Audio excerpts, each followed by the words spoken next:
Let's start.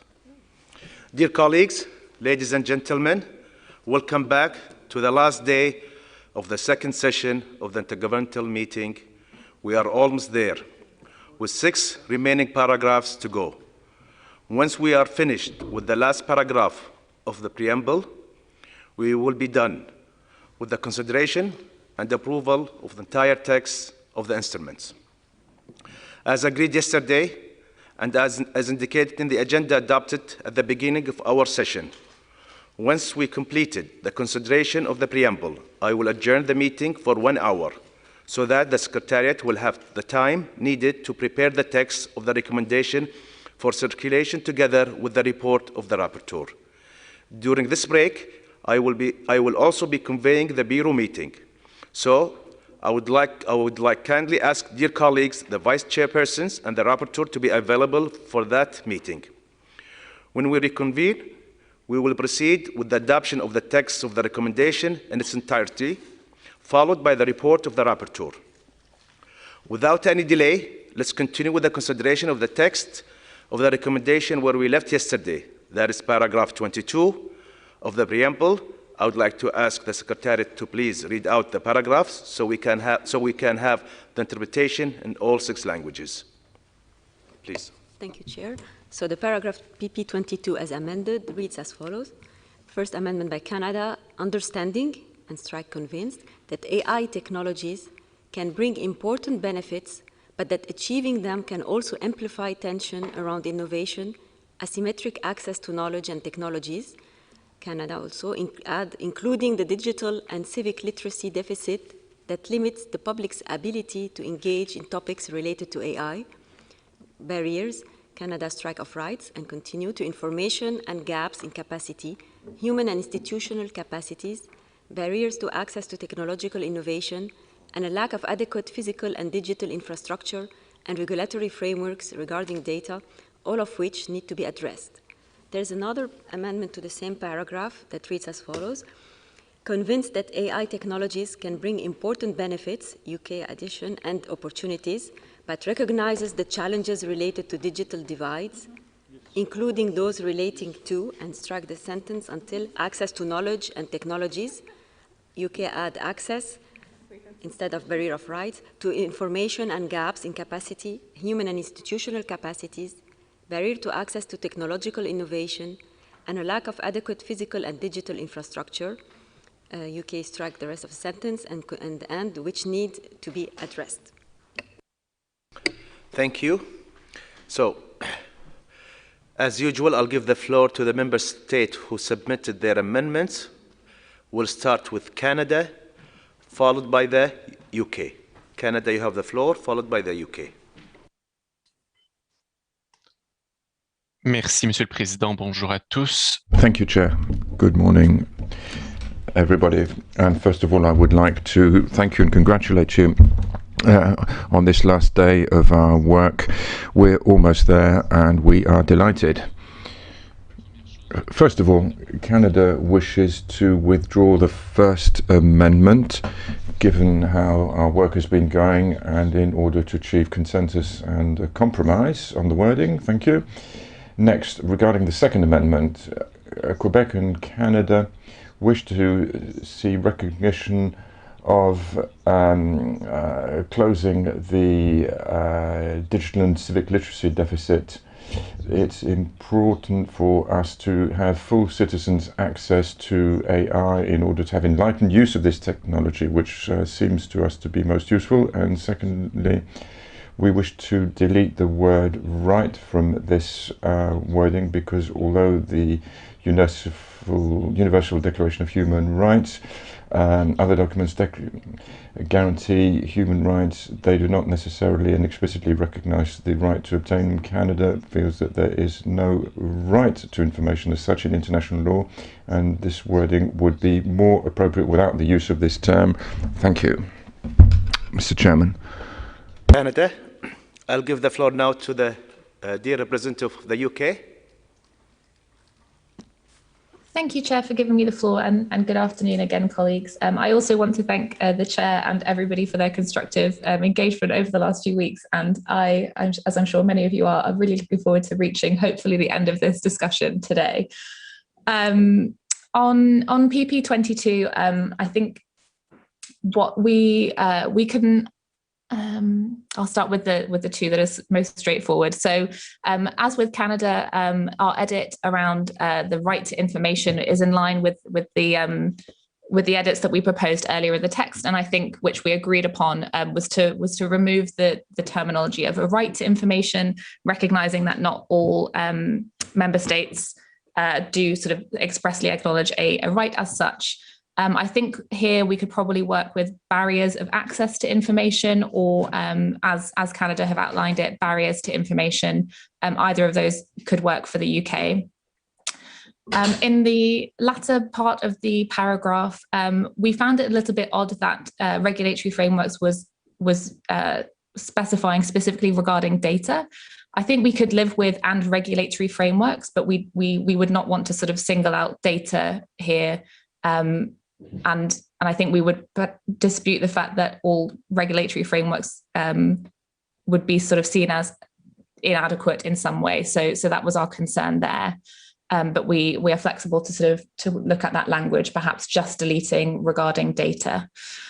And then at the top of the paragraph, I think we are comfortable we could revert back to the original language at the beginning. So I'm happy to withdraw our edits there. We just felt that the term tension seemed a little bit strange to us. So I'm not sure whether we might want to think about replacing that with something like inequalities, because tension just seemed a slightly odd word in the English, but not hugely attached to it. And welcome comments from colleagues in that regard. I think that's it. I'll leave it there. Thank you. Thank you, UK. Okay, I'll open the floor now for any member state who would like to comment on Canada or the UK. And I thank the UK for their flexibility. They are okay with the the only the data. No, leave it. Yes, okay, thank you. Yes, great. I'll give the floor to the dear representative of Russia, followed by Jamaica, then Singapore, then Algeria. Russia, you have the floor. Good afternoon, Chair, and good afternoon to all delegates. We wish to point out that regarding the objection regarding the removal of the word right, the right to access to information, we would like to refer to that. We feel that we feel it would be acceptable to leave right to access to information if there can be agreement on that.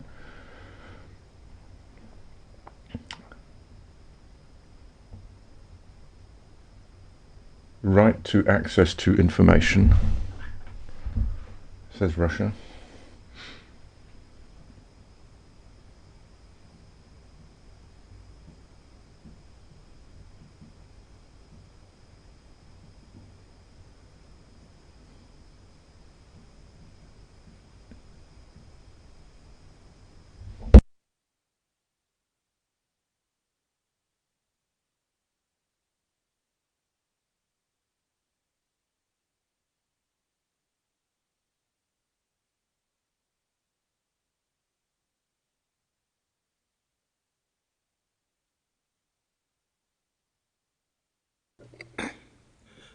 Thank you.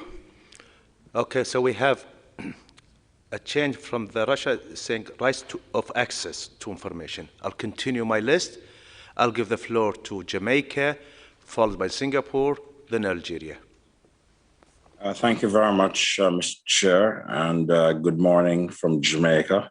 I would want to suggest that on a question of the ethics of artificial intelligence in particular, the right to information is critical and should be retained in this document if it is to be helpful mostly to ordinary people. And I also would want to emphasize that of all the regulatory provisions that we require now, apart from those that would enhance digital literacy, those addressing data would be most critical. I think the signal from the European Union with its GDPR would underscore how critical that aspect of regulation is to artificial intelligence, given that data is regarded as the oil of AI and a critical asset. So I would retain that, and we could be flexible with Canada's recommendations, save for the aspect relating to the right to information. Thank you, Mr. Chair. Thank you, Jamaica.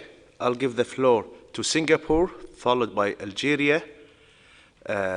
Then I'll give it to Germany, Morocco, then the UK. Thank you, Chair. Congratulations. We finally reached the last day. There have been nights where I thought we'd never get here, but here we are. With regards to PP22, we support strongly Canada and UK's positions with regards to the issue of right to information. Singapore is another of these countries that do not recognize such a right, and we believe that in past paragraphs we have agreed to drop the language relating to rights and just refer to the ability or the need to access information, and we hope that we can be consistent in the preamble as well. With regards to the amendments by the rest of the amendments by UK and Canada, we have no strong feelings and we can go with the mood of the room. Thank you. Thank you, Singapore. I'll give the floor to Algeria, followed by Germany. Algeria, you have the floor. تفضل. مساء الخيرات سيدي الرئيس. Good day to all member states and colleagues. Very briefly, we go along Canada's amendment, except for the striking of rights to information, for which we go with the amendment by Russia, that is rights of access to information. We think it's not necessarily something that is legal. It's well understood that people have rights to various things, and most importantly, to information. And finally, we go with UK's amendment at the end, regulatory frameworks, and we can strike regarding data. It doesn't have to be this specific. Thank you, Mr. Chairman. Thank you, Algeria. Shukran Ahmed. I'll give the floor to Germany, followed by Morocco. Good afternoon, Mr. Chair, and I can join colleagues in them expressing their relief at the upcoming or hopefully soon to arrive end of our work.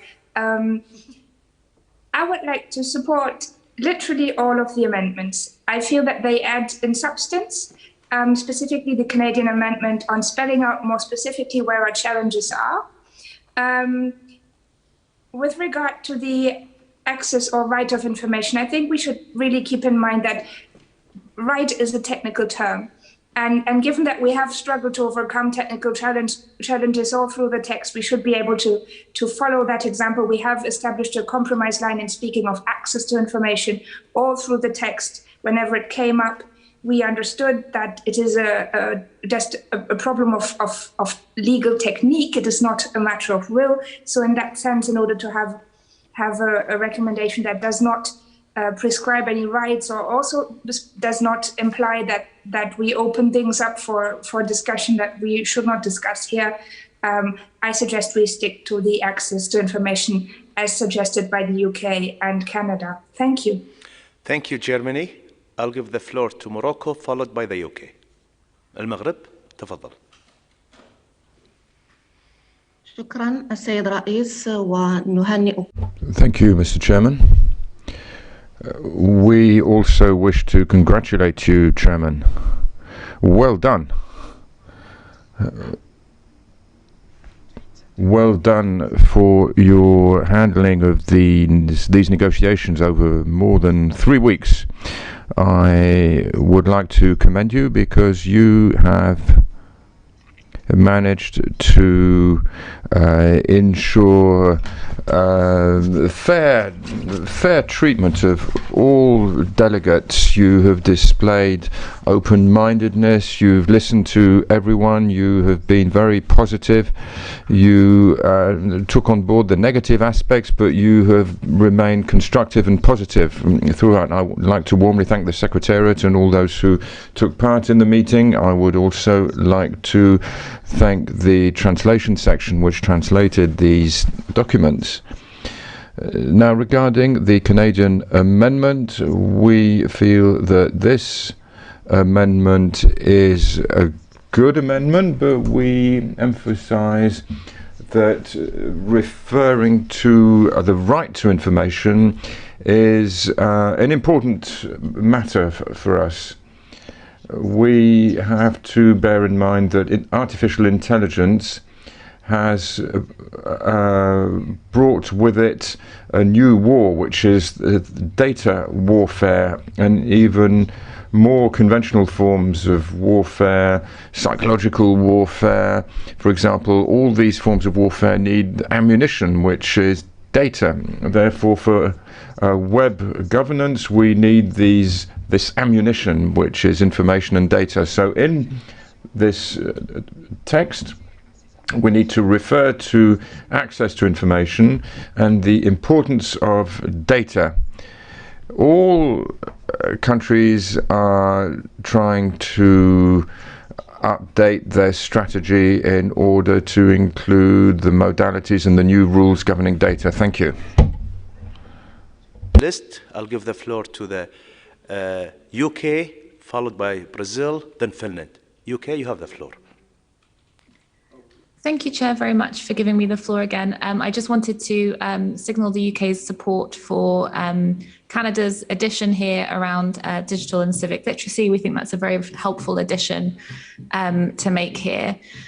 On the issue of access or right to information, I do really want to appeal to the room that we have discussed this at length in previous paragraphs and come to a compromise which reflects, as my German colleague noted, the sort of technical difference between how we understand or how we refer to information rights as such, and it isn't a point that we're able to be flexible on it. And we have previously, our sort of agreed procedure has been to use, where we've had long debates about certain sort of terminology and we've reached a compromise, is to use that compromise where it comes up. So I really appeal to colleagues that if we're looking to kind of reach the end of this text today, that we might go with that approach and just use the term access to information. It doesn't in any way imply a lower level of commitment or recognition of the importance of access to information, but we're not able to create new rights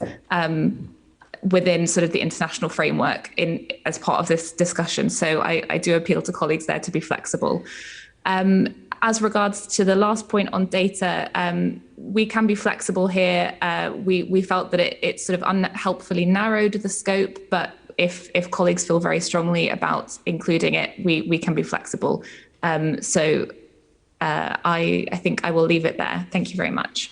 Thank you, Lucy. Thank you, the UK. So far I see no objection on the initial Canada's amendment. So unless, if you're going to take the floor, please just, so far we have okay, there is no objection on it. So only if you would like to comment on the second amendment of Canada and the UK. And I thank also the UK for their flexibility for their last amendment. So they are very flexible. I'll continue the list, giving the floor to Brazil, Finland, followed by France. Brazil, Mayra, please. Thank you, Chair. Thank you, everyone. Good afternoon, and we are very happy to be here in the last day of this negotiation.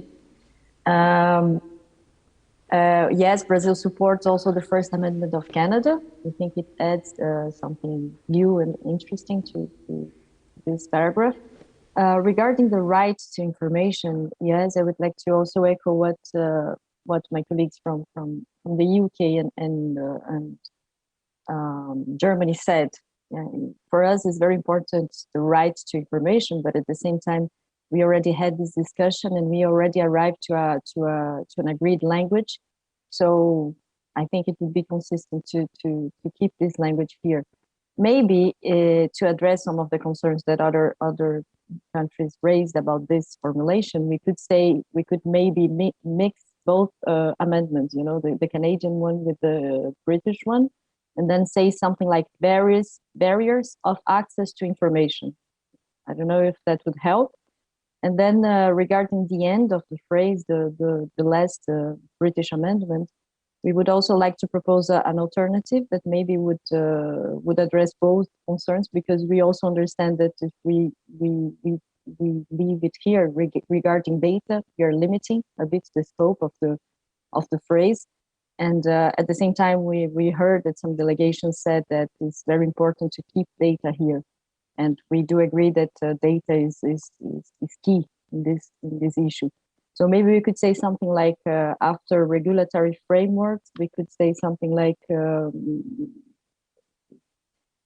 including those related to data. So that would be one option that would maybe address both concerns and get to a consensus. So that would be my proposal. Thank you. Thank you, Brazil.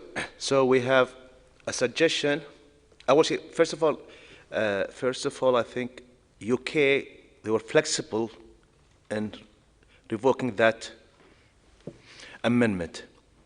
So we can keep the original text.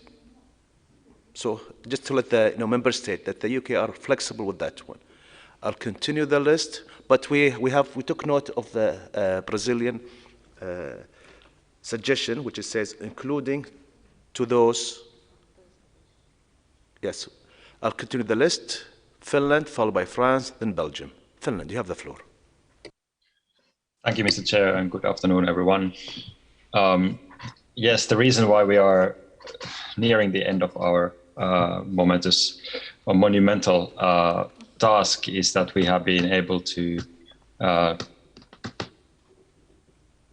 come back to solutions that we have reached through negotiations. And here is one of them, a very prime example that where pretty much everyone agrees on the substance, the importance of access to information, whether you want to see that in your mind as right to information or access to information or availability, etc. But that we have agreed that a language that suits everyone and suits everyone's kind of fits with everyone's legal system is the access to information. We had this in paragraphs 51 and 66. I just searched. So I would hope that we can keep it here. However, it would be good to keep it in the form that Brazil mentioned, so that we would say barriers to access to information, because the list that we have here is a list of problems, a list of challenges. So asymmetric access, literacy deficit, and then barriers to access to information is a logical continuation to that. So that should be kind of a challenge to be overcome there in that part. And we support the Canadian amendment as well, and I would hope that we can accept the accepted language, already negotiated language, as UK and Canada are proposing. Thank you. Thank you. Okay, can reflect that on the screen where the Brazil, where they have, barrier of access to information, barriers of access to information.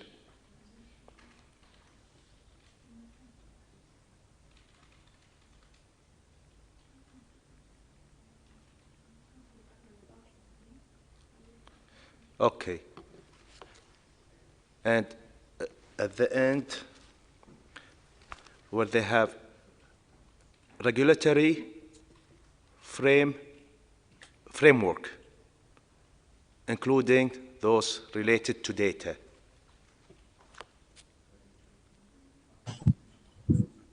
At the end.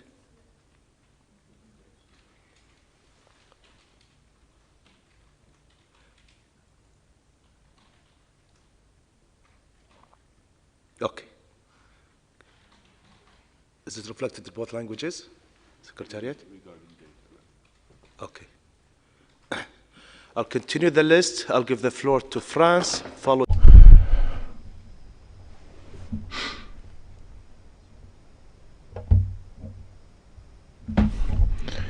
Thank you, Mr. Chairman.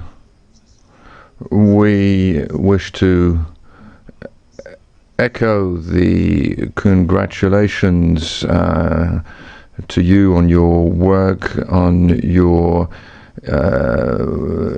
very able chairmanship, on your open-mindedness. Thank you very much, Mr. Chairman. Canada's amendment is important. We endorse it. This is a continuation of what we've already agreed upon, and further, we can also endorse the proposal made by Brazil, endorsed by Finland. Thank you very much, Chairman. France, before I continue my list, again, please, member state, put in their mind, the topic of rights. True, we had several discussions, and the text, I think, what's Brazil is, close to what we agreed upon. So let's everyone try to be flexible and look at the whole discussion for the last week with the same mindset. Saying that, I'll continue the list. I'll give the floor to Belgium, followed by Iran, then Kuwait. Belgium.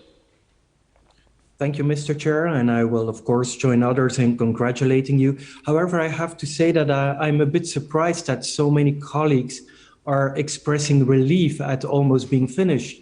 I thought it was quite enjoyable. I was considering reopening negotiations on some paragraphs just to have an extra session. But as to this paragraph, we can, of course, accept the Canadian amendment, both the first and second, and then the Brazilian adaptation of that. I would just like to express, as some others before me have done so, this is not a discussion about substance anymore. We know there are different legal systems, as the distinguished German colleague has explained. I think the importance right now is that we just stick to what we have agreed to before, and that's the only sentiment I would like to express. Thank you. Thank you, Andy. Thank you, Belgium. I'll give the floor to the dear representative of Iran. Yunus, you have the floor.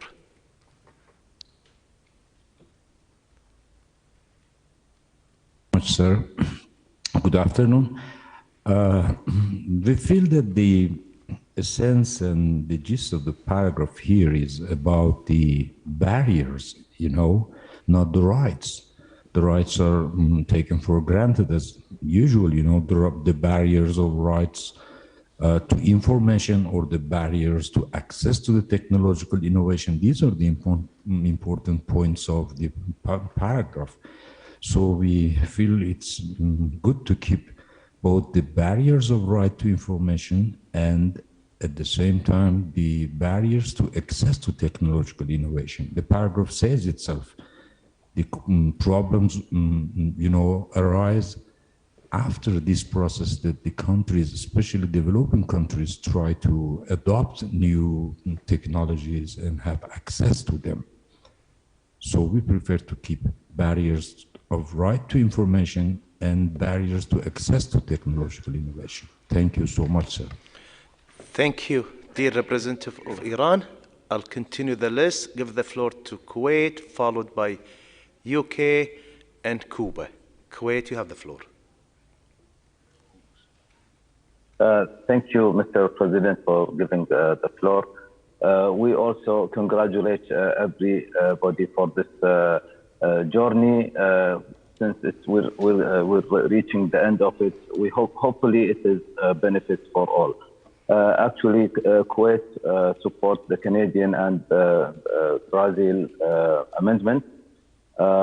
we strongly feel that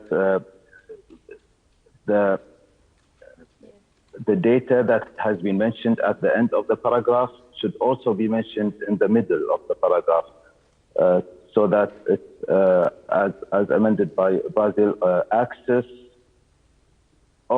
to information should be like access to data, since information is the processed data, and to have removing this extra layer will give flexibility for implementers to take to use the data in its raw form without any filtering out any of the things that can be processed during the life cycle of AI.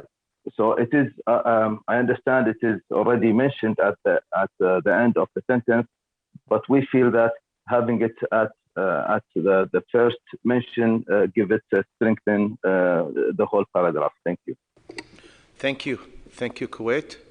So put that in mind before I reflect on the screen. Put that in mind, as Kuwait also is saying, access to data. We will put that in mind. I'll continue my list.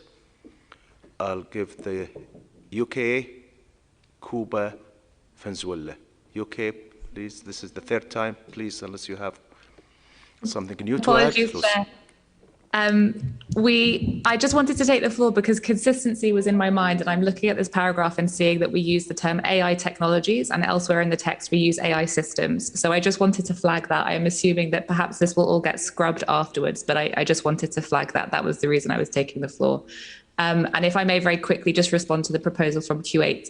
I appreciate the proposal, but I do think that would change the meaning quite a lot in sort of what that phrase is meant to refer to around, as we're discussing, the sort of right to information is quite different to the concept of access to data. So we would not be minded to add that in here as we feel that it would change the meaning quite significantly. Thank you.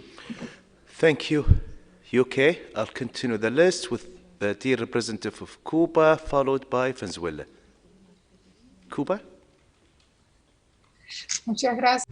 Thank you very much, Mr. Chairperson, and I would also like to express congratulations for the work that we have achieved and the pleasure of reaching the end of this discussion with a text that is acceptable to all, even though we have some nostalgic views, the same as Belgium, as to the possibility of continuing to discuss these interesting subjects. Mr. Chairperson, we can accept the paragraph as it is now on screen, but we would have preferred, we do prefer right to information, but we do understand that we had several discussions over the text in the previous sessions, and we agreed to access to information. So we can go along with the proposal presented by Brazil.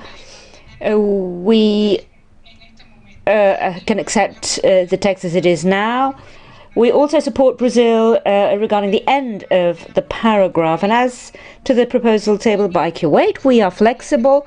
We believe it would be an interesting proposal, but if it does not gather consensus, then we can also do without. Thank you, Chairperson, and congratulations again for your leadership during this meeting. Thank you.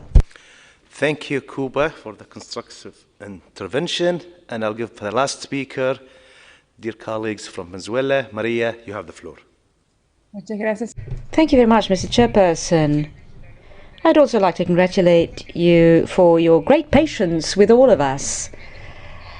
Also, I would like to add that we are delighted that we are coming to the end of this discussion, although it was also enjoyable, and we will look back on it with pleasure. But we agree with Cuba. We can go with the text as it is on screen. We'd like to thank Brazil for the proposals. We would also like to thank all of those who've shown flexibility so that we can continue to move forward with this text. Thank you. Thank you. Could you please put on the screen the first Canadian and the second and Brazil amendment? and also the last one, Brazil. So, oh, I have one more speaker. My apologies, dear representative of Dominican Republic. Sir, you have the floor.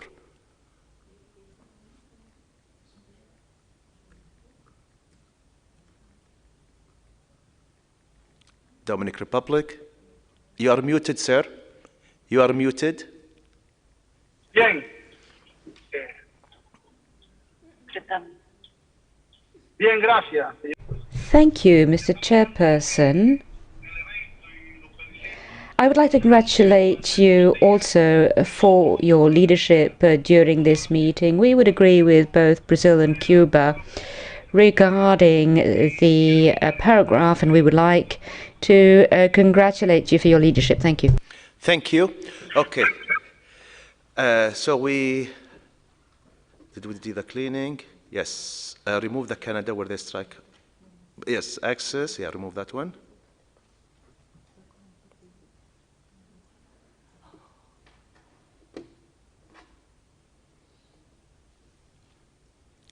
Delete it.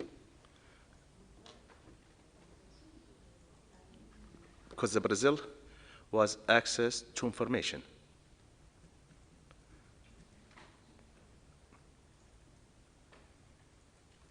And the last one regarding, please, could you remove that one? So, could we have consensus with this one? Okay, I see raise hand. Dear colleagues from Russia, you have the floor, please.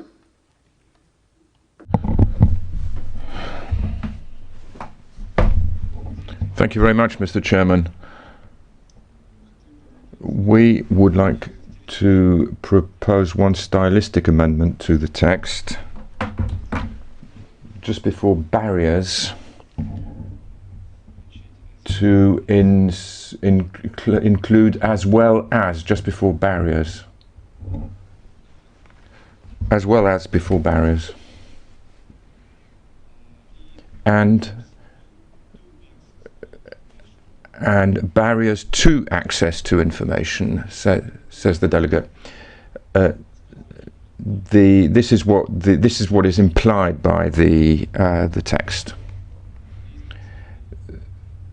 and English is not my mother tongue. I'm sorry, says the delegate.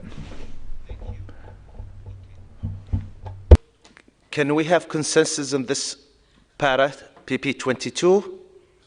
I know everyone was congratulating me, but I have 5 more and I only have 5 more hours. So, we are behind already. I see no objection. I thank you all. So, PP 22 is approved as seen on the screen. Thank you. We'll go to PP 23. So, PP 23, as amended, reads as follows.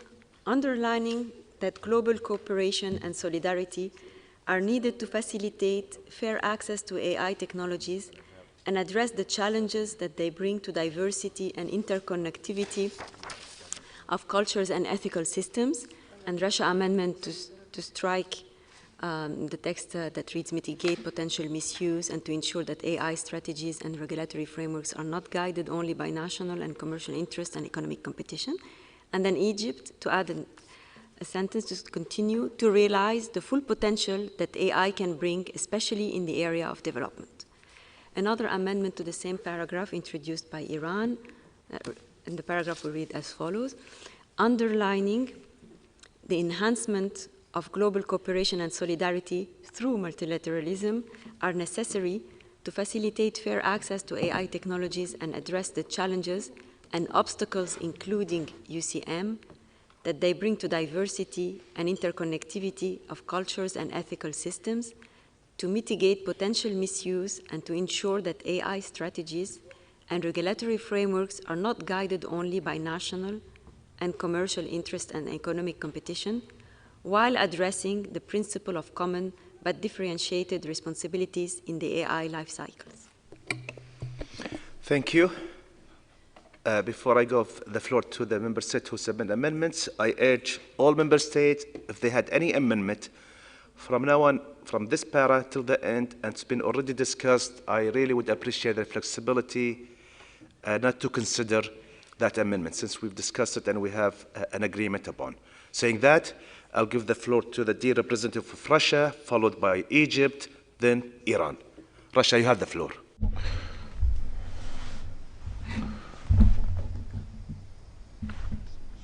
Thank you very much, Mr. Chairman. Well, the point of our proposed amendment is to depart from of a certain approach to national interests and in the interest of fair competition. For we're not prepared to come up with a text just yet on this, but we would like to avoid any such connotations or associations. Thank you very much, Chair. Thank you, Russia. I'll give the floor to the dear representative of Egypt, followed by Iran. Egypt. Thank you, Chairperson. I would like to join my voice to that of my colleagues who congratulated you on the excellent and efficient manner in which way you have led these complicated negotiations. And I express my wishes that we reach a consensual text by the end of the day or before the end of the day, with my apologies to the colleague from Belgium. We feel very strongly that the biggest potential AI has is to help in areas of development, and that the greatest potential for realizing that that ability or that capacity of AI is through global cooperation. So we felt it relevant to add that little phrase at the end here, just to emphasize that global cooperation is best done when we also talk about realizing the full potential of AI in development. Thank you very much. Shukran, Sally. Thank you, Egypt. I'll give the floor to the dear representative of Iran. Yunus, you have the floor.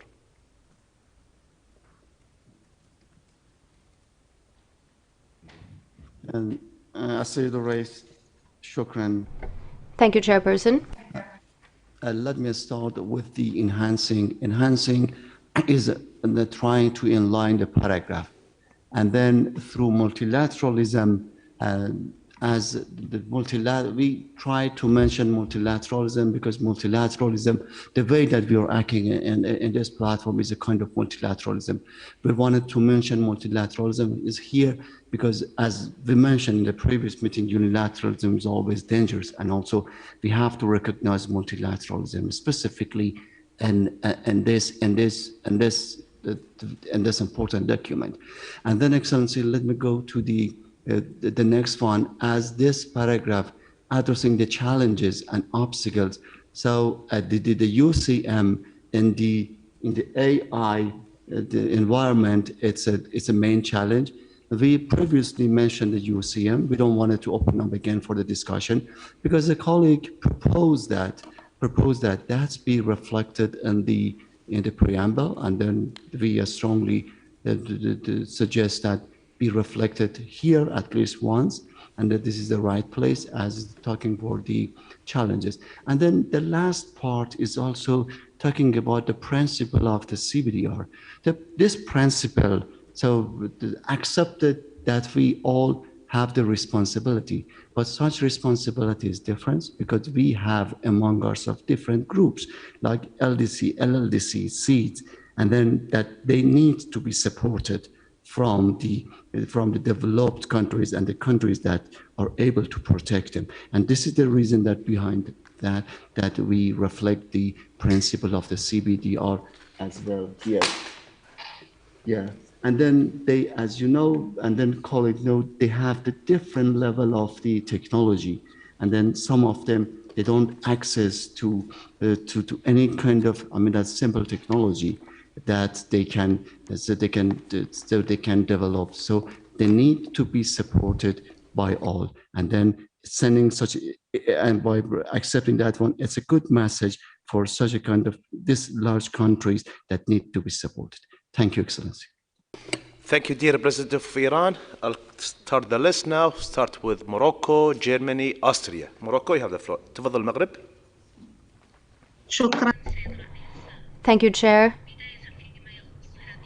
First of all, and concerning this paragraph, and after I listened to the explanations which were given by the honorable delegate of the Russian Federation, yes, we could accept that, and we understood the reasons that made the delegate of the Russian Federation want to drop this part.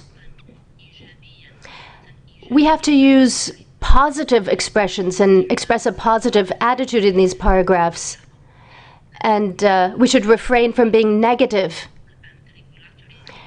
So, and regulatory frameworks are not guided only by here. We would like to suggest the following. If we would like to keep this paragraph, perhaps we should mention common interests or common goals, because that's what we're trying to achieve through this recommendation. We are working towards achieving a common goal, which is to enshrine ethics for artificial intelligence through public policies or by other means. And we want this recommendation to become a basis to think of future legal mechanisms which could be binding and could be put in place in the future and would take the form of multilateral agreements. So if we are to keep this paragraph, we suggest the adding of common interests. However, if the room wants to keep national and commercial interests, then we would like to make the following comment.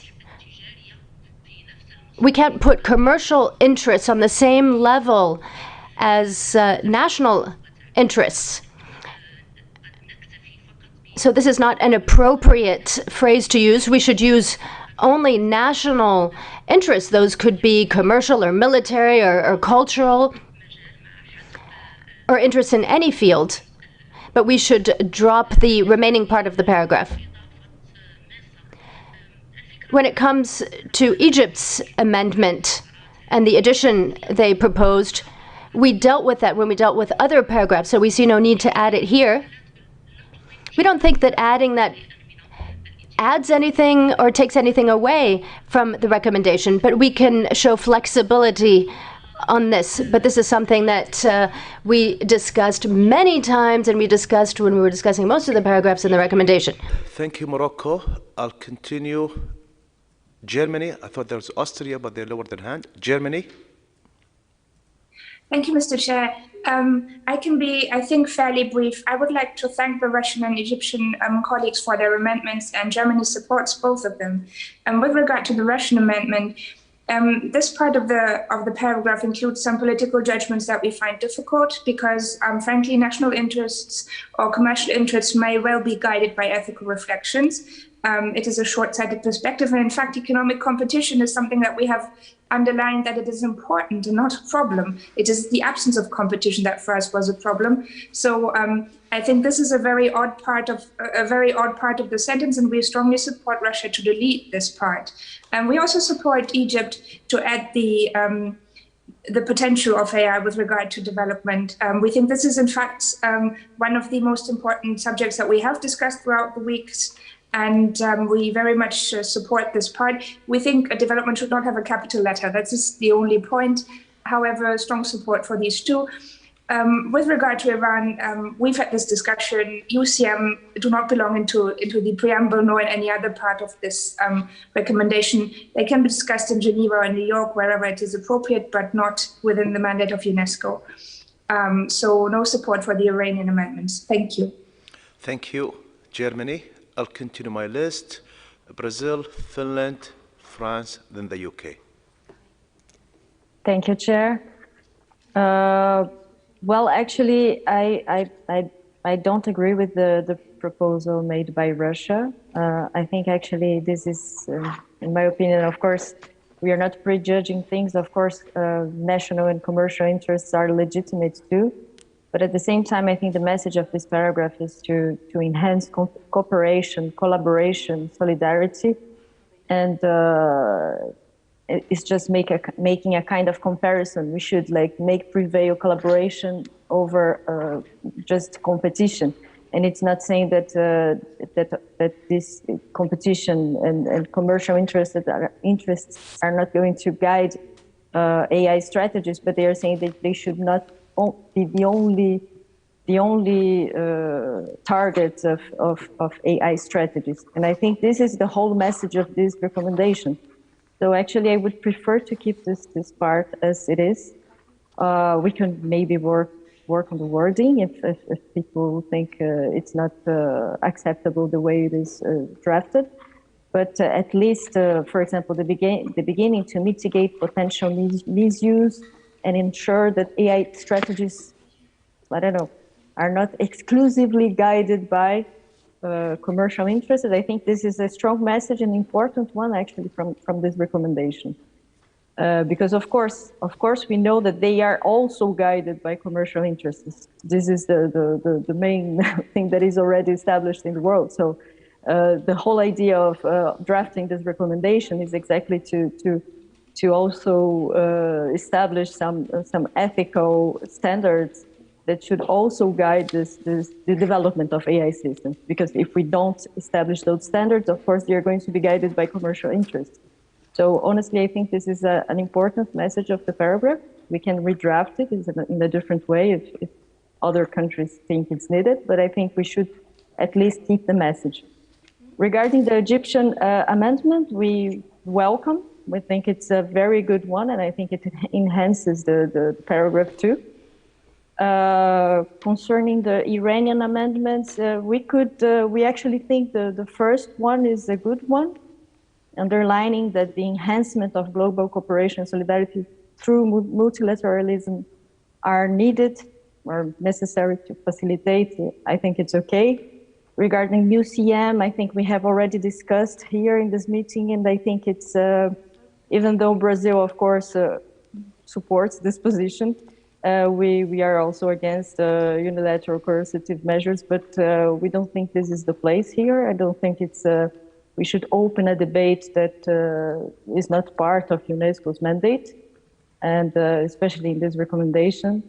So I don't think it's the place. But we could go along with the first amendments of Iran. And the last one, also, we don't really understand what is the meaning of common but differentiate. Common, but how is it? Anyway, I remember we cannot see it now, but it was saying something that was not really clear to me. And we would not accept it. That's it. Thank you. Thank you, Brazil. I have also from the chat Italy supporting the Russian and Egypt amendment, also Belgium supporting the Russian and Egyptian amendment. With that, I'll continue my list. I'll give the floor to Finland, France, the UK. Finland, please. Thank you, Mr. Chair. Yes, we'll join the list of countries supporting the Russian and Egypt amendments. And I do see the point that was made by my distinguished colleague from Brazil. But I still feel that it's shortening and simplifying this paragraph will make it more punchy and the point more clear. At the moment, as it's drafted, it's a slightly kind of a mishmash of different things. There's quite a lot in it. You have global cooperation, solidarity, diversity, interconnectivity, national interests, economic competition, etc. And I think the Russian amendment makes it clear. It kind of highlights that this is about international cooperation, and the Egyptian addition is kind of adds to that. That it adds to the focus of this para by explicitly making this area of development, or bringing the area of development into this picture. So I think that combination of amendments will help this paragraph along. Thank you. Thank you. Also, I see the chat that Slovakia and Switzerland supporting the Russian and Egyptian amendment. With that, please, if you can give the floor to France, followed by the UK.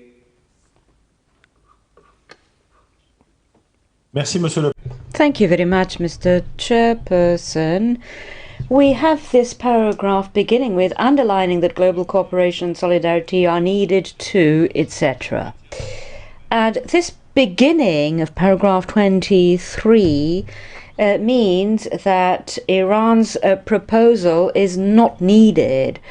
The second proposal of Iran, again, is bringing a discussion that is not in its place. It is problematic. We've discussed it at length. It is not up to us here to discuss any sanctions that are taken under the multilateral system. It is in Geneva and New York that these matters are decided. This is Paris, this is UNESCO, and as far as we are concerned, this amendment is simply out of place.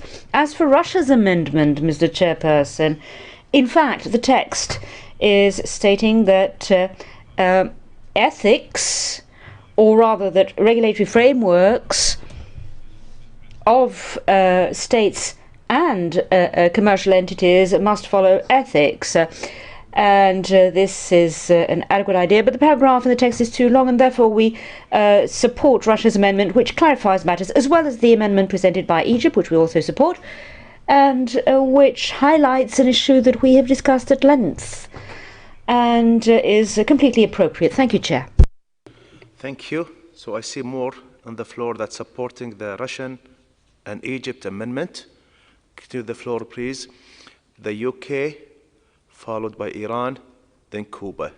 And please try to stick to the amendment if you are with or against, so I can, at least reflect that on the screen in a while. UK, please. Lucy. Thank you, Chair. I can be very brief. I would just like to add the UK's support for we can live with the deletion here by Russia, and we welcome the very useful and important addition by Egypt. Also noting we would like to change the capital letter there, and I think we would also need an "and" in front of it. But otherwise, we would be happy to go with that text.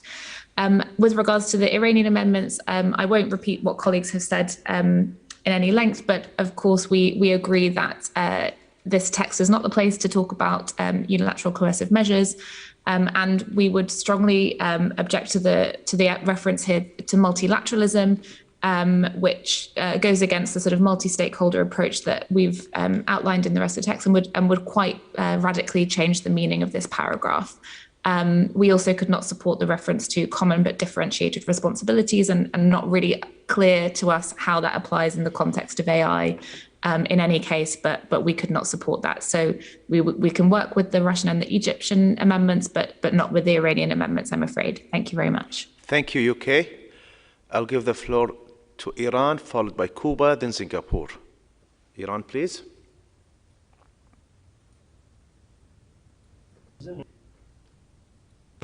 And thank you, Excellency, for the opportunity to give to my delegation.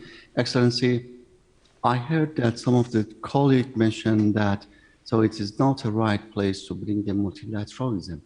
So multilateralism, so it's against of unilateralism, and it doesn't have anything with multi-stakeholderism.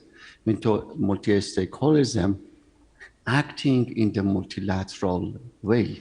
So, and then for those that they're mentioning that multilateralism and then comparing multilateralism with stakeholderism, I wanted to say that multi-stakeholderism act in this area. And then I believe that multilateralism increased the role of the multi-stakeholderism as well. And as we mentioned, this main concept for highlighting the international cooperation, and then denying that how the unilateralism is dangerous. We saw the unilateralism was dangerous, and then the world suffering from that one. That's one reason. Some of the distinguished delegates mentioned that this is not the right place for UCM. UCM, it's a challenge and obstacles for several countries that suffering from the hinder and the imposed of the injustice the policies on some special countries that imposed to developing countries. And then we believe that the UCMs are hindered because several countries cannot achieve to development because of such a kind of sanctions that unfortunately imposed to developing countries. And that's one reason. And that these groups of countries cannot achieve to their national goals, especially environmental goals. And then educational goals and ICT infrastructures. And then the people of this country suffering from the negative impact of that one. And then I would like to ask the colleague that go and refer to the discussion that we had. And discussion, my delegation proposed this one, and many delegates proposed in that time that, this is not a right place.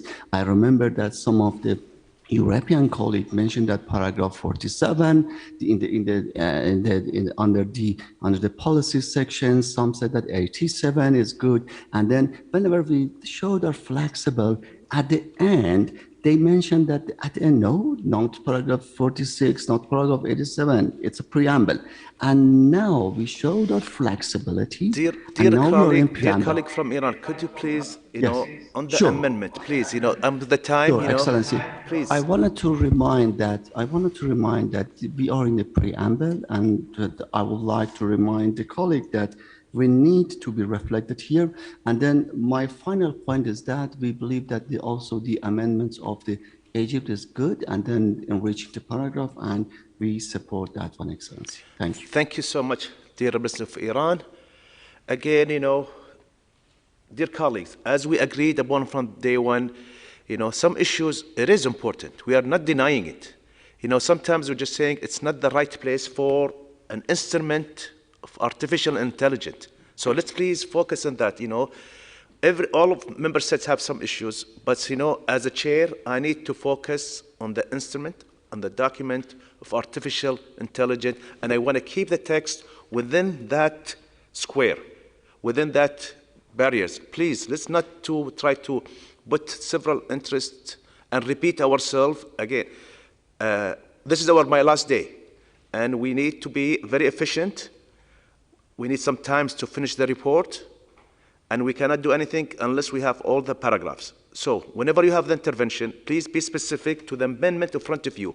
You are with or not, so I can move the discussion. Side discussion, it will not lead us. We have this side discussion for several days, and believe me, if I have few more days, I will give you more time. But I'm I'm looking at the clock, and I need every member state, I urge you, please comment to the amendment so I can take it forward. Saying that, I'll continue the list with the dear representative of Cuba, followed by Singapore, then China. Cuba, please, you have the floor. Thank you very much, Mr. Chairperson. Concerning the Russian amendment, we would prefer to keep the original text. We don't have a very strong position on this proposal, but we would prefer to keep the text. We support Egypt's amendment at the end of the paragraph. Concerning Iran's amendments, we support the beginning, enhancement of global cooperation. We believe that this is a good addition to this paragraph. The issue of multilateralism. We have heard the opinions expressed that this would change the meaning of the sentence. We don't think it would, but we could say namely or including through multilateralism, to keep multilateralism in this text.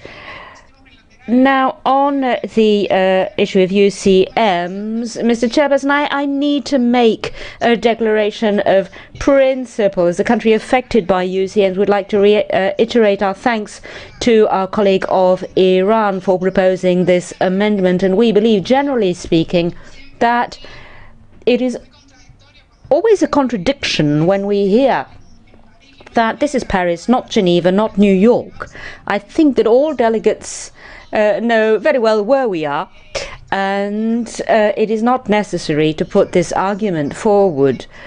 UCMs do affect the mandate of UNESCO, the fields of competence of UNESCO, and as the delegate of Iran was saying, they also do affect the development of countries concerned, including in this field, and therefore we support this amendment presented by Iran. We also, however, understand that there is no consensus in the room, and we will not push for the adoption of this amendment. But we believe that it was necessary to make this declaration on a matter of principle as a country that is affected by UCMs. Thank you, Chairperson. Thank you so much. Thank you so much, Cuba. I'll give the floor to Singapore, China, but please stick with the time. Singapore, followed by China. Thank you, Chair.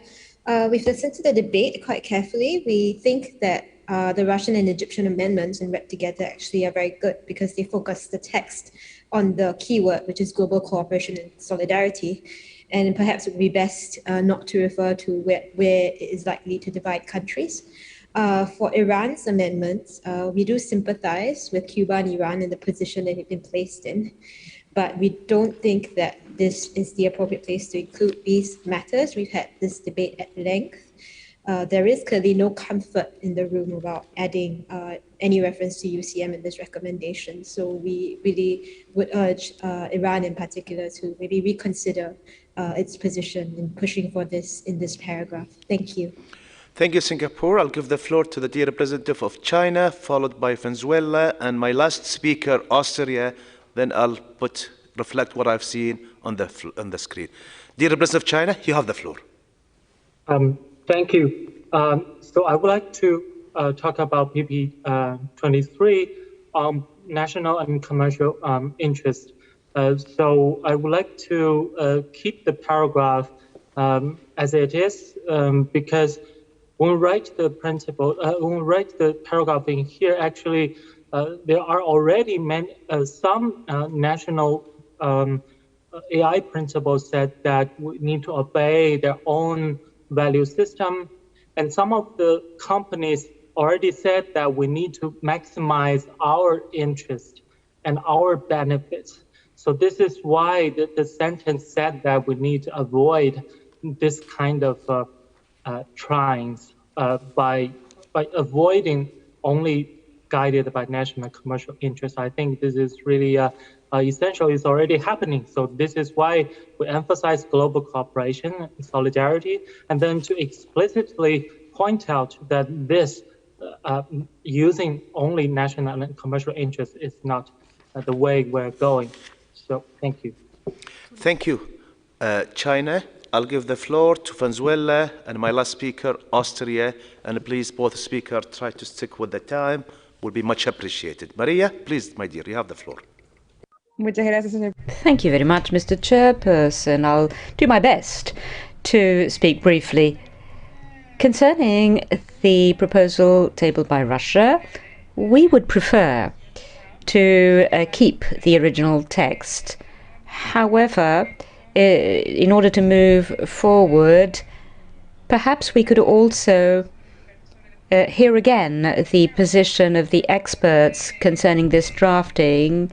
The expert of Egypt, in particular, could perhaps enlighten us on this. We would also like to thank Egypt for the proposal, which is very good. As to the amendments tabled by Iran, following our colleague of Cuba, we also are a country suffering UCMs, and for us it is also a matter of principle.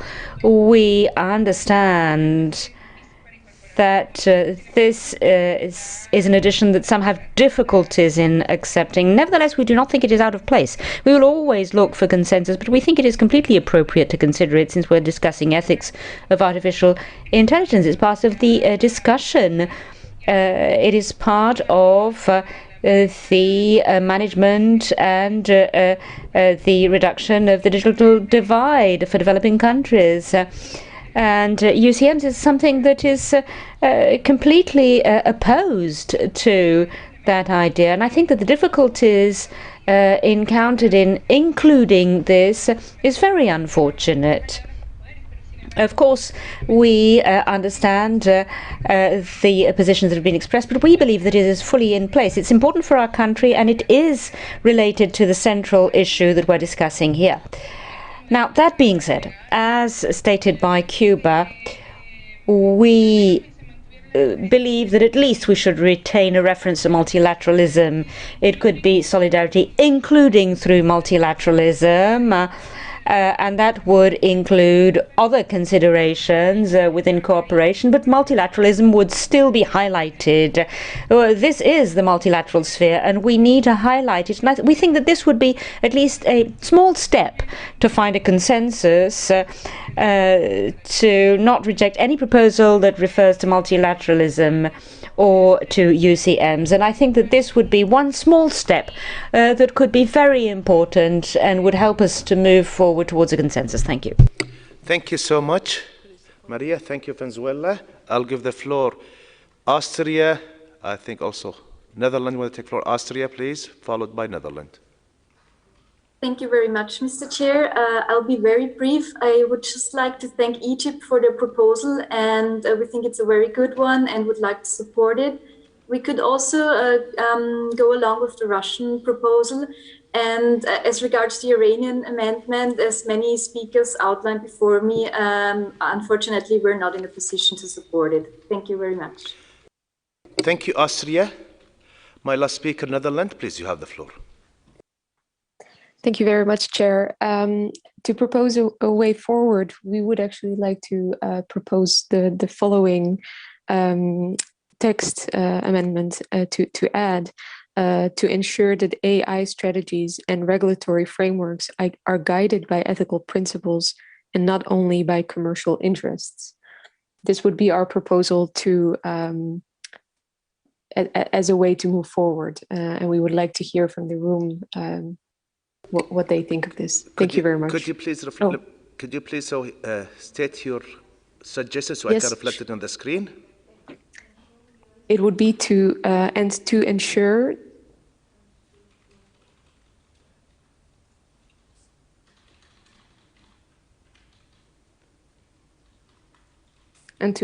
that AI strategies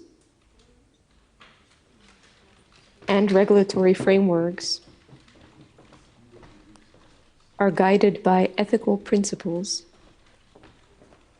and not only by commercial interests.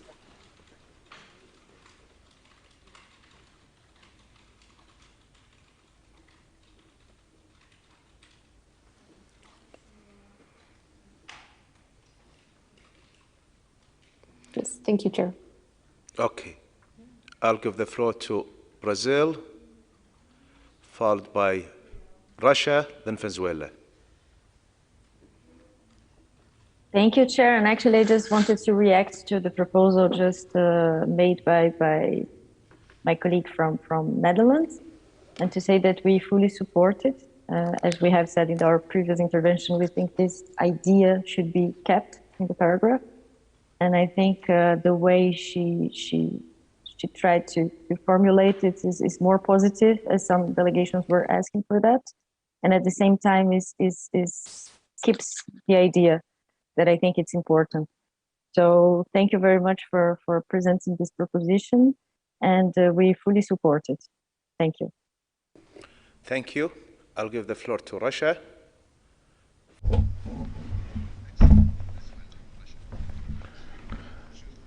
Thank you very much, Chair. We also thank the colleague from the Netherlands for the proposed amendment to the text. In principle, we would be prepared ourselves, in fact, to submit something similar. But we do have a question regarding the following. What we have is a juxtaposition of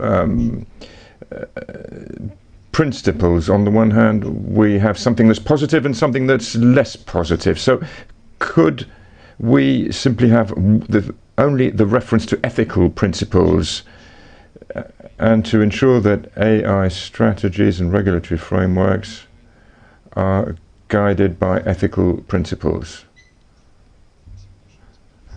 Thank you very much, Chair. Thank you. Okay. I think so this is something in the middle. So we'll keep this in mind. So Russia is saying, you know, just keep by ethical principle, just to have a positive and not, wait, don't reflect that. I just want to hear couple, then I'll take, and not only commercial interest. So this is, keep that in mind. That's what, you know, Russia suggesting. Please, Mexico, followed by Germany, Venezuela, Egypt, and I will close that list, please. Mexico, you have the floor. Muchas gracias. Thank you very much, Mr. Chairperson. We believe the proposal made by the Netherlands is very relevant and does cover what has been said during the discussion, and we believe that precisely what we are seeking with this recommendation on the ethics of artificial intelligence is precisely this, that we be guided by ethical principles and not only commercial interests. And therefore we support that text. Thank you. Thank you, Mexico. I'll give the floor to Germany, Venezuela, Egypt. Thank you, Mr. Chair. And I must say I'm almost slightly surprised how much my thinking today is aligned with the Russian colleagues' perspective. I must say that this is a good way forward, I believe. However, indeed, we are not yet there, because what is really odd for us is what our Russian colleague underlined, the juxtaposition. If we read like the sentence as would be the opposite, is that if we don't include ethical principles, regulatory frameworks would be only guided by commercial interests. That's what it says. And this is just not the case, because regulatory frameworks, that's what states do, and they are guided by a number of things. So I think what we need to do is indeed what is the core principle of the proposal of the Netherlands, that is to phrase our positive message, the purpose and the usefulness of these principles. So making a reference to ethical principles is perfectly fine for us. However, this political messaging on commercial interests is very unclear. It does not reflect the full breadth of the full width of potential interests that play a role. So let's stick to the ethics part, which is really what we're working on. Thank you. Thank you. Venezuela, please, followed by Egypt. Venezuela. Thank you very much, Mr. Chairperson. A couple of things. I think that this discussion is now moving very fast, but I see that we do not have on screen the proposal tabled by Cuba and that we supported, and which I believe that Brazil also had stated they could accept with the reference to multilateralism. This was a Cuban proposal and we supported it, and that it would add including solidarity, including through multilateralism. When countries make proposals, sometimes they are reflected immediately, even before they are supported, and it has been done with Netherlands, which is correct, but a proposal tabled by another colleague that has been supported should also appear, because precisely we're aiming for a consensus between the concerns of the different parties. Now, second point, the ethical principles as we now have it on screen seems rather vague in this presentation. However, we would be perfectly ready to listen to the delegate of Egypt on this one as well. Thank you. Okay, thank you, Venezuela. Again, you have the screen on the screen, multilateralism. I did not strike it, even though a lot of countries has it. Apologies, Chairperson. The proposal of Cuba was to add including through multilateralism.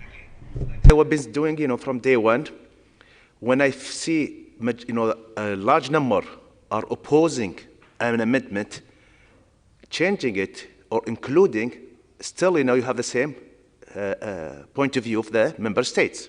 I know it was okay with Cuba.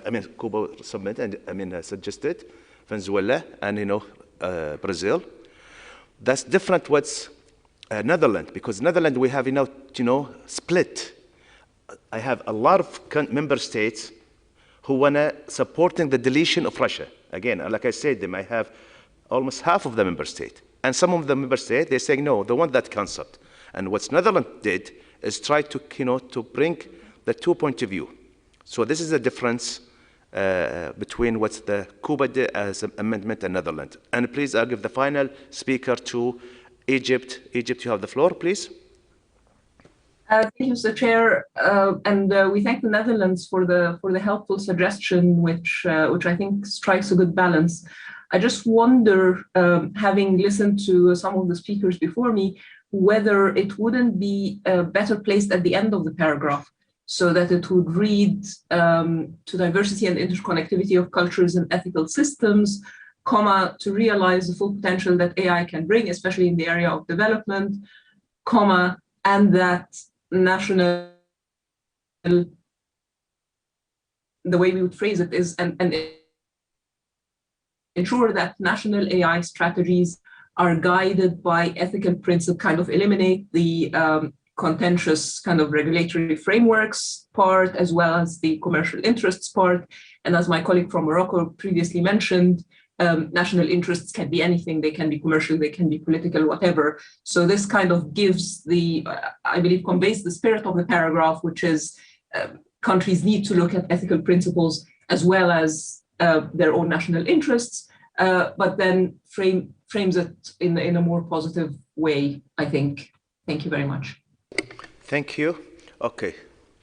Let me now try to clean the text. Could we have, at the beginning, adding the enhancement, what's Iran submitted at the beginning? Because I say there is quite a number of people are okay with that.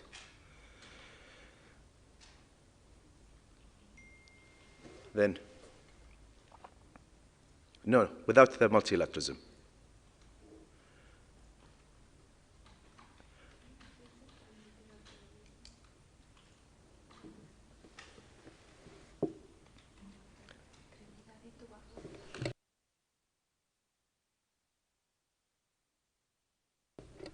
And remove the Russian amendment and the to immigrate, yes, and also Netherlands, because we reflected on the end of the screen without adding the commercial. Yeah, so we have it without the commercial. So remove that.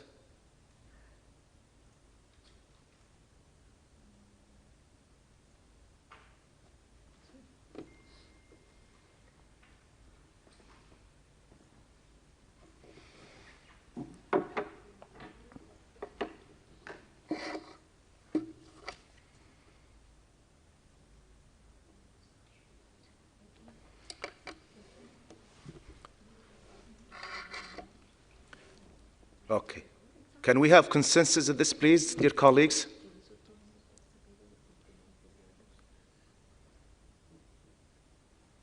I only see 2 countries have objection of this. I have, okay, I'll give the floor to the UK, Venezuela, Iran. UK. Thank you, Chair, for giving me the floor. I think we could live with the sort of notion of sort of strengthening cooperation in some way, but we have some difficulty with the term enhancement, which we don't think really works very well in this sentence. So I wonder if we might underlining. I thank you, UK, but this is good number of member states are okay with the enhancement. So let's try to be flexible, please, everyone. Can we please? Again, you can continue. Apologies, I do think that the grammar really doesn't work here. Underlining the enhancement of global cooperation solidarity are needed. It just doesn't work. Grammatically. Okay. In English, it doesn't work. I'm sorry. Okay, that's right. Okay, I'll continue. I see opening the list again. In Iran, Venezuela, Cuba, Belgium, Brazil.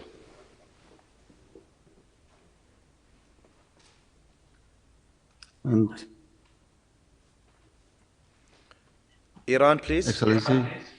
Yeah, thank you, Excellency, for the floor. I take the floor that my delegation cannot accept the deletion of the multilateralism and UCM also in it, as just few countries do not accept that, and then we cannot accept it going with the proposal that now it's in the screen.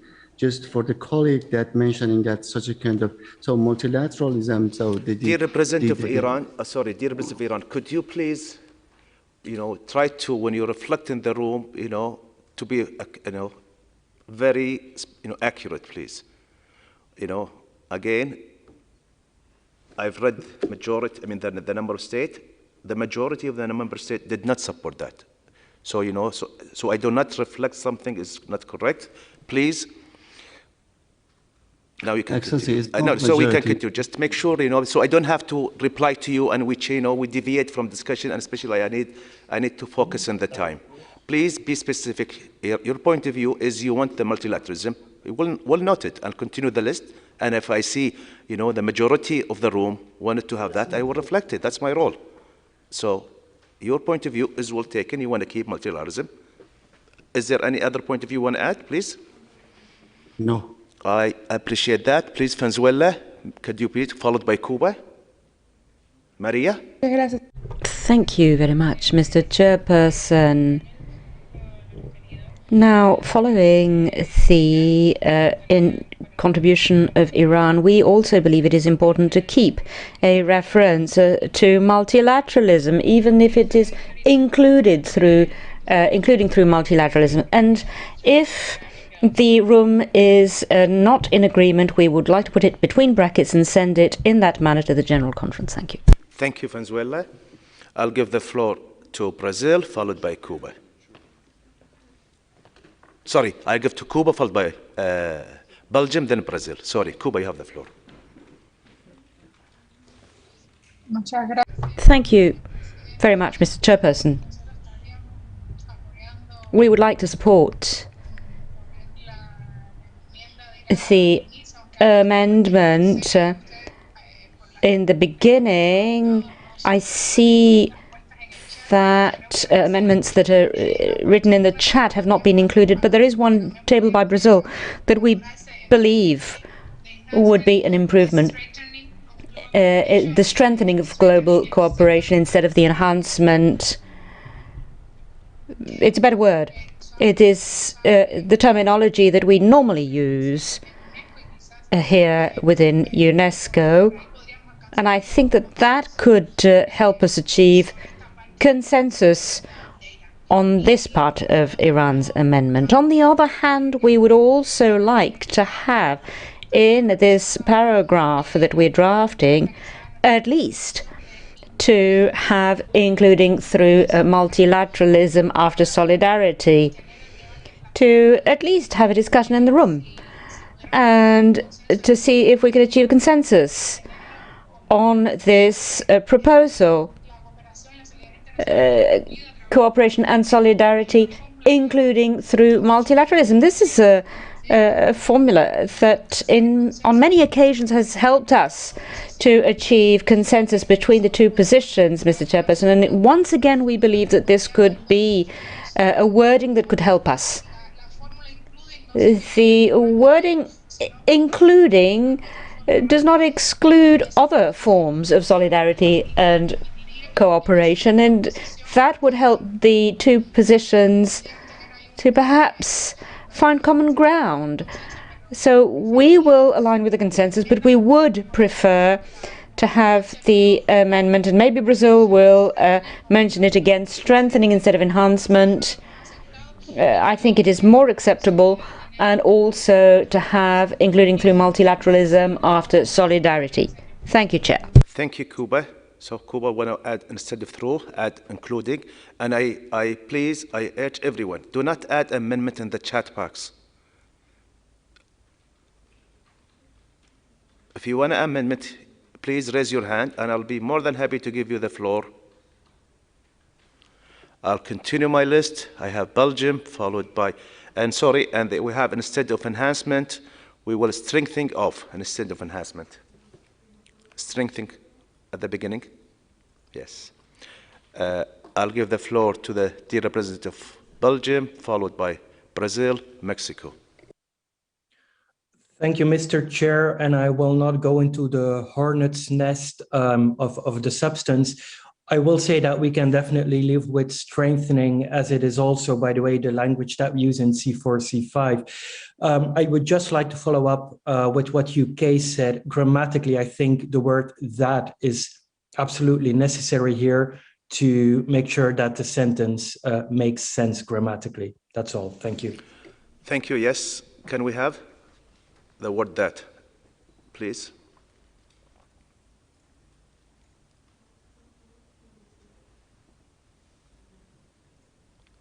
Let me continue my list. Brazil, followed by Mexico. Brazil. Thank you, Chair. Actually, I just wanted to present this proposal that was already reflected in the screen. Sorry, I just included the amendment, the proposal in the chat to facilitate our work and discussions and to make it go faster. So, and I see it worked actually because it's already in the screen. Thank you. It's magic. Thank you, Mayra. I'll give the floor to the dear representative Mexico, Javier, please. You have the floor. Muchas gracias. Thank you very much, Chairperson, for giving me the floor again. I'll be very brief. I understand the arguments presented by various colleagues, and we believe that Cuba has explained matters very well. Added, including through multilateralism, is a wording that can help us move forward and find a consensus. And we have a lot of sympathy for what colleagues have said, and we hope that the wording can be included. Thank you. Thank you. Okay. I'm going to please, ask a question. Does anyone object, please, adding, including, through multilateralism? Does anyone object? Raise your hand so I can give you the.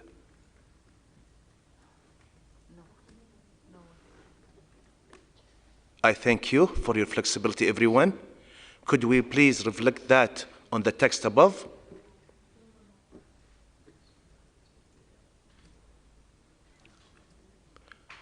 I thank Cuba. Okay.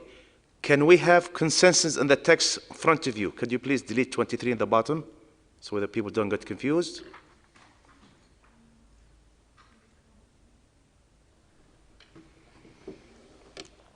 Okay. I see no objection.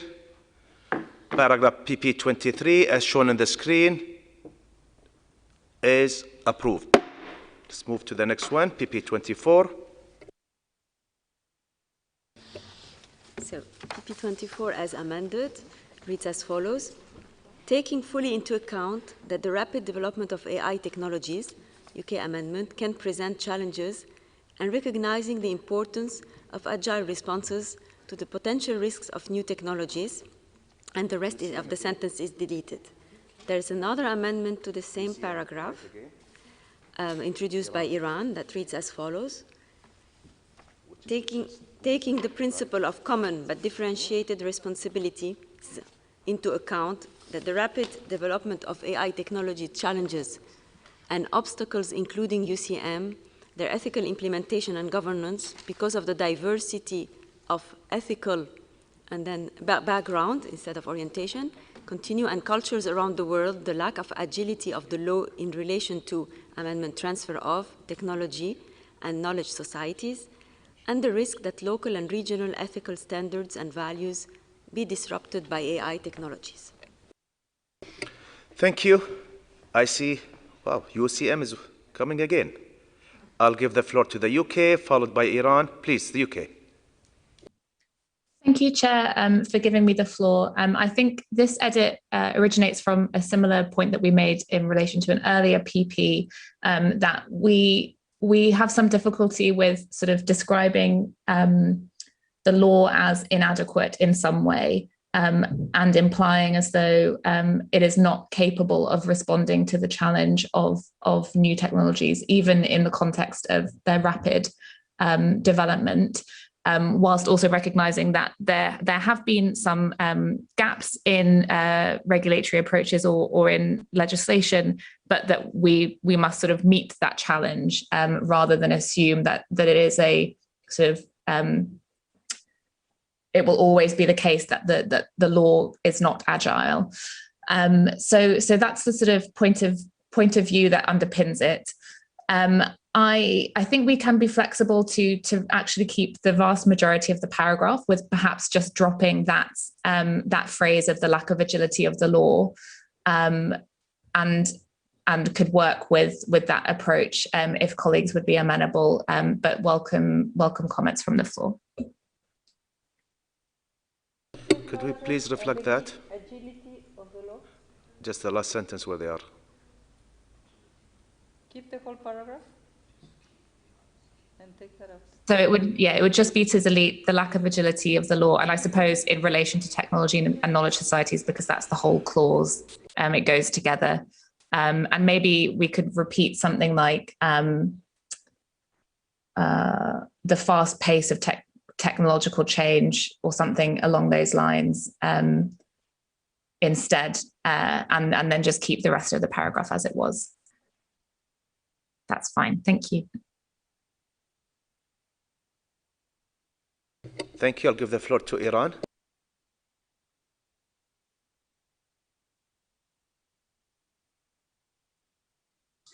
And then, Excellency, again, we take the floor to support the UCM. And then we also strongly believe that the UCM should be reflected here. The colleague promised to be reflected in the preamble, and then we strongly suggest that the referring to the UCM should be reflected here in this very paragraph. Thank you. Thank you. I'll open the floor. Germany, France. Thank you, Mr. Chair. Germany supports the amendment by the UK. We actually supported all of the amendment by the UK because we think that the end of this paragraph is not quite elegant, to say the least, because local and regional ethical standards are very odd language for UNESCO. It is not a term we have used otherwise in this recommendation. I think it is a reflection of what we normally call cultural diversity, which is the established term. And so we were actually in favor of finding a more positive term on the basis of the UK amendment, something with a view to preserving cultural diversity. That would be our position in this regard. We feel it is already covered, but the end is really, it's not adding anything, and it is language that is not usual in UNESCO. On UCM, very frankly, my memory is very clear that at no point ever have any colleagues promised to include UCM anywhere in this document. And I would like to reaffirm our firm opposition to the inclusion of UCM, which do not belong here. We see and we fully understand that this is an important issue for member states affected by UCM. We know this is discussed in other fora. Everybody has seen the news from New York and from Geneva in recent days. This is very important.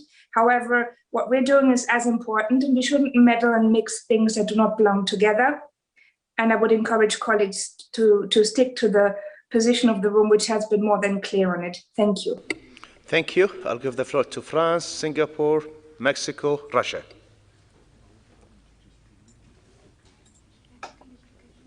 Merci. Thank you very much, Mr. Chairperson.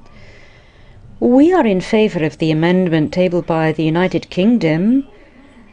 Instead of discussing diversity of ethical orientations, perhaps we could mention cultural diversity, which is terminology that we commonly use, and that would then be perfect as far as we are concerned. As far as the French delegation is concerned, and I believe that I'm also speaking for several other delegations, I do not believe, and you can correct me, Mr. Chairperson, if I'm wrong, that we ever committed to mentioning unilateral coercive measures in this text. We mentioned the possibility of flexibility to mention development in the preamble, but we did not mention anything else, and therefore this amendment tabled by Iran is not acceptable for us. Thank you. Thank you. Okay, can you please reflect what's the Germany and France, the language that we use, and instead of what is it? Ethical orientation is culture diversity. Culture diversity. Okay, that was by Germany. I'll continue again to answer the member state of France. We did not promise, to my knowledge, that we will include the UCM on the preamble. To my knowledge, but again, this is what I remember. I did not promise anyone, and I don't think any member state have the right to promise anyone. We bring it and we discuss, and until we agree or not. I mean, there is nothing is taking, even if we say we're going to bring it here or any topic, but I don't remember to promise anyone to bring it here. Saying that, I'll give the floor to Singapore, please, Mexico, Russia, please. Singapore. Thank you, Chair. Actually, we also, like Germany, preferred the original UK amendment. But if the room would prefer to stick to this, we are also happy to go with it. We are fine with Germany's edits as well. Thank you. Thank you, Singapore. I'll give the floor to Mexico, followed by Russia, then Greece. Mexico, Javier, please. Thank you very much, Chairperson. We can go with this latest amendment presented by Germany, cultural diversity. However, we would also like, one way or another, to include the idea that the law does not move with the same agility as technology, and we do not know whether grammatically it is correct, but we do believe that the concept, the lack of agility of the law, should be reflected somewhere. And it could be left where it is. We believe that it is important to recognize that the law simply does not move at the same speed as technology. Thank you, Chair. Thank you. Thank you, Mexico. I'll give the floor to the representative of Russia, followed by Greece. Russia.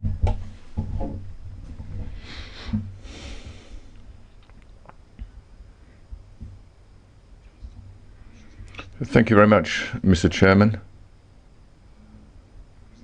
Well, we were happy with the UK's proposal, and our proposal goes along with that. We really are grateful to the UK for their many amendments, and we don't even have time to endorse them. They're already removed from the screen. Now, what we have at present is that cultural diversity is a source of problems that need to be solved. We would like to avoid this kind of wording. Perhaps we could have a wording with challenges to ethical implementation and governance against the background of cultural diversity, or in view of cultural diversity, not because of. Further, we feel that the part of the text in relation to technology and knowledge societies should be deleted, because in terms of the meaning, it refers to the lack of agility to the law. Thank you very much, Chair. Thank you. So please, the next speakers who are taking the floor, we have a suggestion, just don't reflect it now. So instead of because of cultural diversity, Russia's suggestion is in view of. So keep in mind, if you are okay with that, if I hear it so I can reflect it. If you are not, I'll keep the same, the existing text. Continue my list. I'll give the floor to Greece, Morocco, Brazil, and yes, Greece, Morocco, Brazil. Thank you, dear sir. I think the Russian Federation is right in view of or taking into consideration is better than because of here, because it reads a little bit weirdly if it stays like that.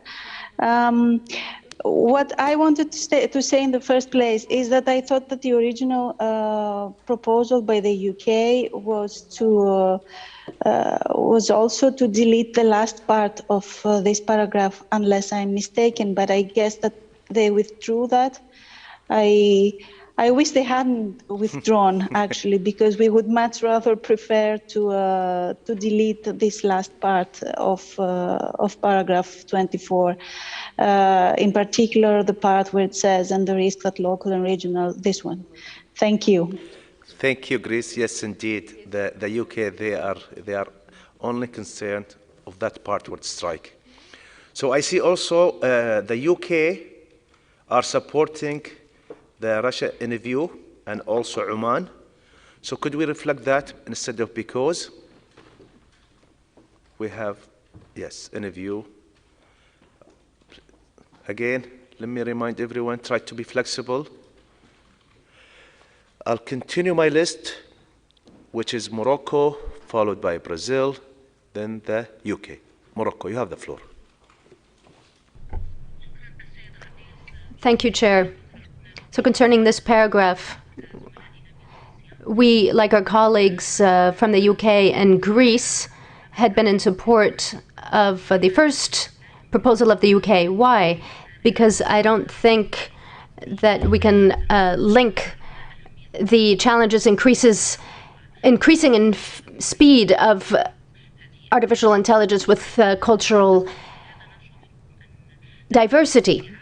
There are many reasons and other reasons for that. So I would like to return to the proposal of the UK because, as it had written in the chat, or by chat, the UK had said that it would show flexibility.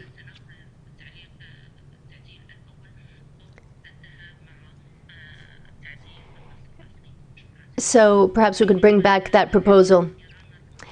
Concerning the proposals of Iran, we categorically refuse them. We cannot talk about UCM here.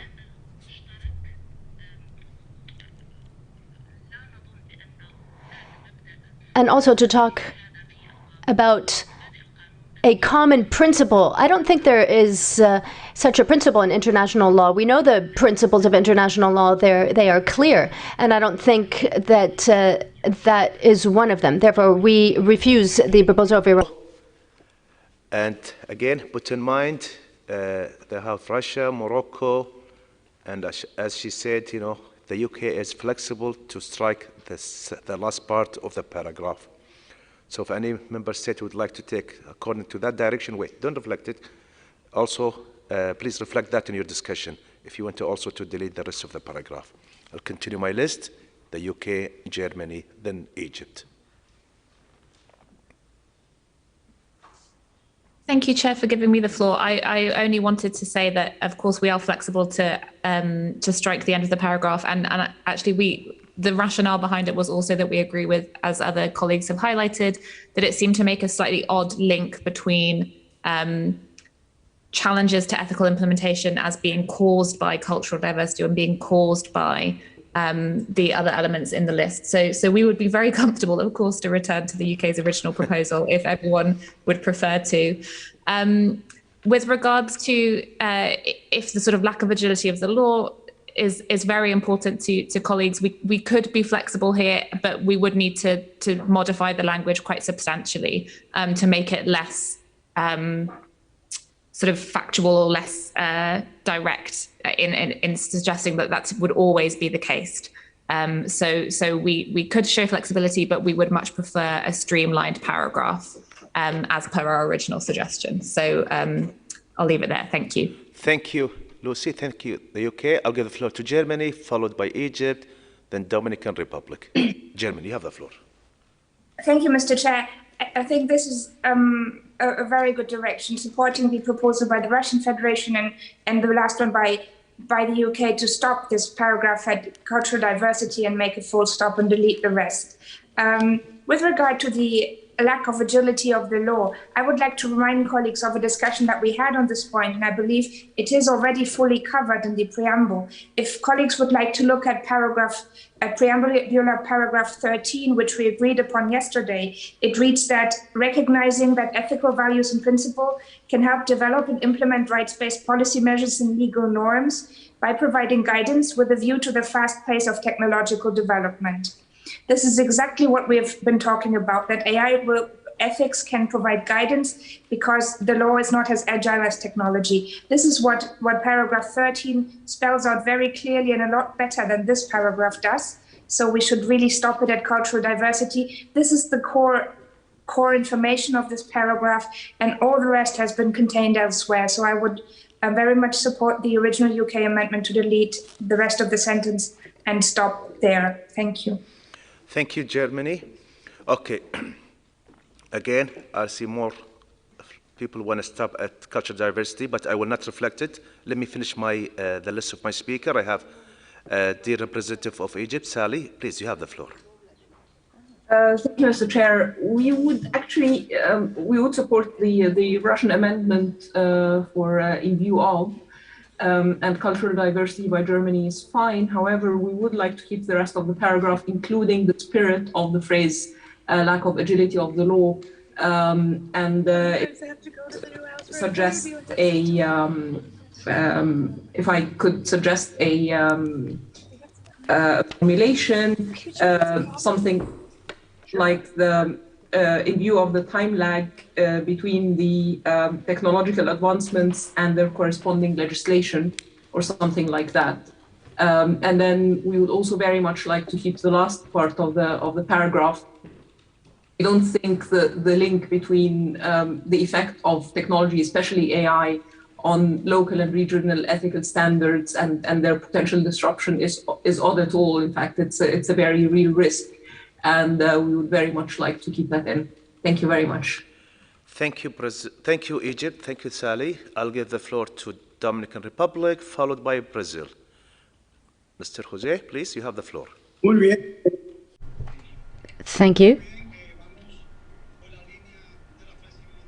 Oh, I think we should follow the flexibility of the United Kingdom and what has been said by Mexico on cultural diversity. I don't think that there is an opposition between these positions. Cultural diversity goes against uniformity, and this is what we see in technology. That cultural diversity, due to the involvement of technology, that involves cyberculture, and we're talking about flexibility, we're talking about diversity, and so what has been said by the UK and diversity is part of agility of the law, which is the same process as part of culture that is involved in cyberculture. So to me, there is no opposition with what was proposed by Mexico. Thank you, Chair. Thank you, Dominican Republic. I'll give the floor to Brazil.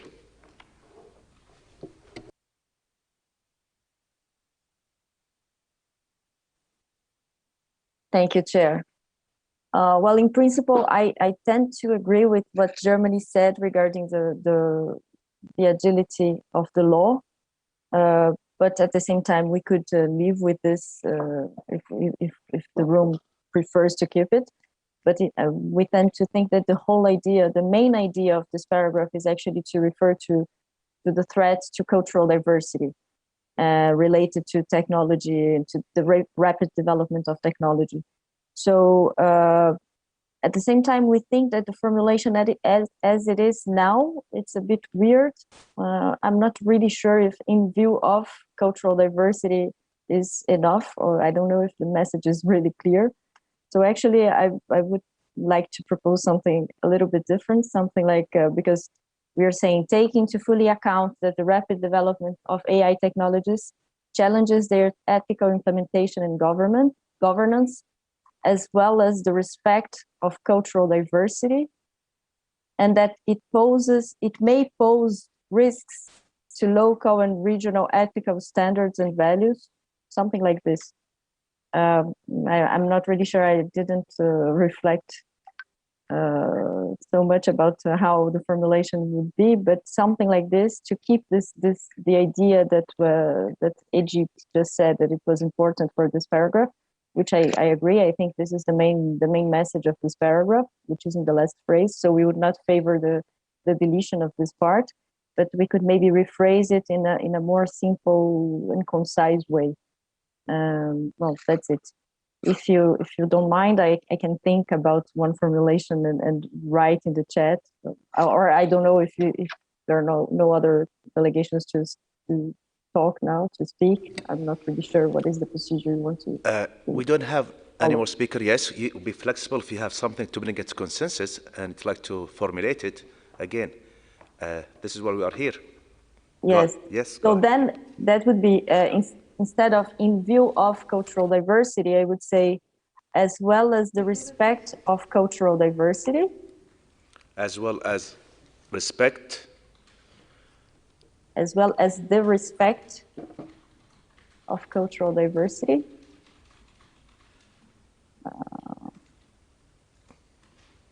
And then I think we can delete in relation to technology and knowledge societies. And then we would have to phrase in a little bit differently the last part of this phrase, because otherwise I think like this, it doesn't make sense. Taking into account and potentially poses risks to local and regional ethical standards and values, something like this.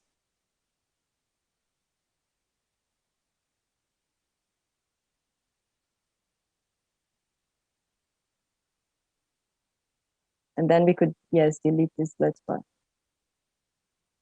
Can we clean the text, please, so everyone can read it and Myra also can see it clearly? I'll give the floor. Meanwhile, I have Singapore to raise their hand. Singapore, please, you have the right. You have the. Thank you, Chair. I was just reading the text, and I think respect of cultural biodiversity may not be the point of the paragraph. It might be the protection of cultural diversity. So maybe as well as the protection instead of respect would be the better word to use. For views, please. So we have protection. Okay.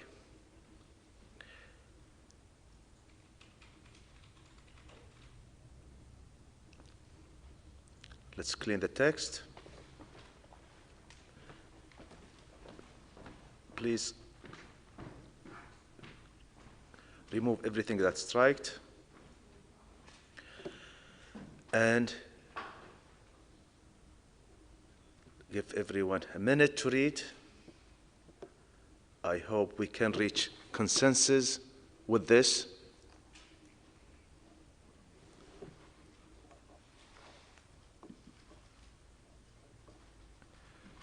Sorry, I think we should also add a comma after cultural diversity. Yep, thanks. Okay. Do we have consensus in PP 24, please? So we can move forward. Okay, I see Kuwait raised his hand. Kuwait, you have the floor, please. Yeah, Kuwait, actually, we don't see that it's protecting cultural diversity. It's respecting more than protecting. Okay, so Kuwait... AI applications, when it's trained to not be biased against any ethnic region, so you are respecting it, not protecting it. This is what we feel. Thank you. Thank you, Kuwait. So I'll give the floor to UK.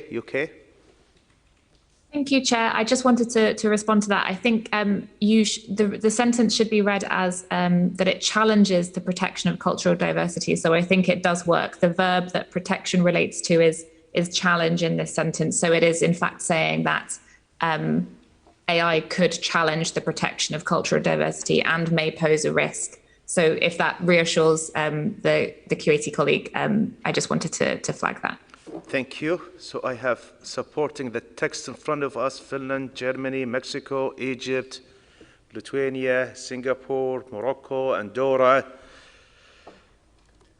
St. Vincent, Brazil, for sure Brazil. Come on, Poland. Meanwhile, I have two hands risen. Please, I'll give the floor to Bangladesh, followed by Dominican Republic. Bangladesh, you have. Thank you, Chair. Actually, at this moment, the text which gets actually a very good shape, and it is sensible and understandable and concise. But my proposition is, after the challenge, it is written here, there, but it will be, if it is amended by, it is replaced by the, only the ethical. Probably it, yeah, the, only the, not the dear. Probably it makes more sense. Thank you. Sorry, I cannot, the connection is not, I cannot hear you, Professor Bangladesh. Actually, yes, it is written here, there, but if it is written right here, instead of there, the ethical, it will makes more sense. Oh. Instead of there. Okay, and instead of there should be the ethical. The ethical. Okay, right. so Bangladesh said, you know, it should be the ethical. I'll leave the floor to the comments. I'll give the floor first, you know, with Algeria, because they did not take the floor on this amendment. Then I'll give it to Germany. Thank you, Mr. Chairman. Just briefly on the very last part, we support all these, the agreement we have reached so far. Just poses risks and potentially poses risks. The term disrupt in the original text was better, we believe, because it has to do with the AI technology, which is a disruptive technology, and therefore we suggest can potentially disrupt local and regional, or has the potential to disrupt local and regional ethical standards and values. Thank you, Mr. Chairman. Thank you. Okay, let's go back to the original and potential poses. No. Yes. Disrupt, to disrupt. Okay. Thank you. Okay, that's, I'll give the floor to the German. Germany, please.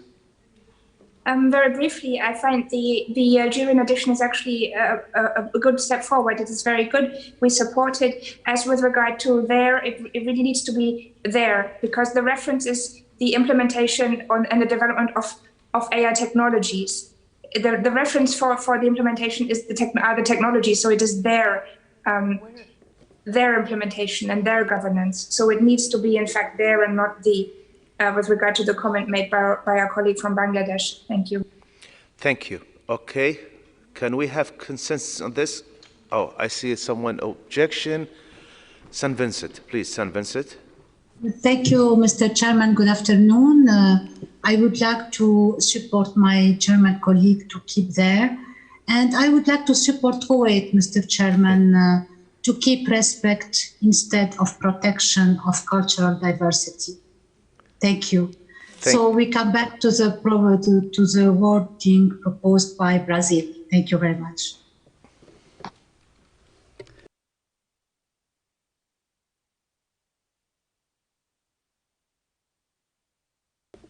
Okay, so we'll go back to the, I seek the respect. Could we plug that? Okay.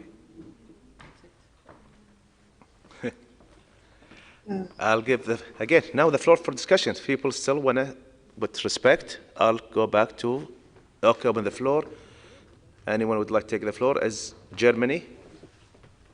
Thank you, Mr. Chair. I can reflect comments I see coming in at the chat, which we share, and that is that protection is in fact a lot stronger than just respecting cultural diversity, because what member states are actually trying to do, member states have efforts and agree on efforts to protect cultural diversity. However, it is specifically this protection that is challenged through AI technology. So it is, I believe that protection being much stronger is the better term. Thank you. Thank you. I'll give the floor to, again, I'll give the floor to the people who did not take the floor first, which is the representative of the Congo, the Republic of Congo, please. Democratic Republic of Congo. Please, Philippe. Merci, Monsieur le Thank you, Mr. Chairman. Thank you for giving me the floor. We also agree with the keeping the term protect, because if we read the paragraph, there are very serious risks. So for us, we believe it's better to say protect rather than respect. Protection rather than respect. Thank you. Thank you. Okay, can we have what's suggested by the dear colleagues for Jamaica? Respect and protect? Is everyone okay? Does anyone object this? Respect and protect. Please, unless you have object, raise your hand. Unless you object, please, unless you object to have respect and protect. Okay, I see Dominican Republic. Could you please elaborate on your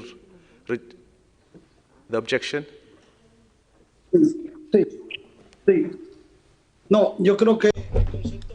I believe that the concept of protection refers to safeguarding. It's something that is part of the human condition, whereas respect is something that relates more to our relationship with others. Now, when we're talking about protection within the cultural sphere, we mean safeguarding it. So the concept of protection is perhaps more in line with what we're dealing with here, the ethical issue. The ethics. That was what I had to say, Chair. Thank you. Thank you, Dominican Republic. Okay. The only objection is the UK. I see it's in the chat, maybe there is some grammar need to be fixed, but UK, you have the floor. UK? Thank you, Chair. That was all I was going to say. That respect for and protection. Yeah, respect for and protection of, because the active verb is challenge, and otherwise you have two verbs in the sentence. It doesn't quite work. Apologies for being. That's fine. That's fine. As you know, my English grade in high school wasn't that good. So, please, is there any objection? So I can move forward. Is there any objection on the text in front of you? Do you feel a strong objection? I see none. I thank everyone for their flexibility. PP 24 is approved. Let's go PP 25, and believe it or not, unfortunately, there is no amendment. So, Secretariat, please read it. So, PP 25 reads as follows: adopts the present recommendation on the ethics of artificial intelligence. Again, PP 25, there is no amendment, so it's accepted as shown. PP 26, no amendment? No, I'm just kidding. There is amendment. PP 26, please. So PP 26, as amended, reads as follows: recommends that member states apply, amended by Russia, on voluntary basis, the provisions of this recommendation by taking appropriate steps, including whatever legislative or, Singapore Amendment, non-legislative, and strike other, continue measures may be required in conformity with the constitutions and governing structures of each state to give effect within their jurisdictions to the principles and norms of the recommendation in conformity with Singapore Amendment, national law and applicable international law, Russia and domestic legislation, Canada and Russia, including, and strike especially, international human rights law. Then there is another amendment to the same para. It will read as follows: recommends that member states apply the provisions of this recommendation by taking appropriate steps, including whatever legislative or other measures may be required, in conformity with the constitutions and governing structures of each state as appropriate. Okay, thank you.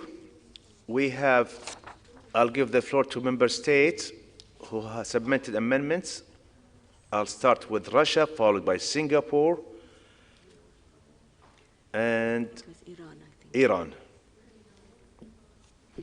Dear Representative of Russia, please.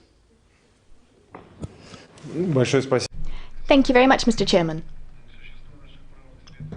Well, the substance of our amendments is something that stems from the text as a whole. Here, we want to underscore the fact that this is a non-binding document. So when it comes to our amendments on para 26, but also para 27, that's the rationale. As for domestic legislation, our delegation is prepared to withdraw that proposal. Thank you, Rasha, for your flexibility. Okay. I'll give the floor to Singapore, and I hope they follow the footstep of Russia. Just kidding. Singapore, you have the floor. Thank you, Chair. Unfortunately, no, I will have to disappoint you this time. Not at all. Not at all. Yes. Firstly, Singapore's amendment for the first is to reflect clearly, for to be specific, that non-legislative measures can also be included instead of just other. That's one, because we think that it's important to recognize this. The second amendment for national law and applicable international law, we're happy to drop applicable, but for us, we have said many times that national law is something that we need to think about. But if the room has issues, we are happy to change the wording of what we've proposed. So instead of putting national law and applicable law, we could put relevant to their circumstances and policy concerns in front of appropriate steps at the top of the paragraph. So that would then focus on context rather than just national law. So that's for the consideration of the room. Thank you. I'll give the floor to Canada. Sorry, just to add, I'll put the amendment in the chat so it's easier. Okay, thank you. Canada, you have the floor. Thank you, Chair. So we just had one small amendment, was to replace especially with including. And this was because there's other areas of international law and that we think. Canada, you're muted. Canada, you're muted. And Russia, we will fix the typo. They switch it. Canada, you have the floor. Sorry, you got muted. Could you please start from the beginning? So. Yeah, it's just the small amendment was just to replace, especially with including, because we believe there's other areas of international that may be important. So that was our suggestion. Thank you. Excellent, excellent. Thank you. Okay, I'll open the floor, but first let's reflect what Singapore. Please, Terry, Singapore are sending it in the chat. Could you please reflect it on the screen before I open the floor on the discussion?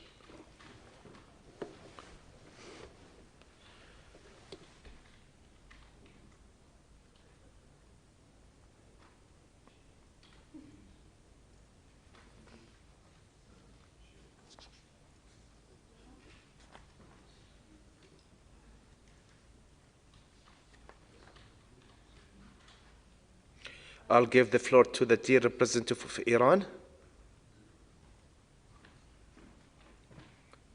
Yunus, you have the floor.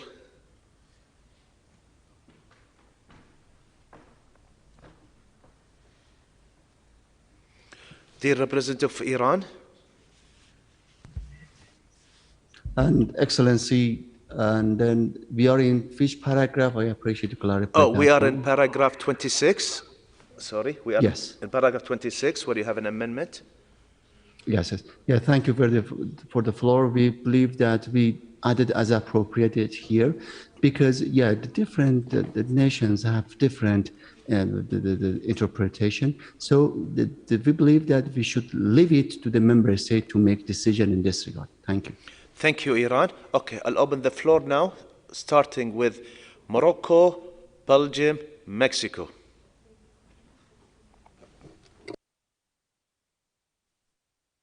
Thank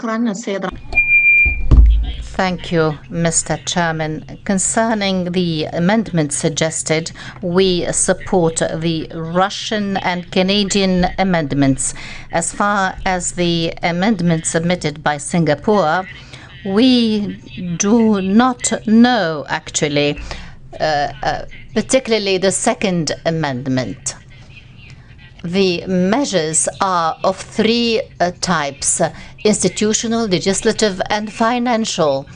And when in the text we referred to the legislative measures and we left the scope open to other measures, that means inevitably that we refer to the institutional measures related to the policies and the other measures, the financial measures, tax measures and other measures. In the final analysis, these all focus on legislative measures, and we do not understand the non-legislative measures. Actually, the original text was crystal clear, and there was no confusion about it. As for the Canadian amendment, we have discussed at length the issue of international law for human rights. However, when we talk about national legislations, this goes without saying, because national states cannot adopt any measure that goes against its own national laws, and any measure adopted by any country should be fully in line with its own laws and its constitution. And therefore, as for domestic law or domestic legislation, as suggested by Russia, we do support this amendment. Thank you. Shukran, Fatima. Thank you, Fatima. Continue my list: Belgium, Mexico, Germany. Then after that, I will reflect what's in the chat regarding, if anyone has support on the chat. So I'll give the floor to Andy. Belgium, please. You have the floor. Thank you, Mr. Chair. Well, first of all, we believe it's quite clear that this instrument or this document is a recommendation, so by definition, it's not binding. However, we can live with the first Russian amendment that says on a voluntary basis. As to the first Singaporean amendment, saying relevant to their circumstances and policy concerns, if we are already going to write that it's on a voluntary basis, I think this is quite evident. We don't need to stress the voluntariness even more. We don't want to weaken the instrument by adding this phrase as well. For the same reason, we would oppose the Iranian amendment that says as appropriate.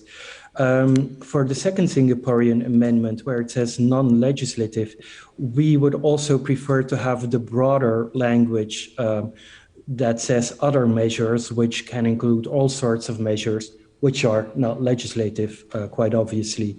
So we would also oppose that amendment. As to the Canadian and Russian one, including instead of especially international human rights law, we would have preferred especially, but we don't have any particularly strong feelings on this one. Thank you. Thank you. Thank you, Belgium. I'll give the floor to Mexico, followed by Germany. Muchas gracias. Thank you, Chair. We believe that the amendment put forward by Russia is appropriate. And in fact, in this document, it's a non-binding document. And so we need to specify that it's on a voluntary basis for each country. And likewise, although it may seem redundant, we believe that the addition by Singapore shows that, of course, we will be taking into account the priorities and circumstances of our countries. We would support it. Now, regarding the second amendment put forward by Singapore, non-legislative, we believe that it would be better to leave other measures, because we believe that it has a broader scope, and therefore we wouldn't support this amendment. And the last amendment, including, we could also support it. Thank you, Chair. Thank you. So far I see there is okay with the initial Russian and the Singapore. People are split or not okay with the non-legislative, and they are okay with including so far. With that, I'll give the floor to my dear representative of Germany. Katharina, please, you have the floor. Thank you, Mr. Chair. I can be very brief because in this case, neighbors think alike, and Andy has said every single point I wanted to make. We can support the Russian and the Canadian amendments in the beginning and at the end of the paragraph, but we would not support the Singaporean amendments first because we want to include all types of measures, and second, because we have a restriction already, and it is obvious, more than obvious, that member states would when implementing their policies take into account their circumstances and policy concerns. This is just watering down the recommendation way too much. It is voluntary, and that says it all. Thank you. Thank you, Germany. I'll give the floor to St. Vincent. Thank you, Mr. Chairman. Thank you, Mr. Chairman. Mr. Chairman, I am flexible for the proposal of Russia, but I would prefer to not put non-legislative and leave other measures or measures. But I have a question, Mr. Chairman. I have looked to some recommendations, and I saw that we don't have the wording, the constitutions and governing structure, the constitutions. We have the wording constitutional practice. So I would like to have a clarification and maybe replaced by constitutional practice as in other recommendations. This is my question. Thank you, Mr. Chairman. And I can live with Canada and Russia proposal with including. Thank you. Thank you, St. Vincent. I'll continue before I continue, I see support.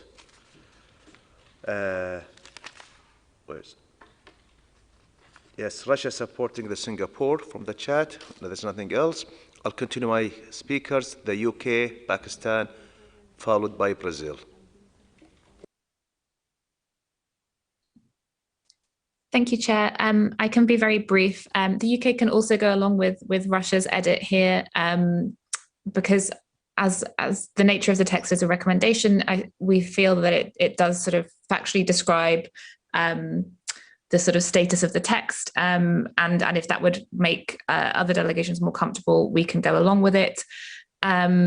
We would, on that basis, not support the Singaporean amendment straight afterwards because we feel that would weaken it too much. We would prefer the original text rather than Singapore's suggestion of non-legislative measures, and we are fine to go along with including international human rights law rather than international law. Thanks very much. Thank you, okay. I'll give the floor to the dear representative of Pakistan, followed by Brazil, then France. Pakistan. Thank you, Chair. We believe that any recommendations to have maximum compliance, they should be as simple as possible. The text is already quite verbose, so it doesn't make much sense to add any more verbosity to it. So, and since the whole document is not non-binding in nature, so saying Russian amendment that says that it should be on voluntary basis, it is implicitly covered in that. And similarly, Singapore's amendment that it should be relevant to their circumstances and policy concerns, it is also automatically covered as the document is non-binding. And same is the case for Iran's amendment as appropriate, since it's non-binding. So every country would only take it as a member state would only take it as a guideline rather than anything that is binding on them to follow. And any more verbosity, we believe, would only increase the ambiguity. So we believe that it should be as simple as possible. Thank you.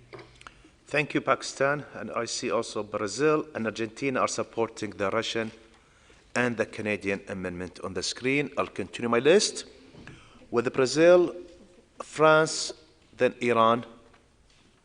Brazil. Thank you, Chair. Well, actually, my position you have just expressed. We support we can accept the Russian amendment. We think it's actually it's something that is how can I say, it's something that we didn't need to say because it's already implied in the fact that this is a recommendation. But in any case, we don't see a problem in including this mentioning here.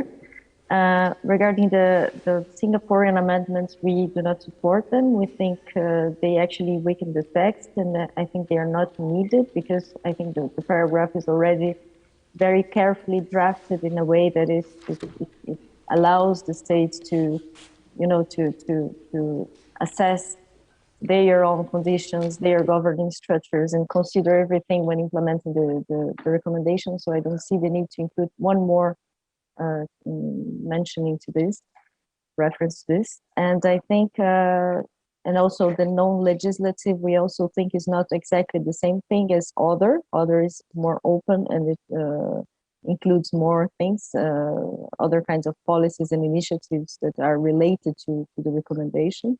So we would prefer to keep other.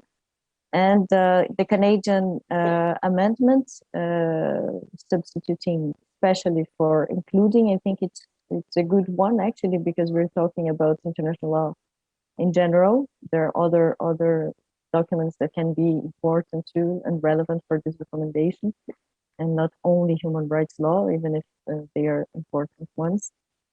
So I think that's it. We support the first Russian amendment and the Russian amendment and the Canadian one, and we do not support the Singaporean ones. Thank you.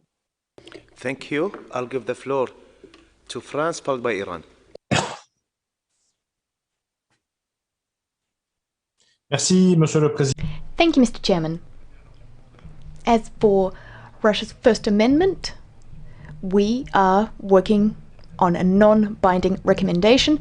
So this addition on a voluntary basis does weaken the recommendation somewhat, the paragraph somewhat, but we see a lot of colleagues getting behind this proposal, so we're not going to oppose it. However, regarding Singapore's amendment, we're of the view that it doesn't add anything. In fact, it weakens the text somewhat. So unfortunately, we cannot accept that amendment.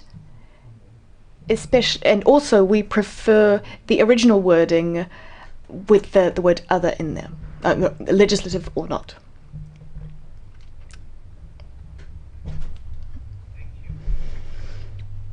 Continue my list with Iran, Algeria, Singapore. Iran? Thank you, Excellency, for the floor. I take the floor to also insist that why, as appropriate, it's important. I explained it before. It's important because this is maybe some countries already they have such a kind of legislation, and then we have to send a clear message. The other issue that I wanted to raise, we wanted to support the amendment of the Russian delegation and also the Singapore proposal. We believe that there is enriched a paragraph and an added value here to be here, and when we support the both. And also the last one, the two amendments from the Russian delegation and one amendment from the Singapore. Thank you. Thank you. I'll give the floor to Aljazair, followed by Singapore. Aljazair, تفضل أحمد. شكرا سيدي الرئيس.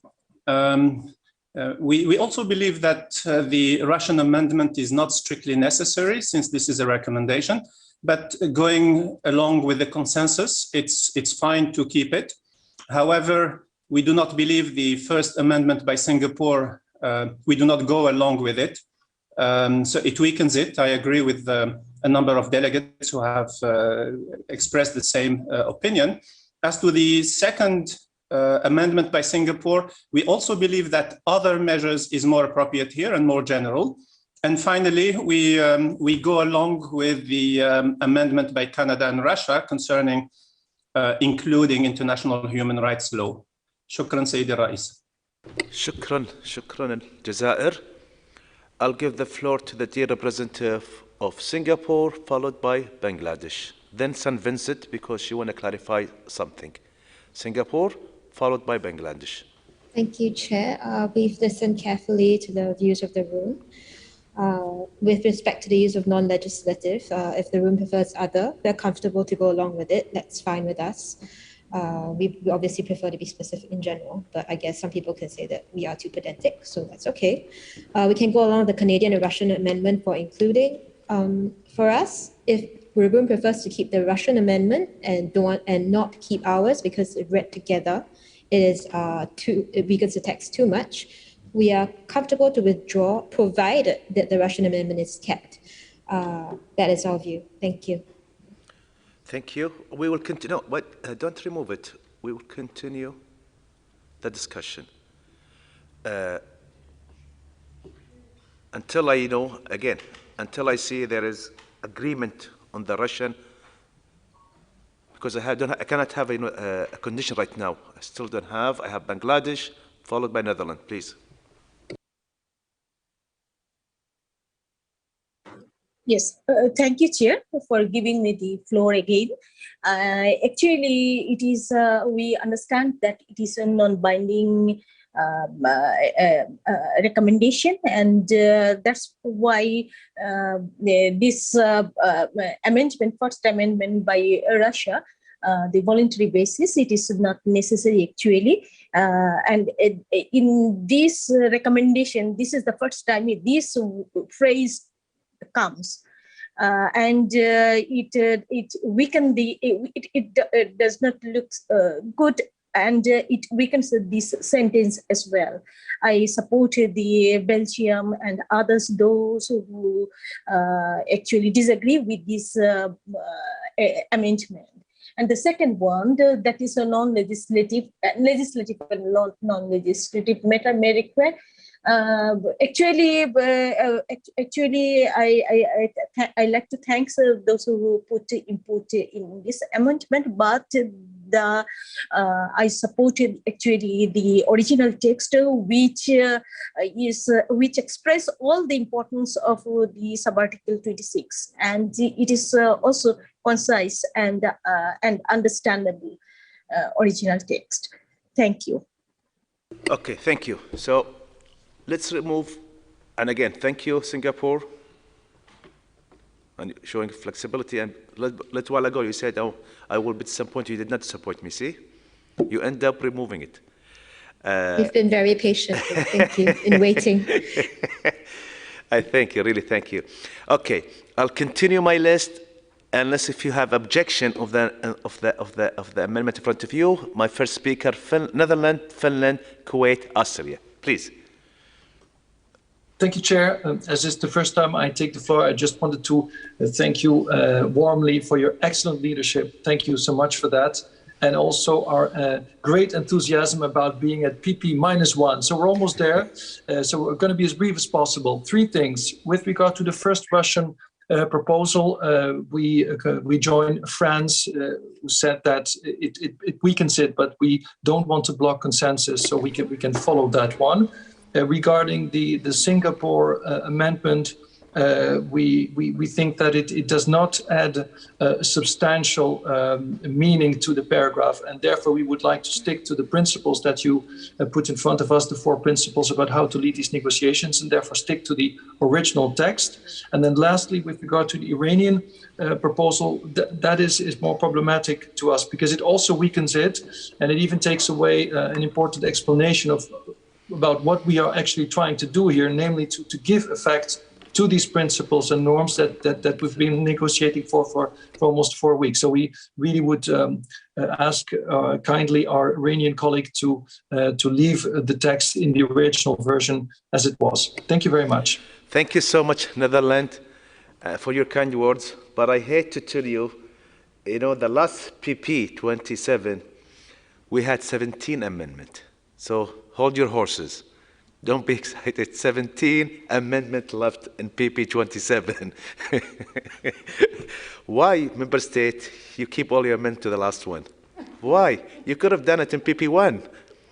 Anyway, I'll give the floor to the dear colleagues from Finland, followed by Kuwait, then Austria. Finland. Thank you, Mr. Chair. At least we'll have a nice finale for our journey with all those amendments.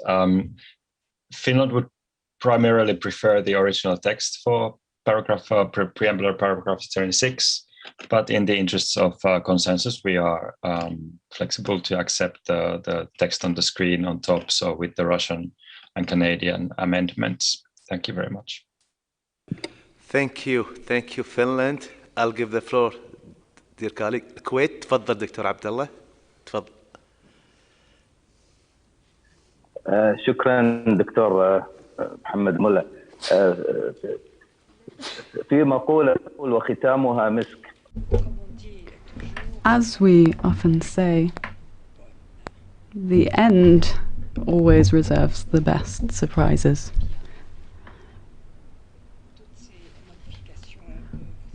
All of these amendments that we see displayed on the screen, as regards these amendments, we have the following position. For us, the initial text should remain as it were. However, we can accept the amendments proposed by Russia and Canada regarding including. Thank you. Representative Austria, Anna, you have the floor. Thank you very much. I'll be very brief. Just also to underline that Austria would have preferred the original text, and we think that the inclusion of on a voluntary basis is actually not necessary because it's self-evident, and also all the other recommendations that the General Conference has adopted didn't use such a reference, but of course we won't stand in the way of consensus, so we can go along with the text. Thank you very much. I thank you. Okay. I think I need to give the floor to St. Vincent again to elaborate regarding some wording that we use. Meanwhile, we are checking with the legal to make sure. So if you want to elaborate, again, I would like to thank our dear colleague from St. Vincent, and she will elaborate, and I will see if I got an answer from the legal point of view. Dear St. Vincent, if you would like to elaborate, again, for the member state to follow your point. Mr. Chairman, I have looked to most of recommendations, and we have, in conformity with the constitutional practice and governing structures. And I would like to know why we put here constitutions, what is the difference, and if we should keep the wording used in other recommendations by putting constitutional practice. I mean, it is up to the Secretariat to explain and to clarify. Thank you. Thank you. Again, we checked with the legal, and yes. If after the permission of the member state, I would like, again, this addition, it's the language that we are used in UNESCO, and after I've checked with the legal officer, it's true, the language will be and show you on the screen, it's the correct one, or the one that we used. Could you please reflect that on the screen?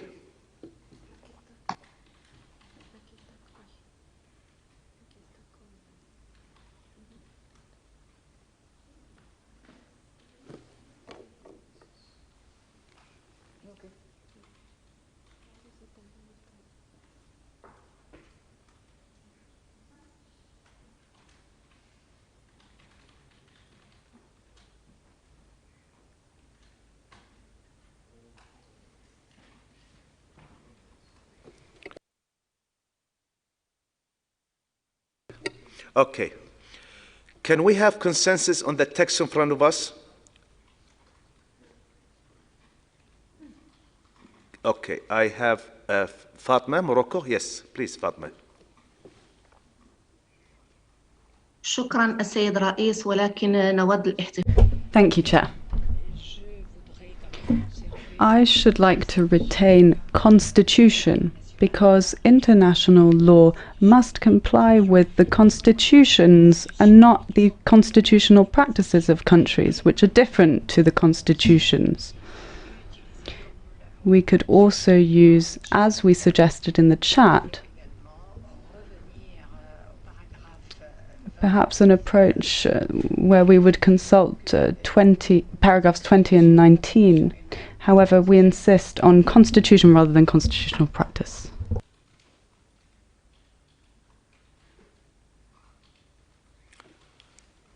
I'll give the floor to Belgium, followed by the UK, then Iran.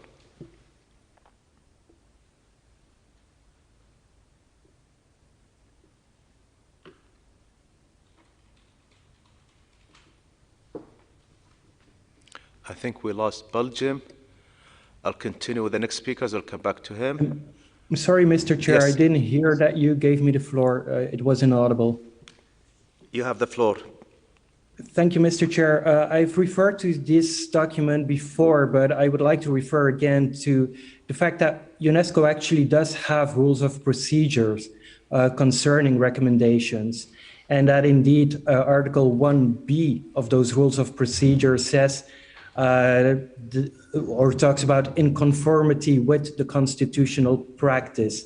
So we would prefer that language. If you want to be completely accurate, it says constitutional practice, not practices.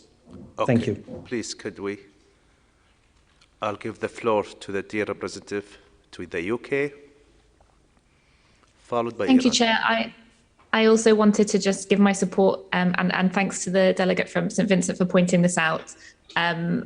We would also prefer to stick with what is usual in a UNESCO document, and also would just point out that not every country has a formal written constitution. That is the case of the UK, for example, as I'm sure it may be in others. So constitutional practice is more encompassing, and I understand may be used to reflect that point, that the constitution is a little bit limiting in that sense, as not every country will have a written constitution. Thank you very much. Thank you. I'll give the floor to the Iran. Thank you, Mr. President. We also support the colleague from Morocco and then believe that the right phrase here is constitution. Thank you. Thank you. Yeah. Okay. Let me again, could we keep the first 26 and delete the second one? Since we didn't see support for that. Okay. I see people want to say here constitution and constitutional practice. I have Poland. Poland, you have the floor. Poland.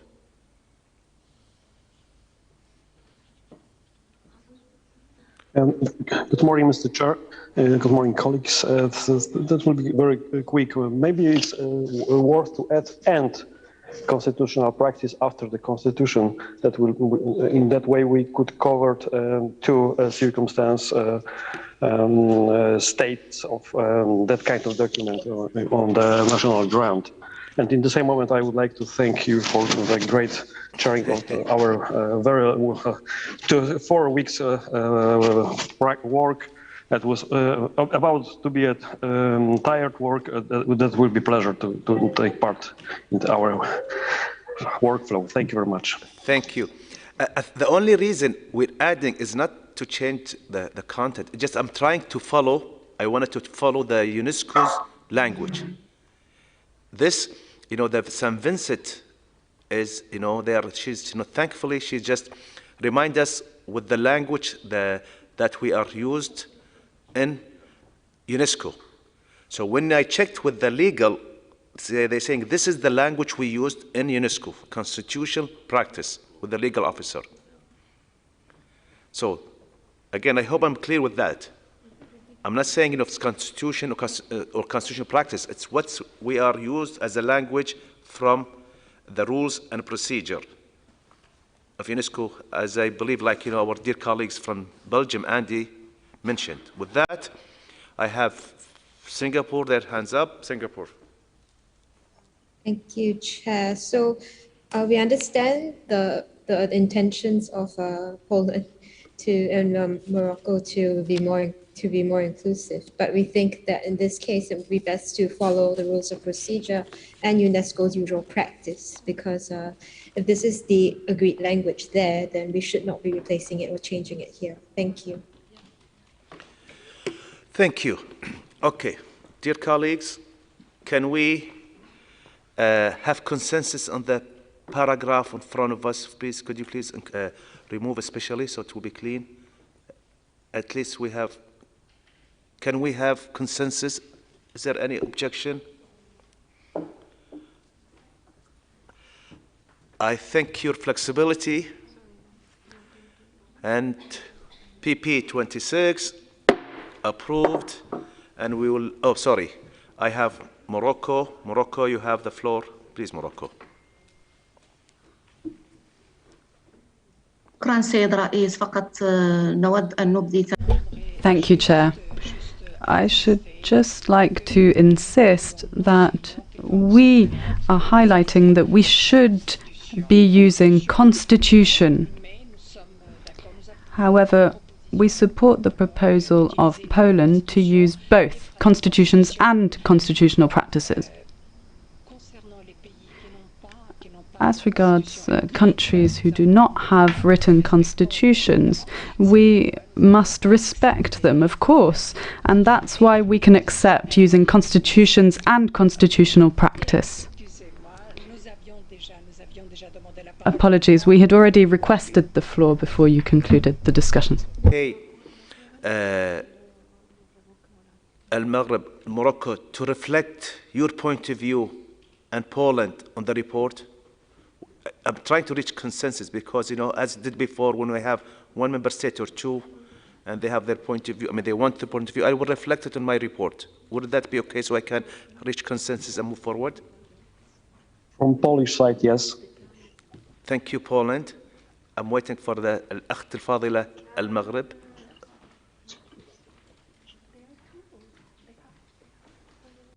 Morocco? Says the chair. Yes, absolutely. We could accept your proposal, Chair. So again, PP 26, approved. And let's go to PP 27.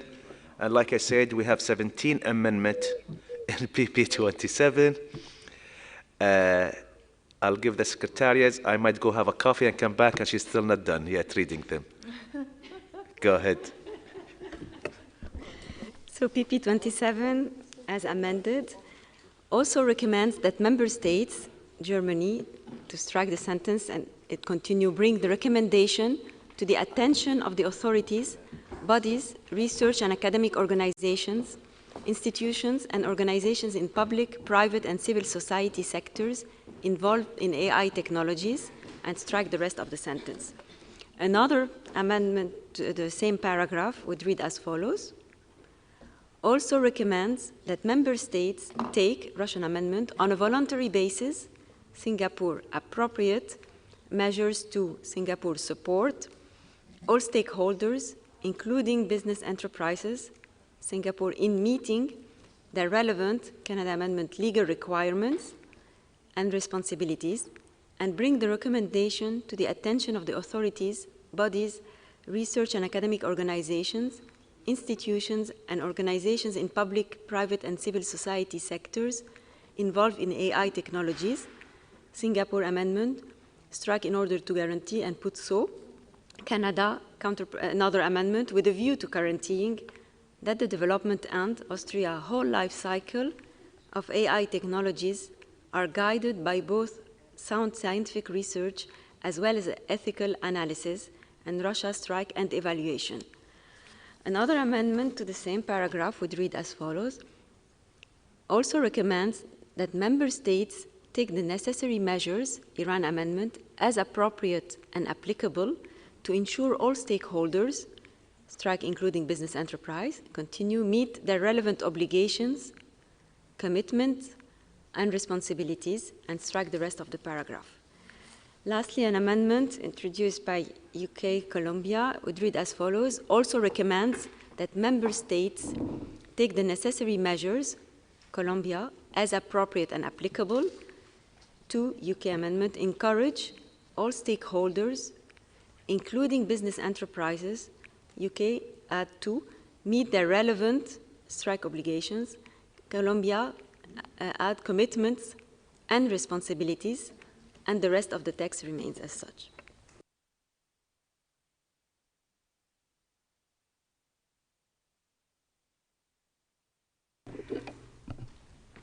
Dear delegates, we are waiting for the chair. He will be back in 1 minute.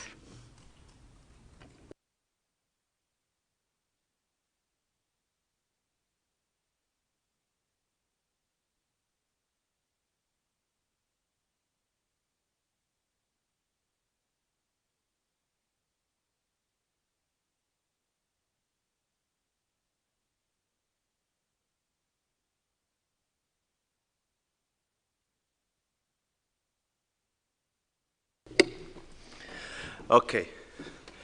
Here how we're gonna handle these 17 amendments. Does anyone have an amendment how to handle the 17 amendments? Okay, I think we can start. I see some of the amendment that we already discussed and we approved.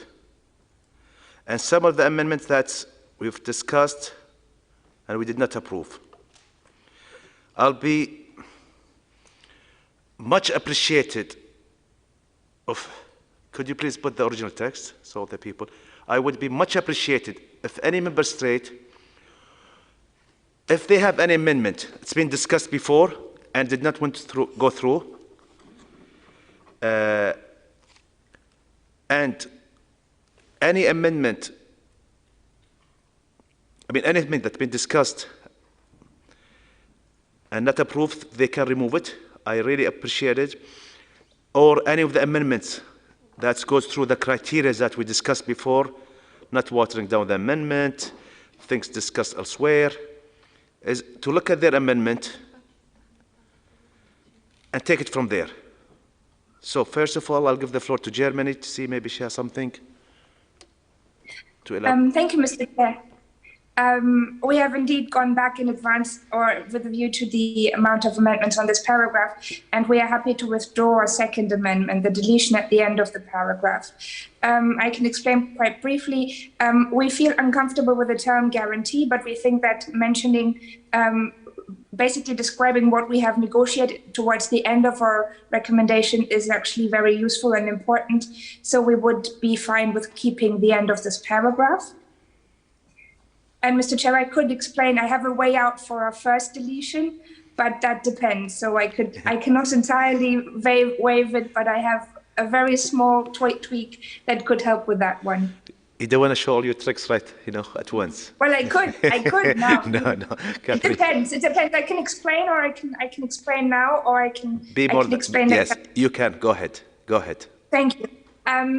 This first part of the paragraph for us, especially when it comes to obligations and responsibilities, in a technical legal language, that is just something that is very binding in character. And that is something, while we would understand the concept that we want to encourage and make sure that everyone, stakeholders and notably business enterprises, do their job to implement this recommendation, we think it would take small tweaks. So first, the first term that is odd for us is ensure.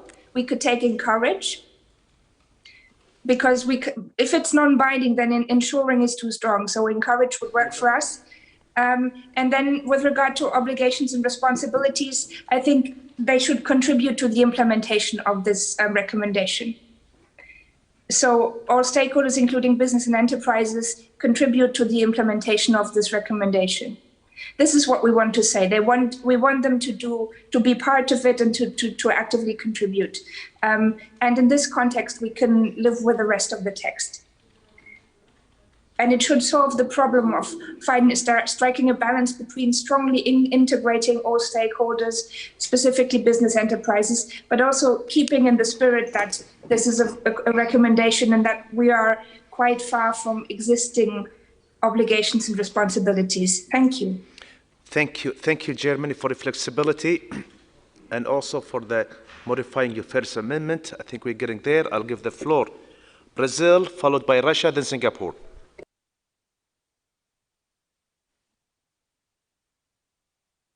Thank you, Chair, and thank you, Germany, for presenting this amendment to your own amendment. I was actually going to propose... Sorry, I thought, Brazil has an amendment. You have Brazil amendment here? Yes, no, it's just a comment about the amendment. I'm sorry, my apology. I'll go with the next amendment. Please go to the next paragraph. So I have here Russia, followed by Singapore, then Canada. Russia, you have the floor.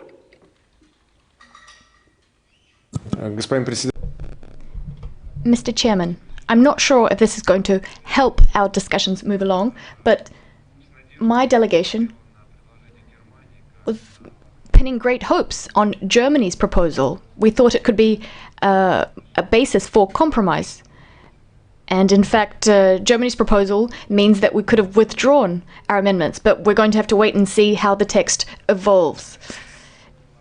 If Germany has taken its proposal off the table, well, that's a shame. Thank you. Thank you. Thank you, Oleg. Thank you, Rasha. Okay. We'll continue again to the next member state who submit, which is Singapore. Singapore. Thank you, Chair. Because we are happy to discuss the German amendment, we are okay to withdraw our first amendments, the first portion of the text. So we can take us out. But the second half we would like to keep because we have concerns with guarantee. It's a very high bar for the entire number of groups of people that that precedes the sentence. So we would like to keep our second amendment. We think that that's a bit of a tall order, particularly for recommendation. So that's the reason why we amended it to so, because the whole point is to get them to bring them to to get them to apply ethical AI. Thank you.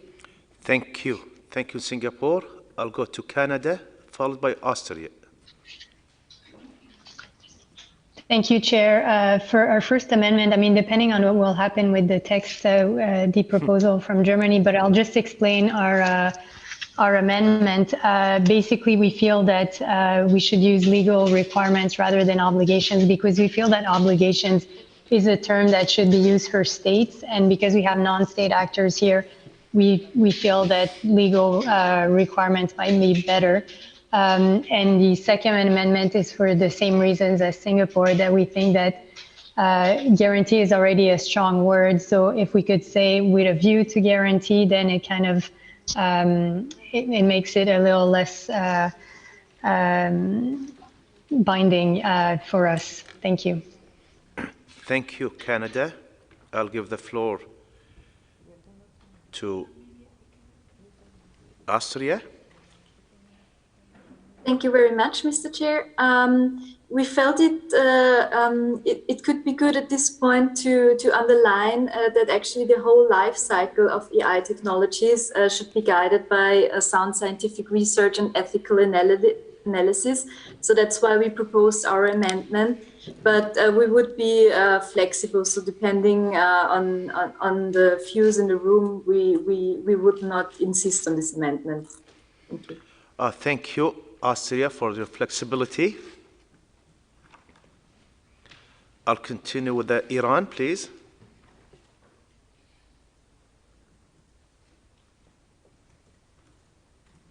And thank you, Excellency, for the floor. And Excellency, we would like to propose that original one, except the last part is the best option. And then we support the Russian proposal that reflected for deletion of the last part. And then we are in the favor of to keep the next of the original paragraph, and for sake of flexibility, we withdraw from our proposal. As the Russian proposal mentioned that one, we are not in favor of deleting the first part as the Germany mentioned, because that's the main part of the paragraph. And then my last proposal, and then as we are almost run out of our time, we propose that coming back to the original one, except the last part that the Russian colleague proposed, we support that one to be deleted from the text. Thank you. Thank you. Thank you, Iran, for flexibility. And please, let's reflect that. I'll give the floor to the UK. Thank you, Chair, for giving me the floor. I can be very brief that I think our edits were intended in the same direction as Germany's edits, in that we felt that this was referring to sort of other stakeholders, and we should not be using the terminology that we would typically apply to states in this context. So we had difficulty with the term obligations as well as ensure in this context. I think we could work with the German proposal and also open to some of the other proposals on the table with regards to the change to guarantee. The Canadian proposal here seems quite sensible. And I'll leave it there for now because it's a little bit difficult to see all of the different edits, but that's just the rationale behind ours. Thanks very much. Thank you, Dayuke. So I'm gonna go to the Germany and start on that. But before that, I need to give all member states who had an amendment. Can you go down? I see Colombia. I want to give everyone their chance to elaborate on their amendment. Dear Representative of Colombia, could you please elaborate, where it says as appropriate and applicable?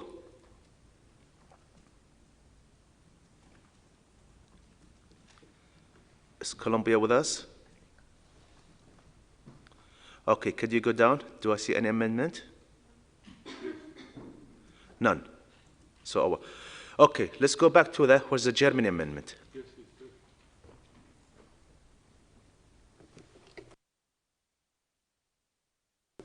Okay, Colombia, I see Colombia in. Colombia, would you like to take the floor?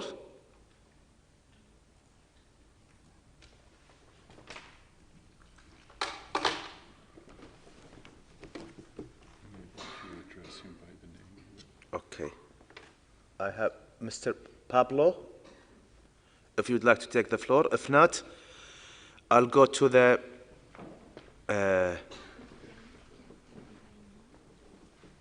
could we go to the German amendment and we start from there?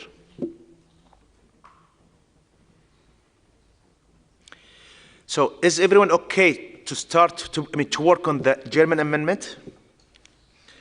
I guess with that, I'll give the floor to France, followed by Netherlands, then Pakistan. France. 2 minutes. Merci. Thank you, Mr. Chairman. Thank you for giving us the floor. Of course, we support the German proposal. However, we are not in favor of the Russian Federation's proposal to bring on a voluntary basis back in there. We've already talked about this. We've already included it. There's no need for repetition. In fact, it wouldn't add anything. It would just weaken the text further. Thank you, Mr. Chairman. Thank you. But I also, if I can, add the Russian where they strike evaluation, because I see several member states want that part, and I believe Russia said because Germany had striking they want to keep it. So also add that where evaluation and evaluation at the end to be striked. Yes, at the only end. Yes, here Russia, so people can comment on this. Okay, this way. And if any member state, they think the text in front of them, who submitted an amendment, and they wanted to see it reflected, it's a major, please let me know. So before,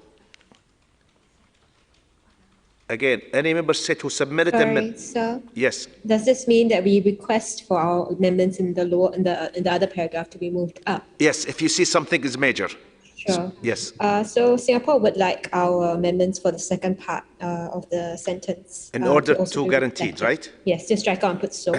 Then we can all just focus on one paragraph. Yes, that's what I'm trying. Thank you. So could we please, where Singapore says, in order to guarantee, to strike it and put Singapore? In order to guarantee, same, yes, in order to guarantee. So that's a red line to Singapore. Thank you. Any member state who has an amendment below and they think it's a red line and they want to see it here.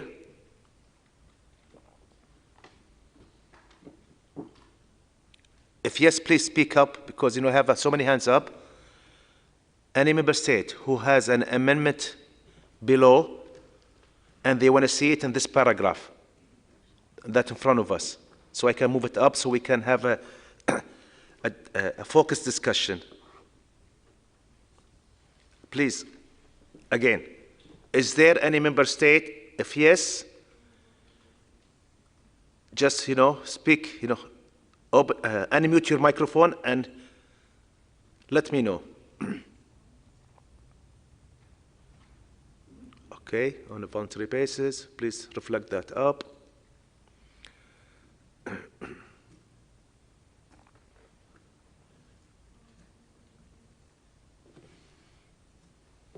Good.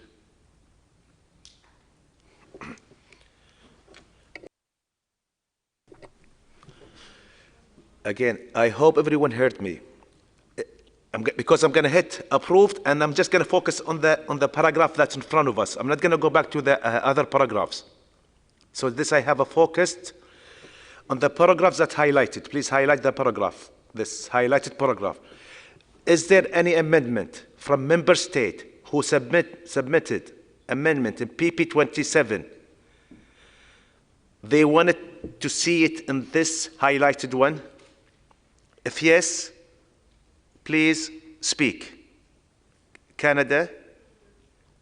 If not, I'm going to delete the rest.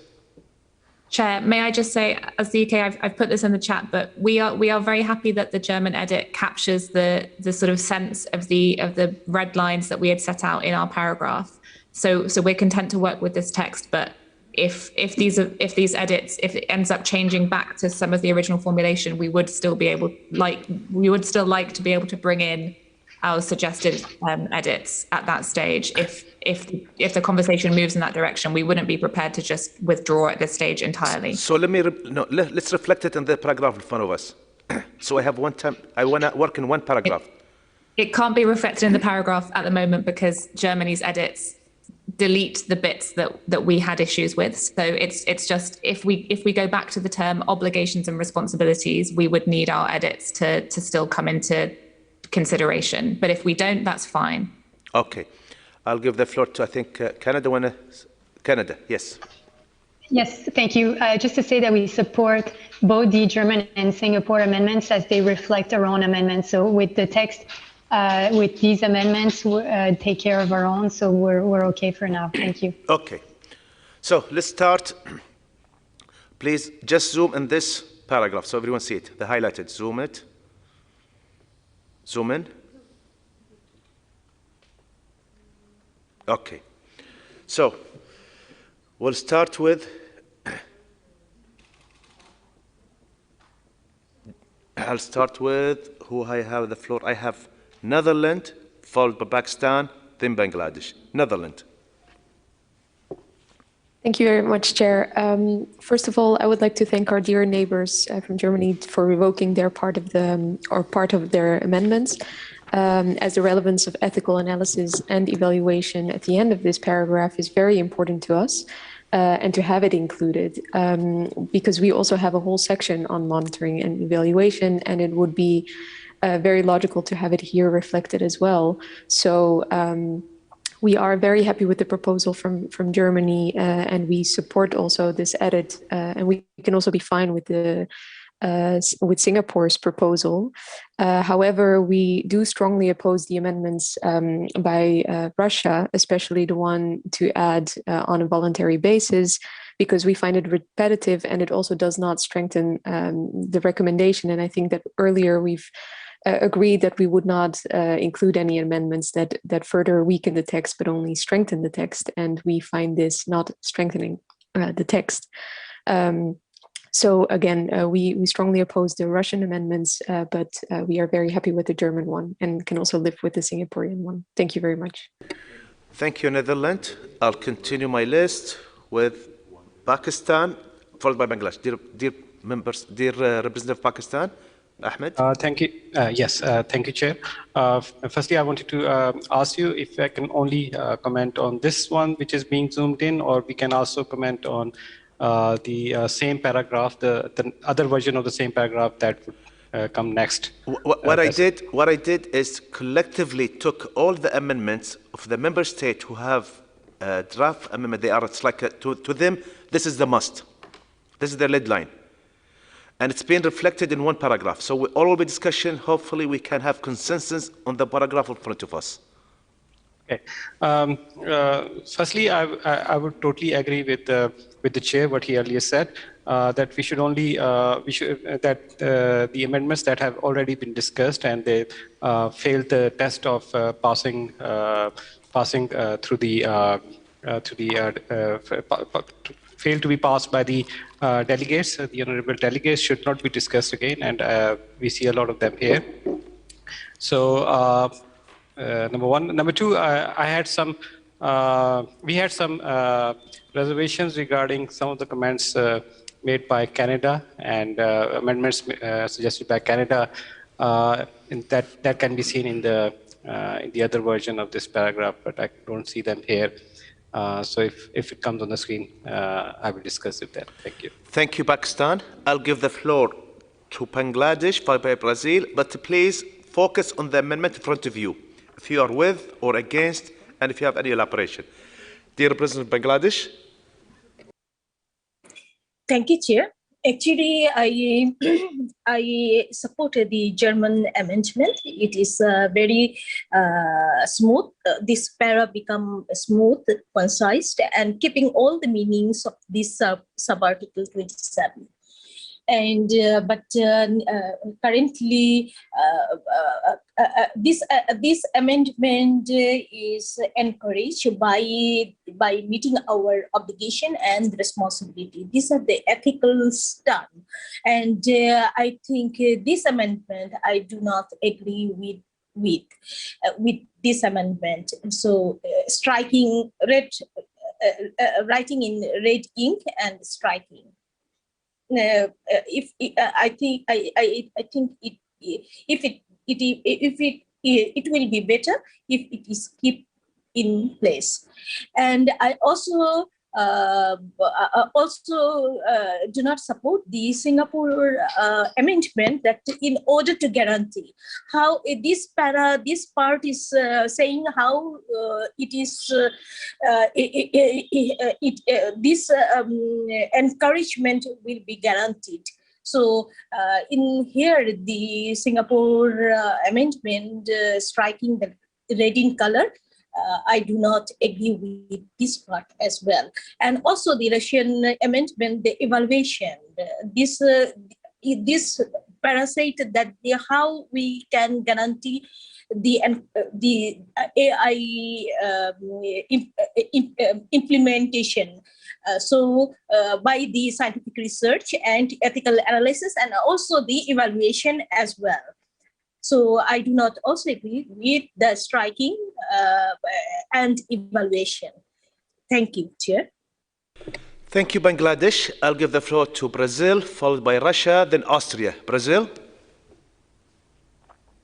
Thank you, Chair. Well, in principle, Brazil would support the paragraph as it was, the original version of it. We were comfortable with the paragraph, but seeing that so many amendments were proposed to it and listening to the reasoning behind all of them, we understand there are some concerns, especially regarding the engagement of other stakeholders, business enterprises and everything in the implementation of this recommendation. And the fact that, of course, the recommendation is actually addressed to member states. And so it's not really correct to talk about obligations of enterprises in this recommendation. So we understand, and then we are ready to find a compromise language. I think the proposal made by Germany goes in the good direction. At the same time, I do feel that it weakens still a lot, the paragraph. So I would like to propose actually an alternative text for that would not change too much, and I think and I hope it can find can have support of the other delegations, which would say something like instead of encourage, to engage all stakeholders, including business enterprises, in the implementation of the recommendation, and then the rest would be the same. Regarding the Russian proposal on a voluntary basis, we honestly think it's not needed to include it here again, because we have already included in the previous paragraph. And as we said, honestly, we think this is already implied in the fact that this is only a recommendation. So we don't see the need, and we would prefer not to include it here again, you know.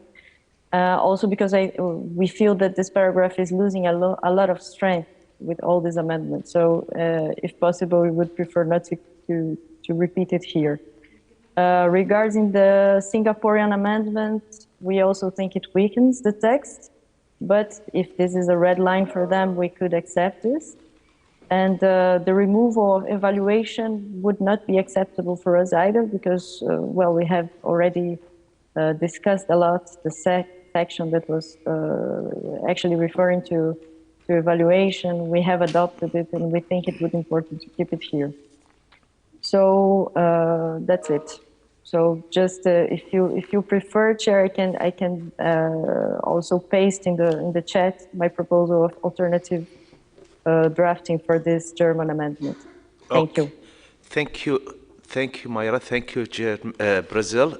You can, but I will not reflect it unless let me hear a couple member states. If they are along that direction, I will reflect it on the screen. But meanwhile, yes, go ahead. I'll be more than happy to have it in the text, and the Secretariat will have it ready whenever we want it. With that, I'll continue my list, which is Russia, followed by Austria. Russia? Thank you very much, Mr. Chairman.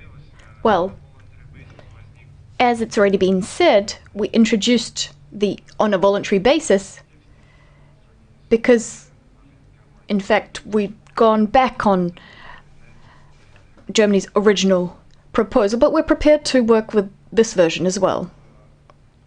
In principle, we would like to insist on keeping on a voluntary basis in there. Now, if we cast our minds back to para 26, which we recently adopted, this comes after the word take. So it says take on a voluntary basis the necessary measures. Take on a voluntary basis the necessary measures. We very much like Brazil's proposal to replace encourage with the word engage. That's certainly an option. Although, to be fair, if consensus is garnered around the word encourage, we're okay with that.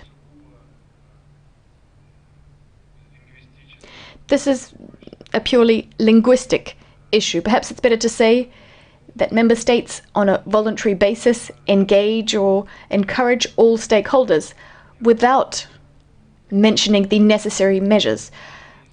This is not really a matter of principle, just a suggestion. And hoping that we can wrap up soon and enjoy the weather. It's 33 degrees in Moscow. It's very rare that we have such weather in Russia. The sun's shining. So in order to get outside, we're prepared to withdraw our proposed amendment at the end of the paragraph, the and evaluation. We're prepared to withdraw that. Thank you. Thank you. Thank you, Russia, for your flexibilities. And I wish we have the same temperature here. It's a bit cloudy. And we haven't left this room for God knows. And our skin color became pale. With that, okay, can we reflect, please? I see support for the Brazil. Could we reflect that on the screen before I continue? Engage. It's in the chat. She had it in the chat, she said.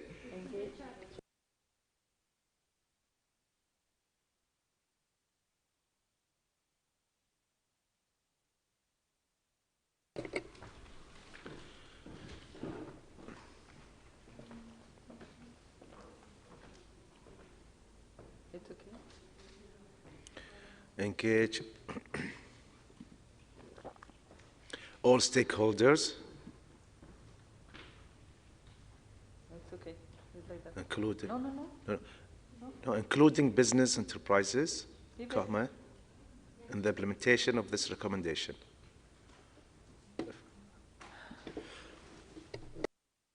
Okay, I'll continue my list to the dear representative of Austria, followed by Iran, then France. Thank you very much, and thanks to all the colleagues for their proposals. We could go along with the latest proposals and also the latest proposal of Brazil. Thank you also very much to the Russian Federation for the flexibility on keeping evaluation in the end. This is very important to us. However, equally important is also for us to have this paragraph without repeating again on a voluntary basis. For us, there's no need to say it again. We have included it in the previous paragraph, so really no need to repeat something that is obvious. In any case, a recommendation is voluntary, like I said before, in none of the other recommendations that UNESCO has adopted, we have a repetition of on a voluntary basis, or even had the necessity to include the wording. Thank you. Thank you. Netherlands? No. I'll have Iran followed by France. It was Austria. Thank you, Austria, exactly. Anna, Austria. So Iran followed by France. Iran.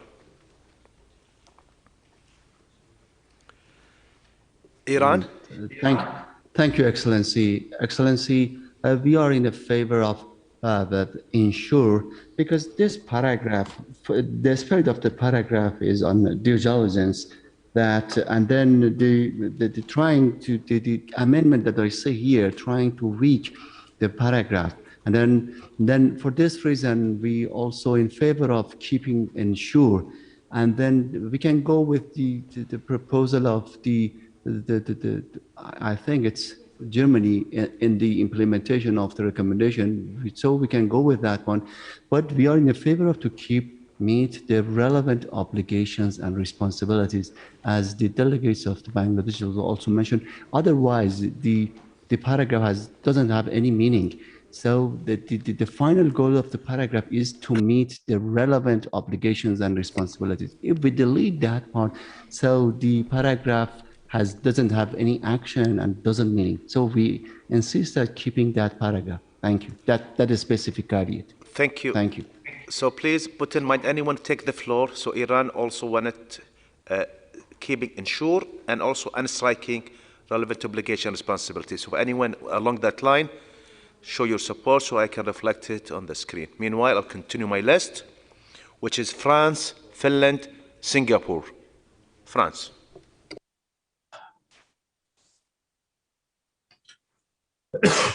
Merci beaucoup, monsieur.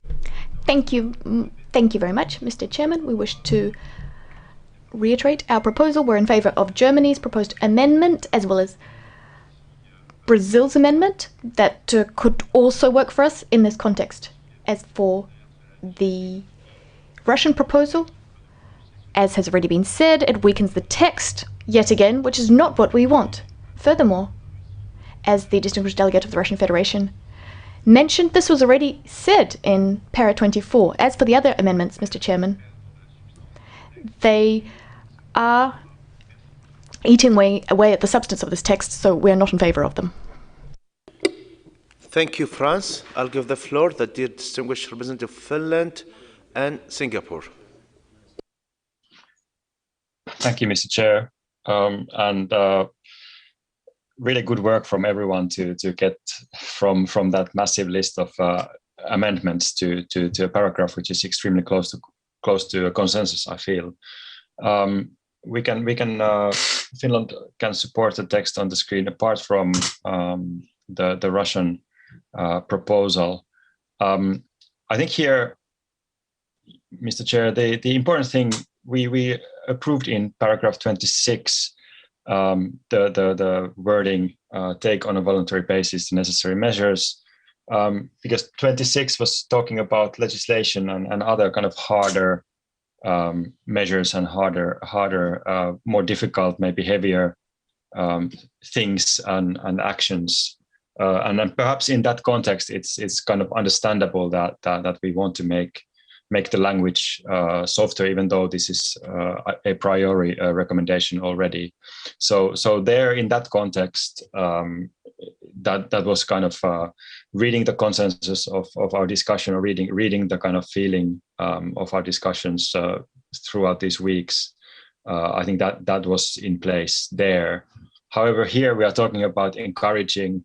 Or we are talking about in any case, we are talking about softer measures. We are talking about bringing the recommendation to the attention of different organizations and actors, etc. So this is already much kind of more varied back of activities.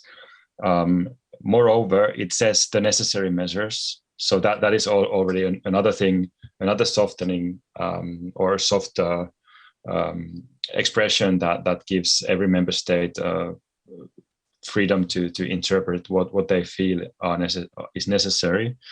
The edits by or the amendments by Germany, Singapore, etc. Have removed any terminology that might be kind of binding or too strong or too legalistic. And moreover, as then Brazil has proposed to engage as the verb here, which again kind of softens and maybe someone would say waters down, but softens and attenuates the impact of this paragraph from the original, which was ensure. Finland will, we think that this is already, we shouldn't go any further. We had an agreement and I think a consensus in this room to not water down and not to weaken the recommendation anymore or at all. I think this softening of the edges of this paragraph is enough as it is on the screen. So we can support the consensus that's emerging here with the Brazilian. I think a very good verb, engage. I think that kind of captures very well what needs to be done by the member state here. So with that, we can agree with the text on the screen, apart from the Russian proposal to add on a voluntary basis. Thank you. Thank you, Finland. Yes, again, before the floor to the next speakers, I see people are wanted to reflect on Iran, which is keeping ensure and meet their relevant obligation and responsibilities, which is Egypt, Poland, Malaysia, and Congo. Could we reflect that on the screen and continue the discussion? So ensure, engage, and unstrike.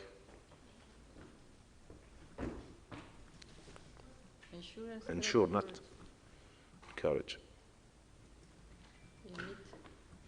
And unstrike, meet their relevant. Continue my list. Dear Representative of Singapore, followed by Mexico. Thank you, Chair.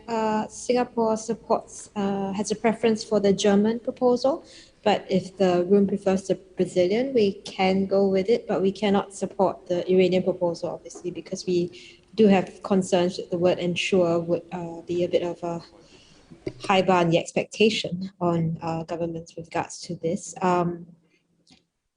Yes, for Russia's amendment, we are flexible. We do understand their concerns, but we think, as Finland has said, what the other amendments have done would be sufficient to deal with their concerns, and it's not necessary to have a voluntary basis on that in this paragraph. Thank you. Thank you. And I see Slovakia and Greece are supporting what Finland just said. I'll continue my list. Dear Representative of Mexico, Javier, please, followed by Germany. Gracias. Thank you, Chair. First of all, we'd like to highlight that the voluntary basis has already been mentioned in paragraph 26, and as was mentioned by our colleague from Finland, in paragraph 26, we thought that it was appropriate, despite the fact that we're in a recommendation. I'm worried that the amendments proposed for this paragraph are weakening the text. We appreciate Russia's flexibility to remove the final amendment on evaluation. However, if we remove concepts such as ensure or in order to guarantee, we believe that this will leave the text very weak, so we would recommend moving back to the original text, highlighting that this is a non-binding recommendation for states. Thank you.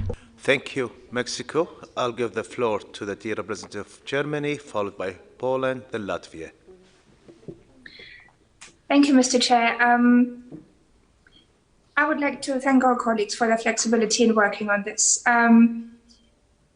We do support the Singaporean point to just say so and remove guarantee, because, and I would like to remind colleagues of the debates we had on using the term guarantee. We have not used this type of terminology in the rest of the recommendation for a good reason, because it does not create obligation. A guarantee is the strongest type of obligation. This is, however, a non-binding instrument, and we cannot force anyone to guarantee. This would be guaranteeing is the strongest type which we could use. So this is really impossible to use, literally. This is not in character with a non-binding instrument. Guarantee cannot be in there. We describe the same objective by saying so, but we describe it in a way that is in line with the non-binding character of this recommendation. The same goes for, however, our request to remove the obligations and responsibilities, which I would like to urgently reaffirm. This is a very important point for us. A recommendation cannot create obligations and responsibilities. So we cannot imply that we have created or we could in any ways impact obligations and responsibilities. We have described them to a certain degree, but we have described them in a way that means member states are free to choose. So this is just, they are encouraged to do it, but we cannot use language that is core language of binding instruments and put it here. It does not mean that companies or business enterprises didn't have responsibilities and didn't have to play a role. We have spelled these out specifically where it needs to be the case in the rest of the text. But we cannot very certainly do it here. What we need to say is that member states should do something that everybody plays a role. They should convey and they should carry the message of this recommendation to all potential stakeholders. And this is what they're doing by engaging, and I support Brazil in this, by engaging all stakeholders in the implementation.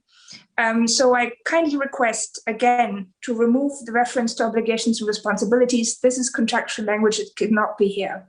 I've been thinking about a solution with regard to the Russian request for a voluntary basis. We're quite opposed to it.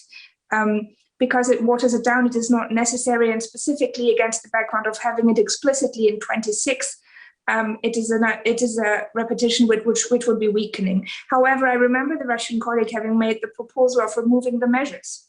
And if we just would recommend that member states engage all stakeholders, maybe that could solve the problem by removing both the voluntary basis and the necessary measures. This would streamline the text and send a clear message. Member states, it is recommended that member states engage all stakeholders. This is a non-binding language. It is still at the same time clear what we expect, and the type of responsibilities and the type of roles are clearly set out in the rest of the text, and we do not have to blow up the last paragraph of our preamble. The shorter and the more clear it reads, the more value and the more impact it will have. Thank you. Thank you. I'll give the floor to Poland and Latvia, but please, everyone, when we take the floor, try to have the mindset of some flexibilities. Again, so we can move forward. Poland, followed by Latvia. Poland. Thank you, Mr. Chair. It's, of course, very difficult to manage many contradictory and trying to using mind and Poland, thanks. Firstly, on the beginning, firstly, we would like to thank the Russian colleague to keep the evaluation on the final expression of the text, and also we would like to thank Iranian colleague to taking back the expression of meet the relevant obligation and responsibilities. We on our basis we prefer the original text totally, but trying to find some consensus. We try to create some inputs, maybe taking on the account the German colleague suggestion to cancel the expression. Maybe we tried to find our consensus on this way. After this recommendation, read meet their role in responsibilities of, for example, meet their role in that recommendations. Because why I try to underline this? Because shaping that recommendation, we don't talk about the abstract values only. We try to produce something very practical from the abstract to the market to the people in very concrete examples. And we, of course, agreed on all documents that AI actors are engaged in our recommendation. Here we have a preamble, and we try to think how we shape the policy actions. And because of that, from our perspective, it's worth and value added to say something about the responsibilities of that actors. This is our position. From the rest of amendments, even Russia voluntary, we prefer without this. But if we said on this way in the previous paragraph, from the Polish perspective, we don't have problem to keep it in the text also. We support trying to find a consensus. It is better to don't have Singaporean amendments, but it's thinking that it's a no-binding instrument, we can live with this. Thank you very much. Thank you, Poland. Okay, can I reflect what Germany says at the beginning, where it says also, at the top, also recommends that member state engage and strike this. Yeah, voluntary basis. Goes to engage and strike. Okay. And where it says, after implementation of this recommendation, meet their roles. Meet their roles. Yeah, take the necessary measures. So, also recommends that member state engage.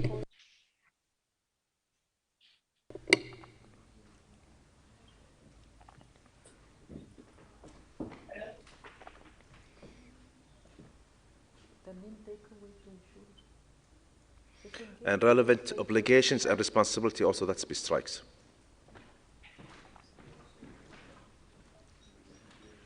And responsibilities to be striked.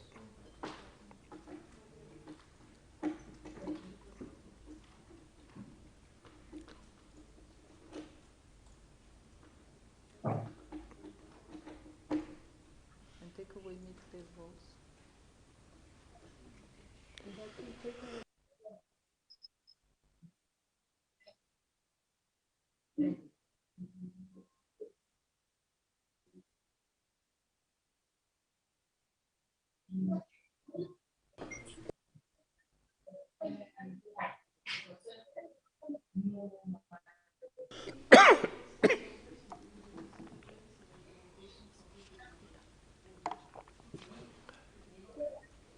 Yes. All right. I'll continue my list. Hopefully we can reach closer. I'll give the floor to Latvia, followed by St. Vincent, then Morocco. Thank you, Mr. Chair. First of all, I also would like to thank Russian for their flexibility and removing deletion of evaluation. It's very important. Then I now see that there is deleted on the voluntary basis. That's also is very for the good for not weakening the text. However, now I see that this paragraph has different meaning as from the beginning. Like at the first, we thought about every member state should ensure responsible actions and the responsibility of all stakeholders, business enterprises in implementing the recommendations. Now it's like they have to engage or they have to take part. It seems like very differs, and the text has lost their initial thought. So maybe we can work on Poland suggestion to somehow put this meaning back. For example, engage and all stakeholders, including business enterprises, in the implementation of this recommendation. Maybe to ensure their responsibility and role. I think one of the main aspects here is that the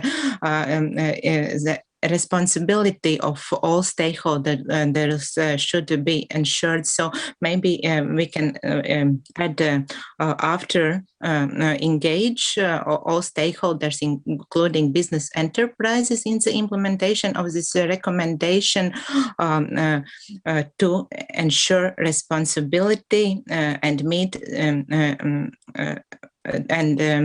the role and but responsibility, I think, should be kept for not to lose the meaning.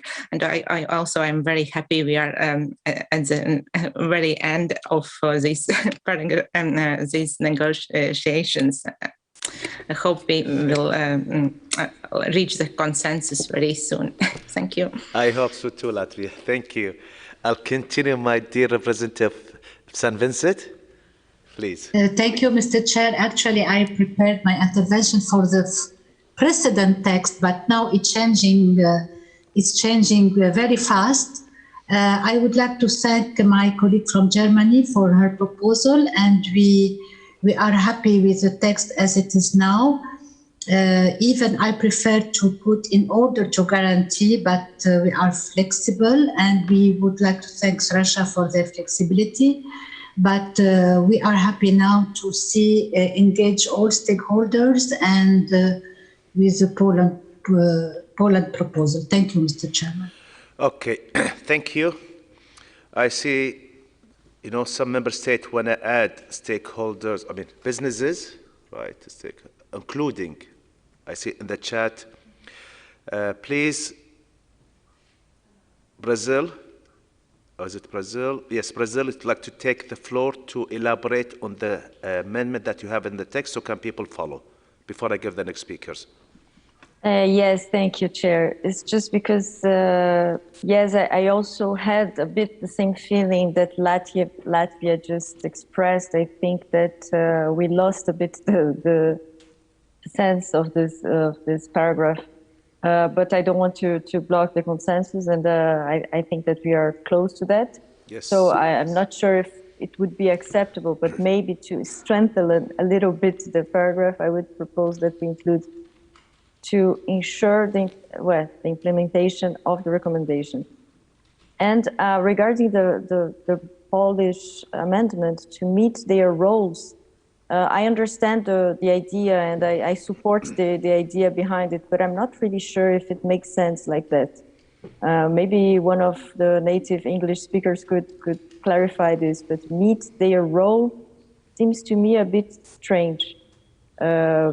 At the same time, I also agree with Germany. We cannot talk about obligations and responsibilities emanating from this recommendation to private sector companies. So I don't really, that's why I propose this other formulation, to ensure the implementation. That would be more or less in the same sense, because I'm afraid that to meet their roles doesn't really make sense. So I don't know if some English speaker, native speaker could clarify if it makes sense or not. Thank you. Thank you, Brazil. I'll continue my list, but please, again, I urge you to be precise. Don't repeat yourself, and try to be flexible. We are almost 5, and we need 1 hour break to prepare the report, then 1 hour to read the report and to take the comment, your point of view. So literally, I only have 10 to 15 minutes to finish this para. Sorry, I'll give the floor to Morocco Sorry, Chair. Yes. Sorry to interrupt, but if you would allow me to amend Brazil's text to see if we can reach a consensus, would that be okay? Yes. Okay, sure. So I would propose, because there were issues with the word ensure, that we can put engage all stakeholders, including business enterprises, to support them in their role in implementing this recommendation. Wait. Okay. I can put it in the chat. Yeah, I mean, I heard it. Let me continue with the floor to see. Then I will reflect it on that. If there is people want it to go that direction. But you can put it in the chat, and we look at it, and everyone can look at it. Meanwhile, I'll give the floor to Morocco, then Costa Rica, then Egypt, please.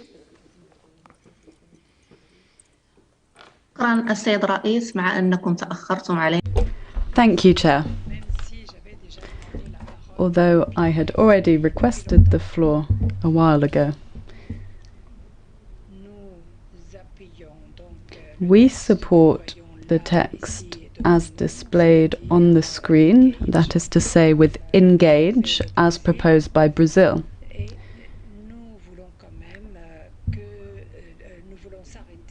We would like to stop after ensure the implementation of this recommendation. So to ensure the implementation of this recommendation. We would like to stop there.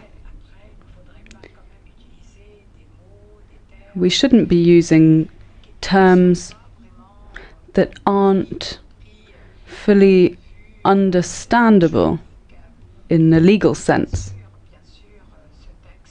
Now, of course, let's not forget that this is a legal text which will be adopted by the member states of our organization.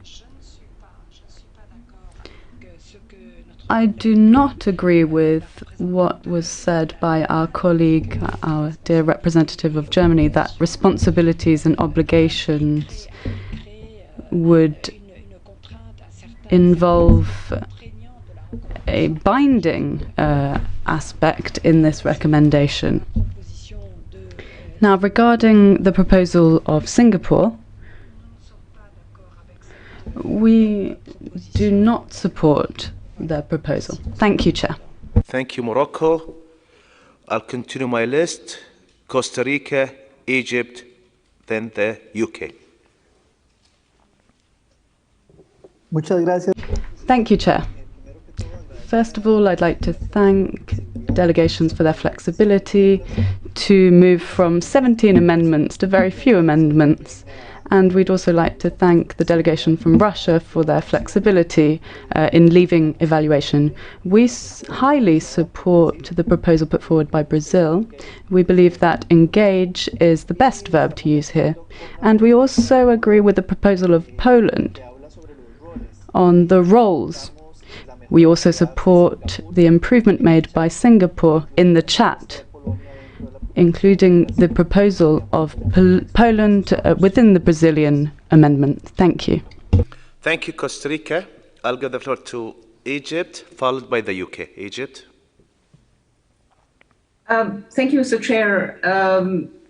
We're getting close, but I'd hate for us to go out on a whimper instead of going out with a bang.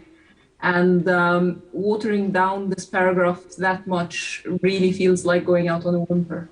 The spirit of this paragraph, in our opinion, was very much about compelling all stakeholders, including and specifically business enterprises, to in fact meet their obligations and responsibilities in implementing this recommendation. Now, I'm not a legal expert. I'm not going to get into the middle of the legal debate about whether it's appropriate to use these terms in this text or not. And I don't really mind the specific wording as long as the spirit is kept. And using the word engage that we've used throughout the text in contexts like engaging youth, engaging minorities, engaging civil society, and so on, we've used it more in the sense of engaging in a debate, getting their input, getting their opinions, making them a part of the discussion, which is all great and also applies to businesses. And we've discussed this elsewhere in the text, except it's not really the purpose of this paragraph.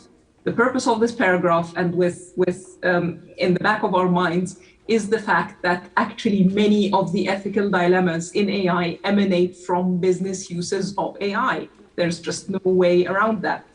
And so we need to ensure that business enterprises are not just aware that this recommendation exists, but that they play an active role in its implementation, and that they feel as responsible for implementing the principles and the values of this recommendation as other stakeholders, including member states.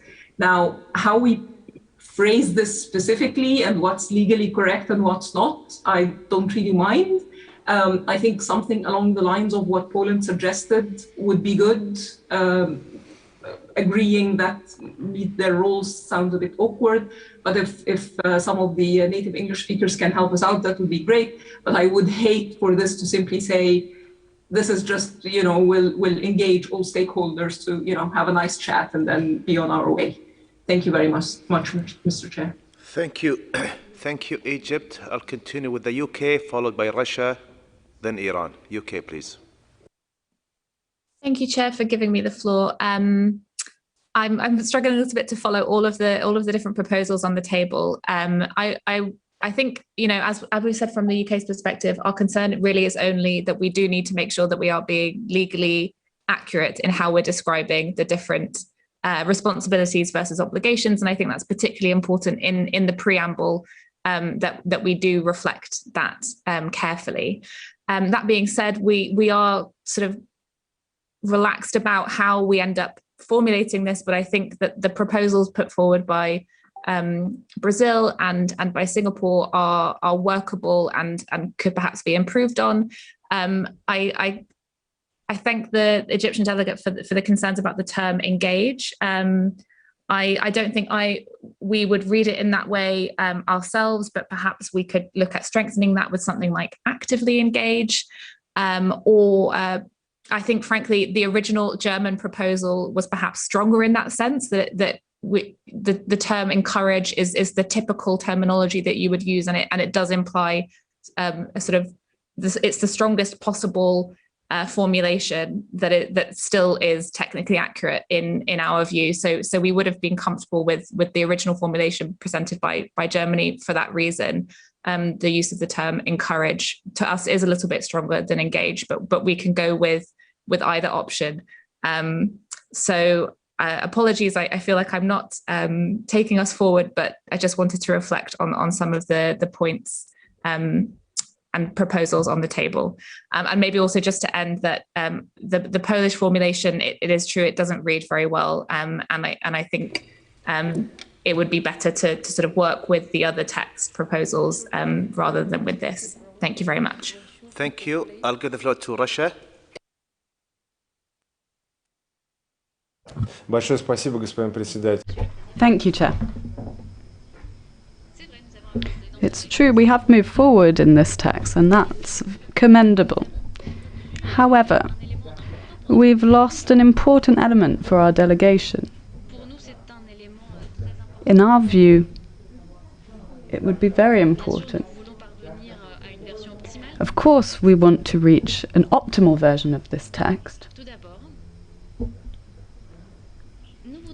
First of all, we would like to highlight that regarding obligations and responsibilities, as well as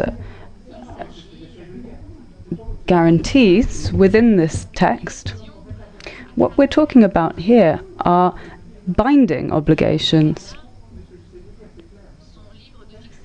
Member states are free to set norms that will then imply requirements that businesses will have to follow. We don't need recommendations to highlight this. What the matter is, how are we going to engage stakeholders in the implementation of the provisions? So in our view, we need to be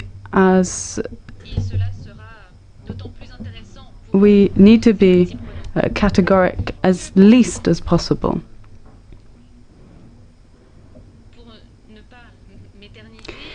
Chair, briefly, we would like to propose a solution that could help us reach consensus, which would take into account our important position on one element. We hope this can help in English. Consider measures necessary to engage all stakeholders, including business enterprises, to facilitate the implementation of this recommendation with regard to their respective roles. Если позволите, if you'll allow me, you could reflect the text on the screen so that we could hear from the room. We can send you the text if you prefer in the chat. Thank you. Thank you, Russia. Yes, but before that, let me reflect. Before that, what's Brazil? Then we'll move. If we don't have any consensus in that, we'll come to the Russian amendment. Brazil says. Прошу прощения. Просто мы хотели обозначить. Apologies. We just wanted to clarify that at this point we are not ready to accept the text. Thank you. Okay. No, not the text on the screen. Where it says to ensure, okay, here, engage all stakeholders, including business enterprise, to ensure that they play their respective role. Okay, let me read it again. To ensure that they play their respective role in the implementation of this recommendation. I hope I captured that correctly.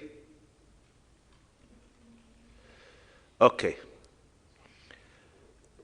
With the text in front of us now, is there any member state has a red line with it, please? Any member state had a red line with it? Only if you have a red line with it. Okay, I see 3 member states has a red line with this: Russia, Singapore, and Iran. I'll give the floor to the dear President of Russia, followed by Singapore, then Iran. Russia, you have the floor. Большое спасибо, господин председатель. Thank you, Chair.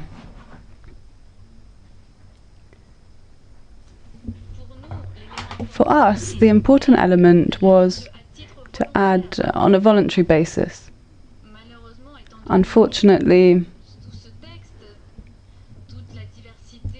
given the diversity of this text, we would like, in one way or another, to reflect that aspect on a voluntary basis. So we would like to propose drawing on our previous proposal, which was on a voluntary basis. Measures necessary to engage all stakeholders. Can we add, let's see, when we add it in the text in front of us, let's try to play with the text in front of us, dear Representative Russia. Member states consider measures necessary to engage. Considered measures necessary to engage. И еще один элемент связан со словом ensure. So the term ensure in English, or encourage.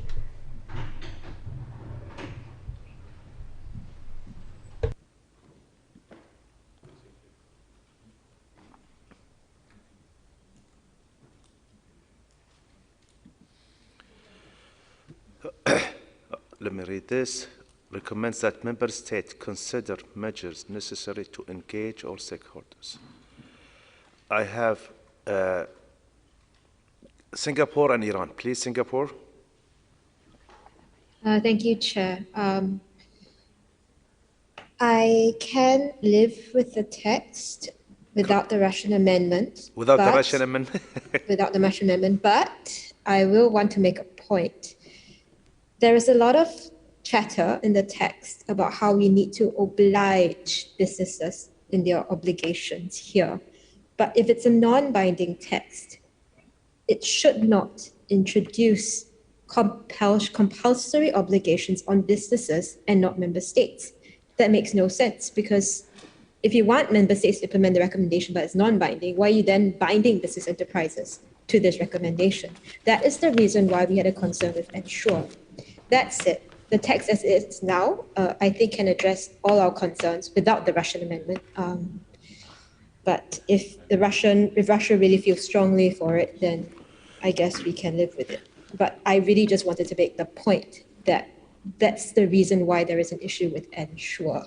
It is not that we don't want businesses to play their roles. We shouldn't be compelling them to do it for a non-binding recommendation. Thank you.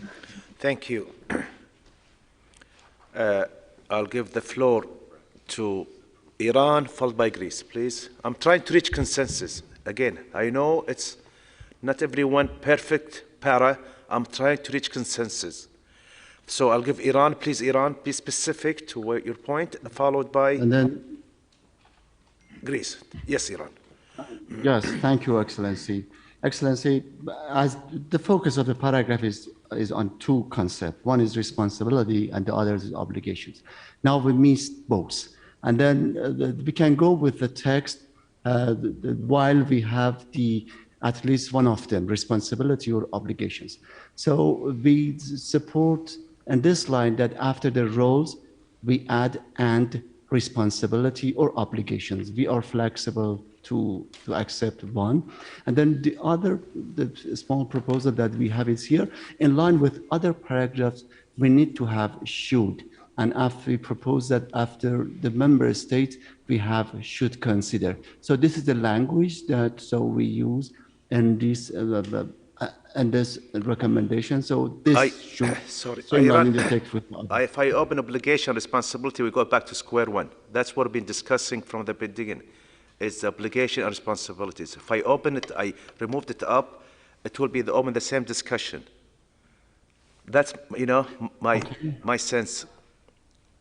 Okay, so Excellency, as it's supported by many, we propose that at least prospectively we bring the responsibility and not the obligations. And we propose after the rules. Thank you, Excellency. Thank you, Iran. Greece, please. Yes, Excellency, thank you. To be honest, we are not 100% happy with this text as it stands, but we can live with it because, as you say, we have to move on, and this could be a compromise to help us do that. However, I am afraid we cannot support the amendment by the Russian Federation. We think consider measures is way too soft, and it's not acceptable for us. Thank you, Greece. Okay, I can reflect the point of Greece, Iran, and the report, in order for me to reach consensus. So, so to move forward, can I have consensus from everyone? And I will reflect the point for Greece and Iran. So I can approve this para, unless you have a major objection, please, unless you have a major objection. I give the floor to each member state at least 2-3 times. Okay, so I have 2 major objections. I'll give the floor to Bangladesh, followed by no, sorry, I have the floor to Algeria. Algeria, have the floor, please. Ahmed, thank you, Mr. Chairman. Shukran, Sayyid Rais. Thank you, Chairperson. With due respect to the distinguished delegate from Russia, this last amendment, consider, has just been introduced, whereas we were talking earlier of as the respected delegate of Greece mentioned, of not as soft a wording. So I would ask you, Mr. Chairman, to continue with the previous version and then ask the delegates whether they agree with the softening proposed by Russia in this word consider. Thank you. Thank you. I'll give the floor to Bangladesh, followed by France. Actually, currently, thank you, Chair. Actually, currently, the Russian amendment, which makes this sentence wording after wording, but it does not increase any importance of these sentences. Actually, my proposition is that the member state should engage. It will be more concise and express everything. And I also, my proposition is this recommendation, implementation of this recommendation, of course, by our ethical responsibility and ethical commitment and obligation. Just striking the meet their relevant, it's okay. I propose the by obligations, commitment, and the responsibilities. Thank you. Thank you, Bangladesh. But I say a lot of objection about obligation responsibilities. I think that's, that part, I think we close it, we go to the upper part where, still we haven't reached, consensus, and I'm trying to reach consensus. I listen to everyone. I'll continue the floor with France, St. Vincent, then Belgium. France, you have the floor, please.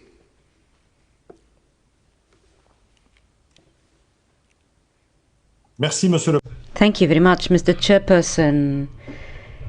Apologies for the slight delay. I was waiting for my computer to react. Mr. Chairperson, as we indicated, and first of all, we'd like to thank you for your wisdom in conducting our work. I think we're nearly there. In paragraph 26, we've already introduced additional language that has slightly watered down the recommendation that is already non-binding. It's on a voluntary basis, and we're saying again on a voluntary basis here, and we believe that it is redundant to do it in two successive paragraphs. One should be enough.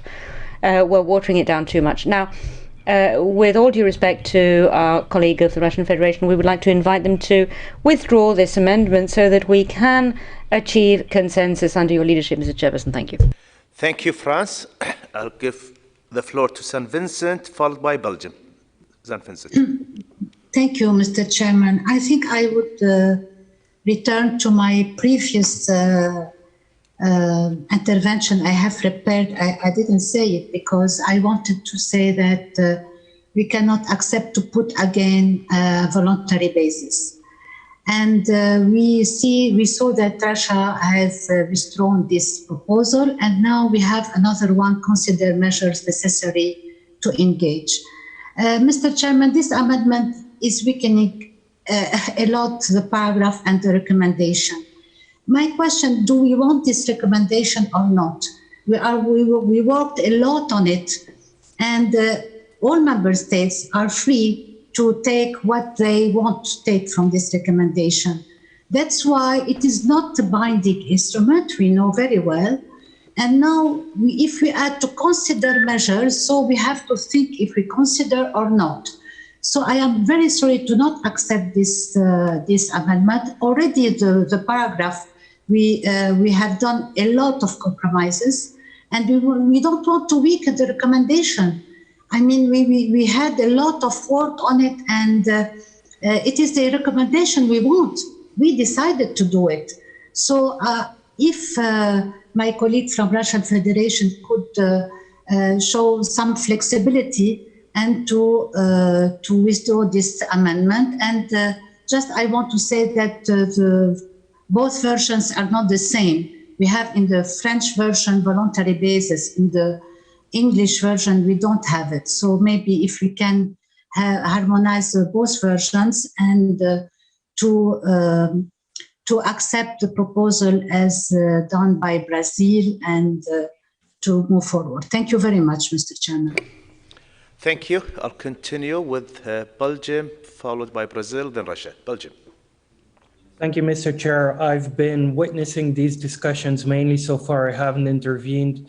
But honestly, I have to fully agree with colleagues from St. Vincent and the Grenadines and France, what we have now is watered down so much that it basically doesn't mean anything anymore. We went from a strong cup of coffee to a cup of brownish water. I mean, it's flavorless. It's substanceless. This is not really what we want to achieve with this recommendation. So we would definitely urge the Russian Federation to agree to remove their latest amendment. Thank you. Thank you. I'll give the floor to Brazil, followed by Russia. Brazil.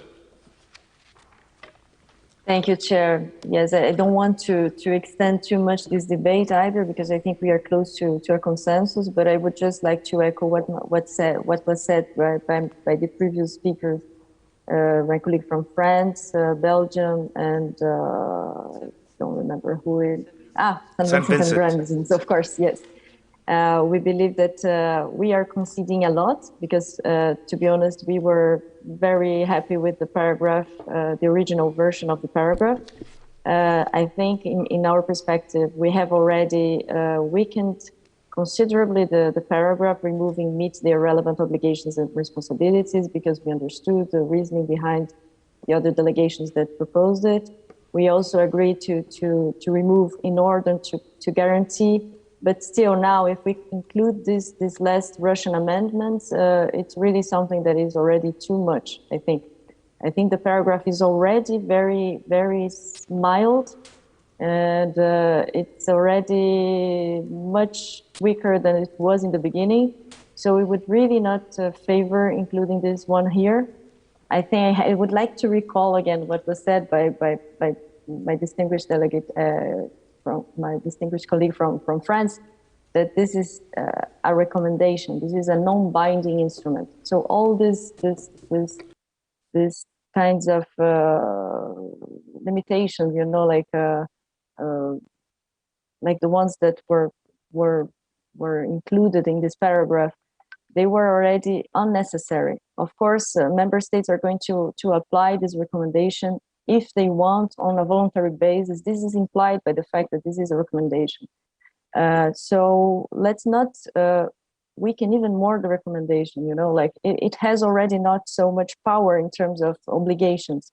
At least they can send a clear message.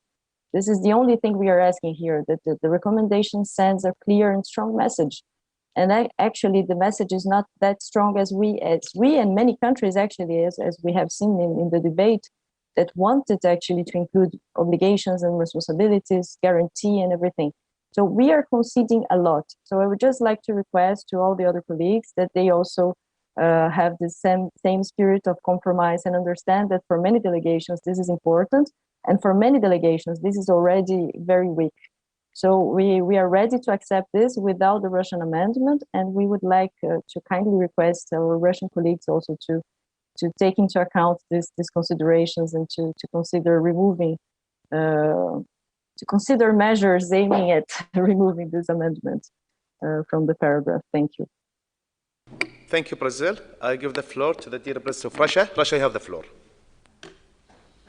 Господин председатель, спасибо большое за предоставленное слово. Thank you very much for giving us the floor. Unfortunately, we cannot simply withdraw our amendment, and I will explain why. This document contains an article that is in direct opposition to national legislation. And it has nothing to do with artificial intelligence in any way. It is not something that was the subject of political decision in the appropriate platform. So we cannot ignore that fact. There are two solutions here. Either we find a consensus that will take into consideration the situation as it is, or we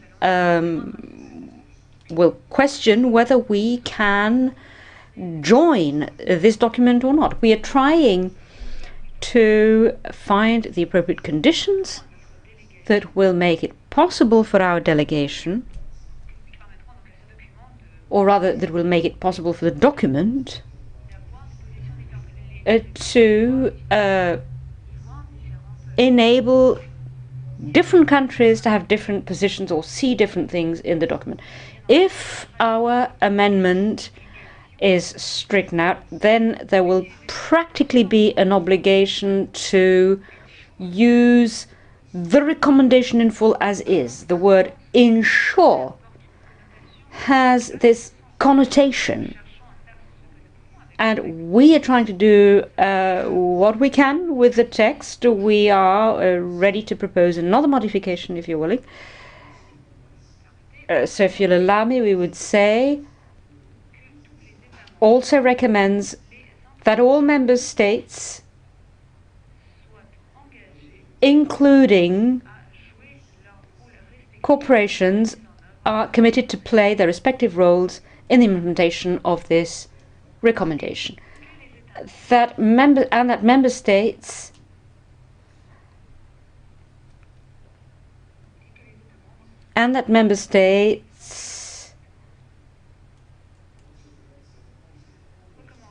so also recommends that all member states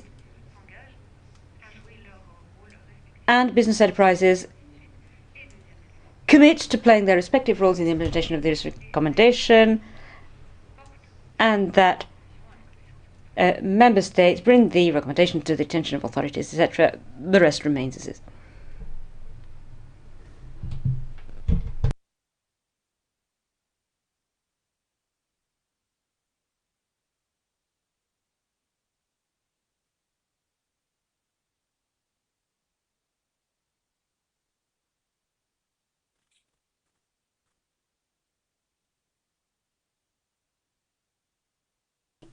Okay. Once we finish that, at the top paragraph, I want to go back to the Brazilian, after we finish the one at the bottom.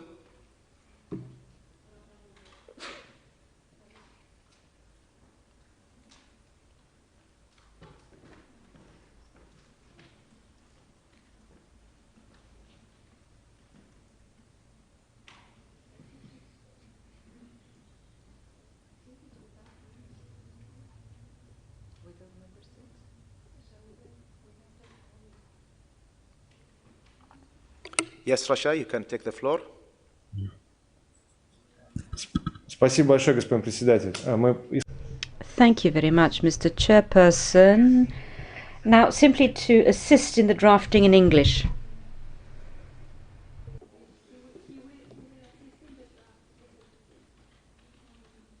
Are engaged, including business enterprises, just not to lose this. Member states struck out here. Are engaged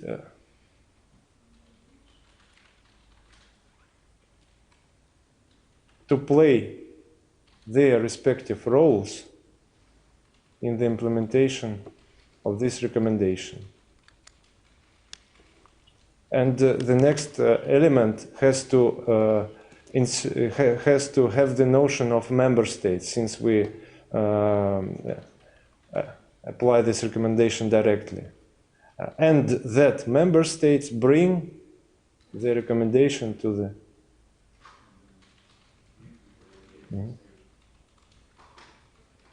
Спасибо большое, господин председатель. Thank you, Chair. Okay. And the top one, let's finish this one. No, the top one, let's get back the top one. Back to the Brazil amendment in the top paragraph, where it says also recommends that member states. No, at the top. I want to have both the Brazilian and the Russian.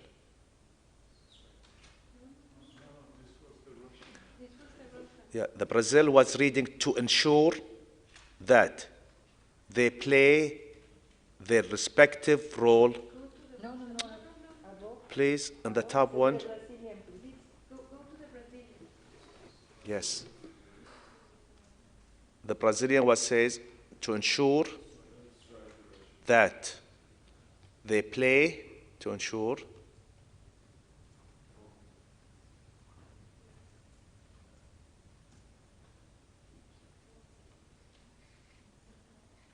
to ensure that they play their respective role in the implementation of this recommendation.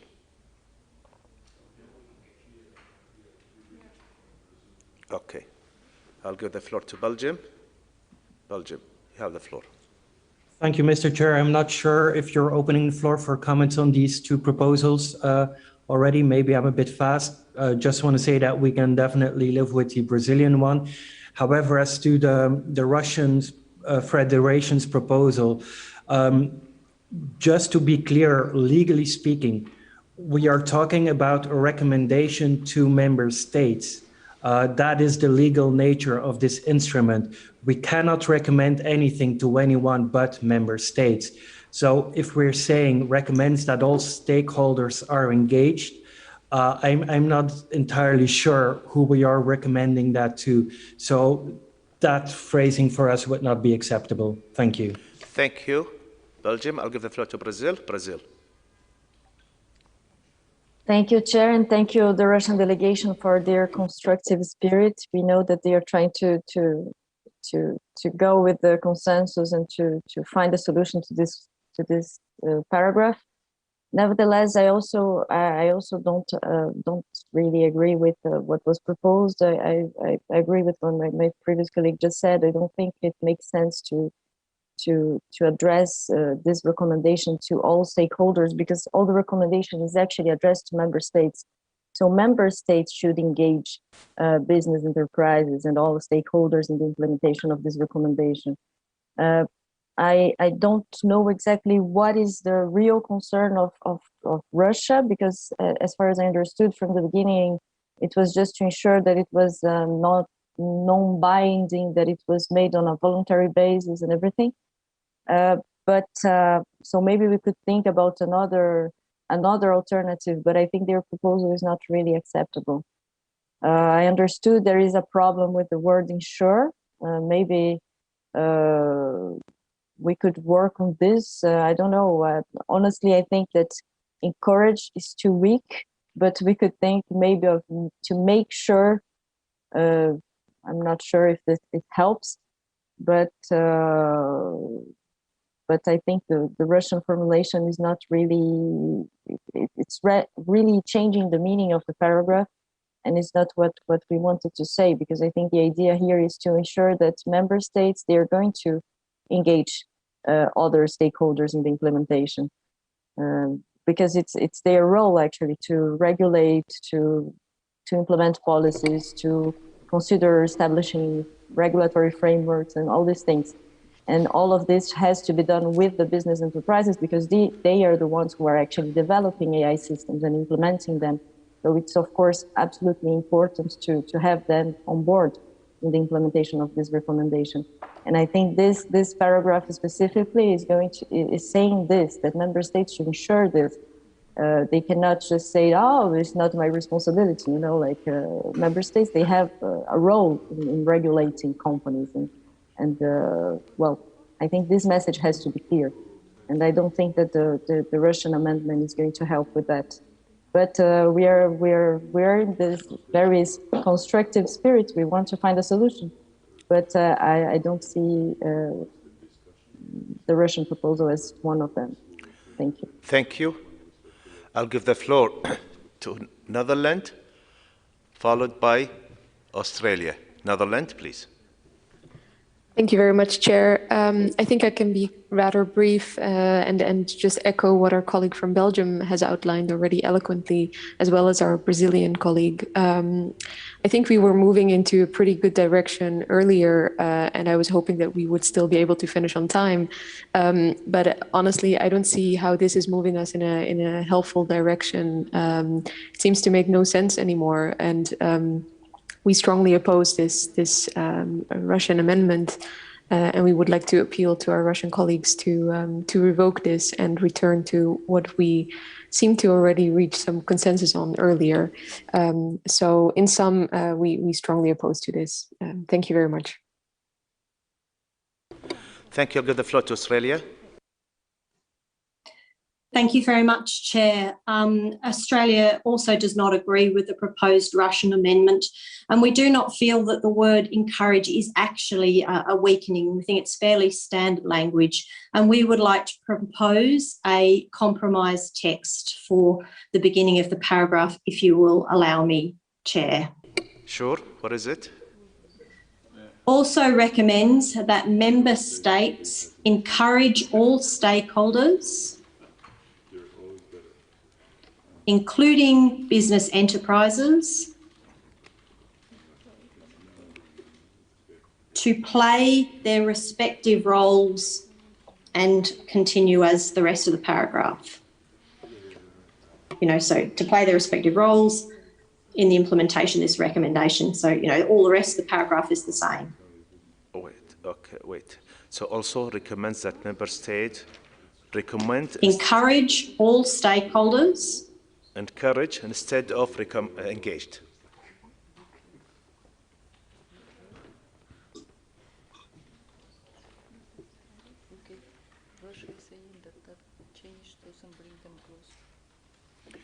Okay. And then to play their respective roles. I see. This are not bringing us closer. Could we? I see. Can we go? Wait. Let me go back to the Brazilian without the addition of Australia, please. Please.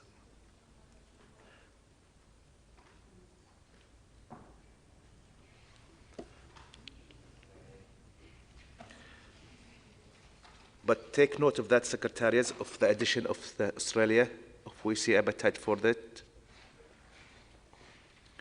I'll give the floor for the people who did not take the floor. I'll give Jamaica, please. Jamaica. Thank you very much, Mr. Chair. We very much support the Brazilian proposed amendment. I think the whole purpose of this paragraph is to ensure a multi-stakeholder approach to the ethics of artificial intelligence. And UNESCO is committed to that multi-stakeholder approach. And I think the paragraph as amended by Brazil indicates that that is the objective to be served. Thank you. And incidentally, Mr. Chair, as I'm on the floor, encourage, with all due respect, weakens the text. There needs to be something that is more impactful in relation to this particular technology and the transformational effects it's going to have on our societies. And we need to alert member states to that imperative. Thank you. Thank you. Okay, I think we've exhausted all the time, the option, try to reach consensus. And I think we went a long way. The text in front of me is in the middle of what we started and compared to the original text and the amendment. Saying that, I urge, could we please clean the text on the top?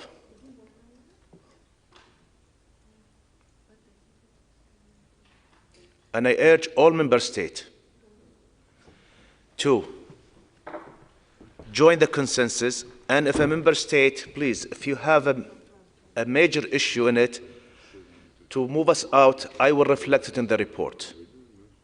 So I urge member state, I will reflect it in the report, but I think the room, I'm reflecting what's in the room.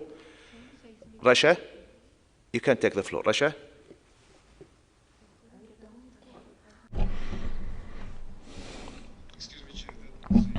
At the moment, we are trying to shape something here. Thank you. Sorry for taking the floor.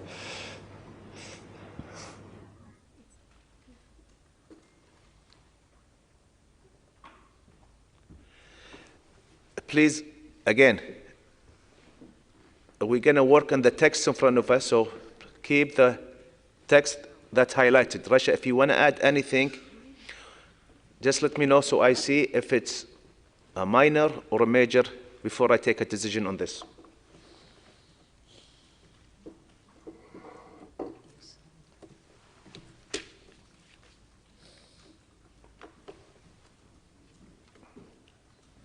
Yes, Rasha, you have the floor. Thank you, Chair. Спасибо большое. Thank you, Mr. Chairman.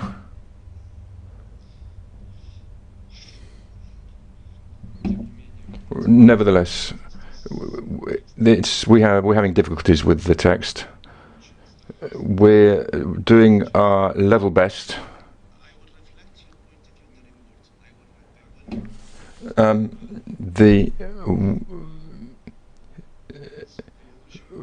In the previous paragraph, we had wording in conformity with institutional practice and structures in each state. So if we could perhaps reproduce that here, would that fly for the room? Please, again, I will reflect your concern, Rasha, on the report, but I need to move forward. I see the whole room are okay with the text, with this compromise text. Everyone is okay with this compromise text. And as we did over and over, member state, just to be more, to join the consensus, they put their, sometimes their differences aside, and I appreciate it. And also Russia did it so many times. So I wish now we do it also. Russia, please, you have the floor. Your hand is raised. Mr. Chairman.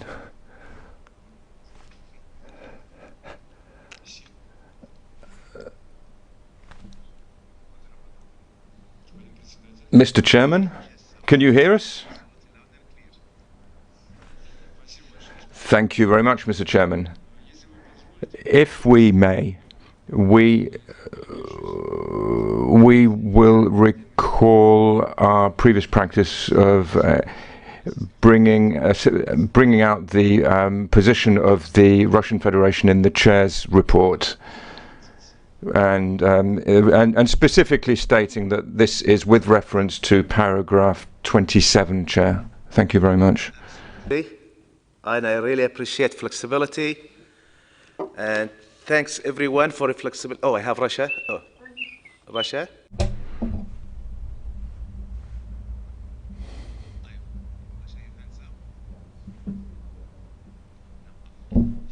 For your flexibility.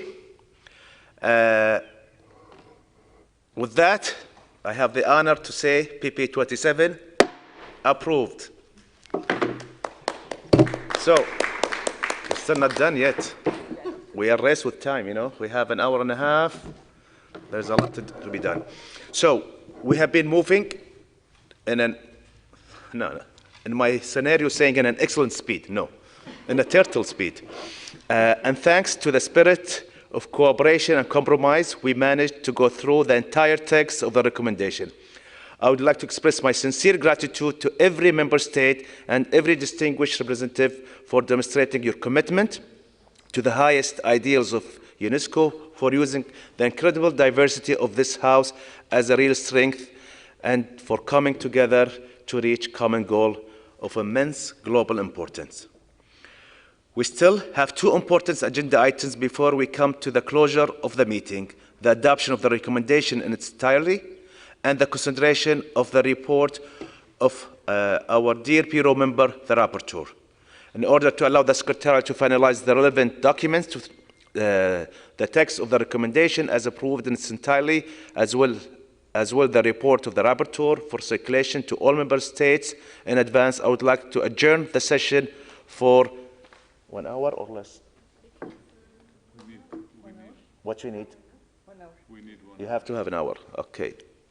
We will adjourn the session for 1 hour. We will resume our work at 6:30 sharp, please. 6:30 sharp to proceed to item 9, the adoption of the draft recommendation on the ethics of AI, the item 10, then the item 10 discussion of the report of the Rapporteur, and finally item 11 closure of the session. During the break, we will convene the meeting of the Bureau, and therefore I'm asking my dear colleagues of the member of the Bureau to remain in this Zoom meeting and the Secretary will direct you to the breakout session created for this purpose. Thank you all, and see you exactly in 1 hour. And yes, please, everyone, could you please check your emails so you get the report and the clean text. Please be close to your email so the Secretary can send to you. Thank you all, and see you in 1 hour.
Welcome back again. Now we will resume our meeting with the agenda item 9, the adoption of the recommendation in its entirety. I think all of you feel the significance of our amendment achievement by producing this recommendation. Everyone in this room will be making a historic contribution toward a better future of humankind, where the impact of this new technology will be channeled toward the shared benefits and the associated risk to the human rights and planetary well-being will be minimized. We also know that the time for this instrument is now. AI used to be a frontier technology a few years ago. Now, it's with us, already affecting every aspect of our daily lives. We are at the very end of a long road that we have traveled together, shaping and molding the text of the recommendation in a way that meets everyone's interest. The Secretariat has circulated to all of you the full text of the recommendation. Our intergovernmental meeting has carefully considered and has approved each section, each paragraph, and each sentence of the text. This is a text with which you are intimately familiar. It has been circulated to all member states and all participants of the intergovernmental meeting on a daily basis after each of our sessions to keep you informed of the progress and the outcome of our deliberations. As I have promised to you all, we have carefully taken note of the instance where member states have requested their position to be captured in the report. This report was circulated to you, and I hope that it reflects all the positions and reservations that you have asked me to note. We will hear this when we get to the next agenda item on the report of the rapporteur. Please note that any further comments that you may have concerning the report will be duly noted and reflected in the report and circulated to all member states. Now, it is time for this Intergovernmental Special Committee to adopt the text of the recommendation in its entirety. Are there any objections?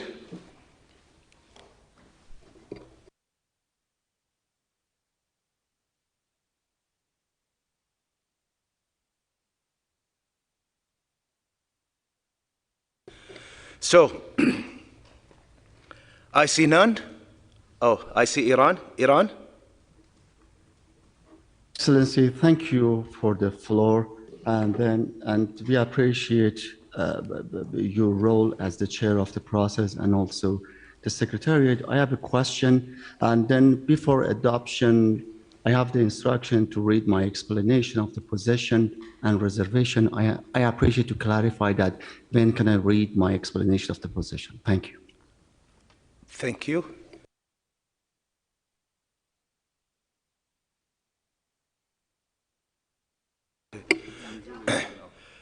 I will give you the floor, dear Representative Iran, after we adopt the document as whole. So, I see no objection. It's adopted.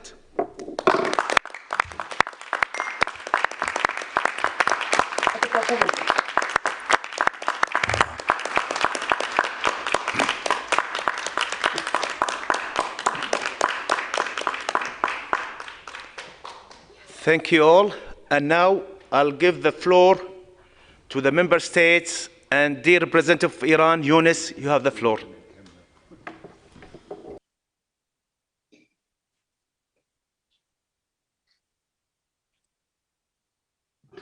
Bismillah ar-Rahman ar-Rahim. Excellency, thank you very much for the floor. As this is a 5 pages explanation of the position, allow me to just mention the main point. And also, I appreciate to clarify that how can our delegation send it to the UNESCO Secretariat. And Excellency, upon instruction of instruction from my government, I have the honor to submit the following observation and reservation on the outcome of the document orally, and will send the written one to be recorded on the document of this meeting and upcoming general conference held in November 2021. Accordingly, the Islamic Republic of Iran would like to put on record its observation and reservation on the following issues. I would like to express my appreciation to the work done by His Excellency Mr. Adam Al-Mula, Ambassador and Permanent Delegation of the State of Kuwait to UNESCO as the chair of the process. From the beginning, the Islamic Republic of Iran constructively and actively and with the spirit of principles of solidarity, sovereign equal rights of the state and multilateralism participate in all processes. We regret that many of the principles which were in line with the increasing international cooperation, decreasing the harm of the AI for all, and respecting concerns of values of other nations rejected by few. Nothing in this document shall be construed in one way or another against national legislations, development priorities, as well as cultural, social, and religious background of the Islamic Republic of Iran.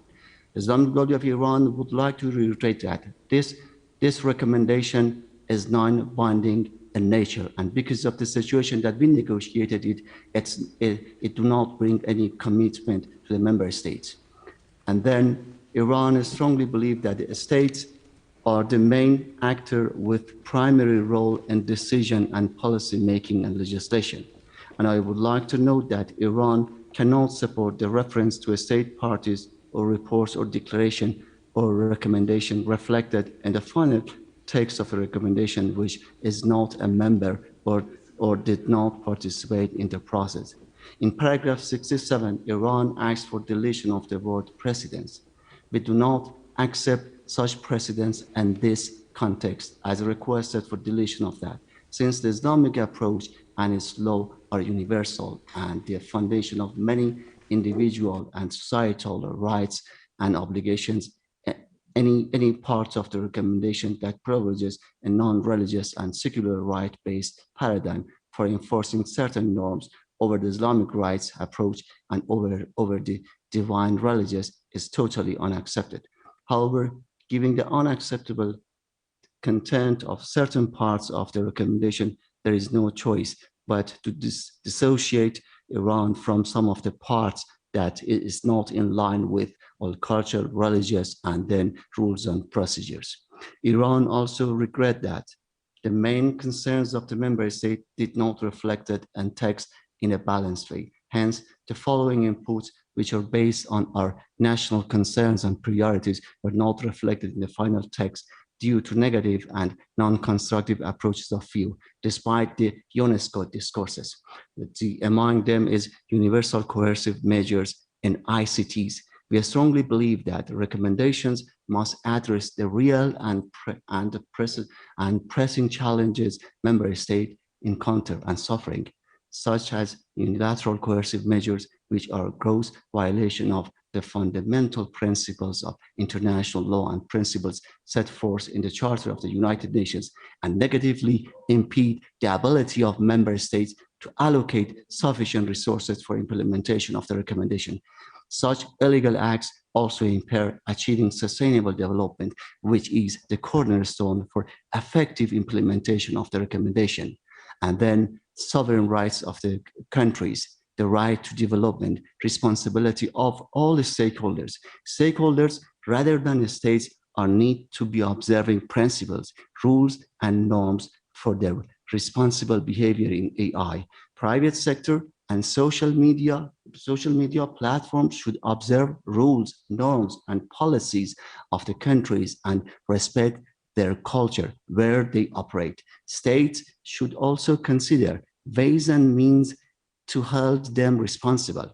A strong reference to multilateralism and legal and ethical frameworks of societies in all AI, respecting cultural diversity, responsibility of the transporter AI companies and digital platform, and negative impact of monopoly in the area of AI, as it is extremely harmful, discrimination, digital sanctions, and colonialism and knowledge gap and global inequalities needed, while such principles are not reflected in the text, although few mentioned with very weak languages. There are a lot of non-consensus terms in this text, while it's not a balanced text as well. From the beginning, Iran supports a text which helping developing countries to close current gap, especially digital and AI gap. Iran support monitoring and evaluation at the national level, and any mechanism for monitoring and evaluation at the global level must be developed through intergovernmental platform focused on consultative process with the participation of all members based on national rules and regulation. Iran strongly supports that AI methods should be peaceful in nature and serve member states and help them achieve their peaceful development goals and refrain from moving towards militarization and weaponization of AI environment, while the AI method should respect national sovereignty and data sovereignty and moral principle of legal and ethical framework of the societies. Iran firmly believes that monopoly in all AI life cycle is extremely harmful. Demonopolization, and this era is necessary to establish an international, fair, ethical, transparent, and multilateral framework. Respect for international agreed human rights and fundamental freedom helps ensure secure, stable, and trustable AI environment. These rights and freedom should reinforce societal rights and value, as well as public safety and health, moral, and security of the societies. AI actors should promote peaceful use of AI system for the common good of humankind and avoid the use of AI system for the purposes that are inconsistent with the objectives of maintaining international peace, stability, and security. The role of a state with a primary responsibility for maintaining a secure, safe, ethical, and stable AI environment should be enhanced in AI environment governance, including policy and decision-making at global level. Data security and data integrity in all cycle of the AI system life cycle should be considered. Member states should cooperate to develop a framework to ensure safety and security of AI services and promote system which be produced and circulated at regional and global level by the United Nations related specialized agencies, especially ITU. The stakeholders rather than a state also have to observe ethical and recommendations of AI. Excellency, let me stop here, and then what I read was just a gist of my explanation of position.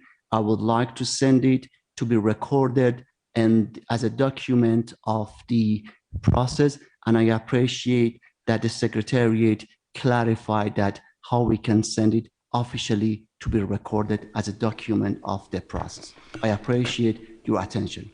Thank you, dear representative of Iran. Thank you, Yunus. We have taken note of this concern. It will be reflected in the final version of the report. And if you can email it to the Secretariat, I will make sure it will be reflected in the final report. I hope that clarifies your concern, dear representative of Iran.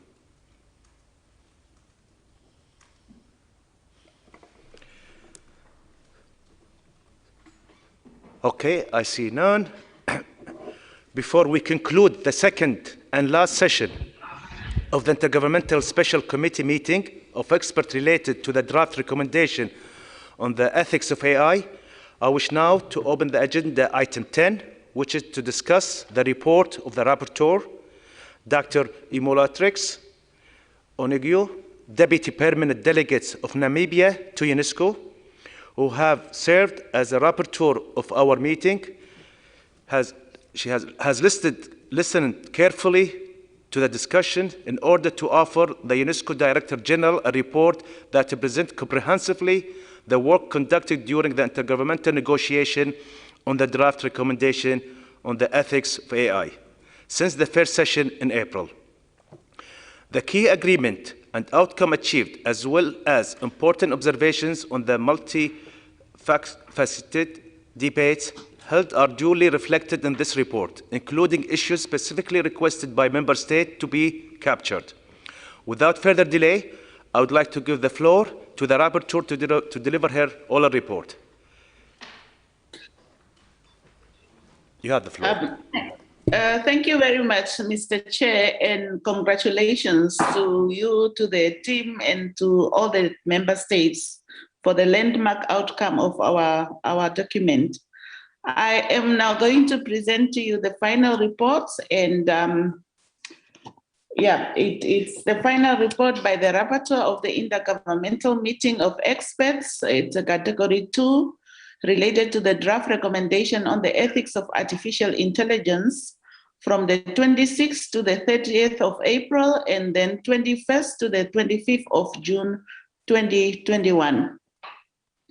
The Intergovernmental Meeting of the Special Committee of Technical and Legal Experts nominated by Member States was held online from the 26th to the 30th of April, that was the first session, and the 21st to the 25th of June 2021, the second session, for the preparation of the draft recommendation on the ethics of artificial intelligence.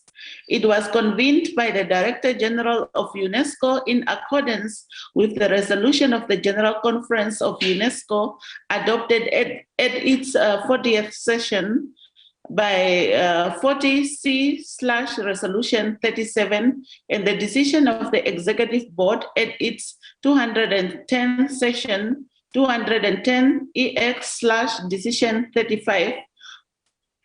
Around 300 participants represented 102 member states, 49 observers, including 2 non-member states, the Holy See and the United States of America. The Netherlands and the state of Kuwait provided financial support for the first session of the Intergovernmental Meeting, with Arabic interpretation supported by the Sultan bin Abdulaziz Al Said Foundation. Japan provided financial support for the second session of the Intergovernmental Meeting. The work was based on the first draft of the recommendation prepared by the ad hoc expert group appointed by the UNESCO Director General in March 2020. The ad hoc expert group was composed of 24 independent experts appointed on geographical balance basis from all UNESCO regions. From March to May 2020, the ad hoc expert group conducted its work over a period of 6 weeks and produced a first version of the draft recommendation. The ad hoc expert group then revised it based on the comprehensive global and regional multi-stakeholder consultation process that was conducted from June to August 2020, and the first draft of the recommendation was transmitted to member states in September 2020, requesting their comments and observations before the 31st of December 2020. 48 member states and 2 observers submitted their comments and the observations, including concrete proposals on how to change the text, and the Secretariat devoted the months of January and February 2021 to addressing and integrating the comments. As a result, the final report and the attached draft text of the recommendation on the ethics of artificial intelligence has been prepared and submitted to the Intergovernmental Meeting. The draft text envisioned a recommendation containing 4 values, 10 principles, and 11 policy areas as an ambitious yet policy-friendly blueprint to guide the development of AI technologies, providing an overarching ethical framework that includes existing human rights while extending ethical reflection to new issues arising from AI technologies that have yet to be addressed in the current legal architecture. The substance and the results of the first session of the intergovernmental meeting are outlined in the preliminary report by the rapporteur for the composition of the Bureau. See also Annex 1. Generally, most member states express their strong support for the draft text, including its timelines and historical importance as the first global ethical framework on AI.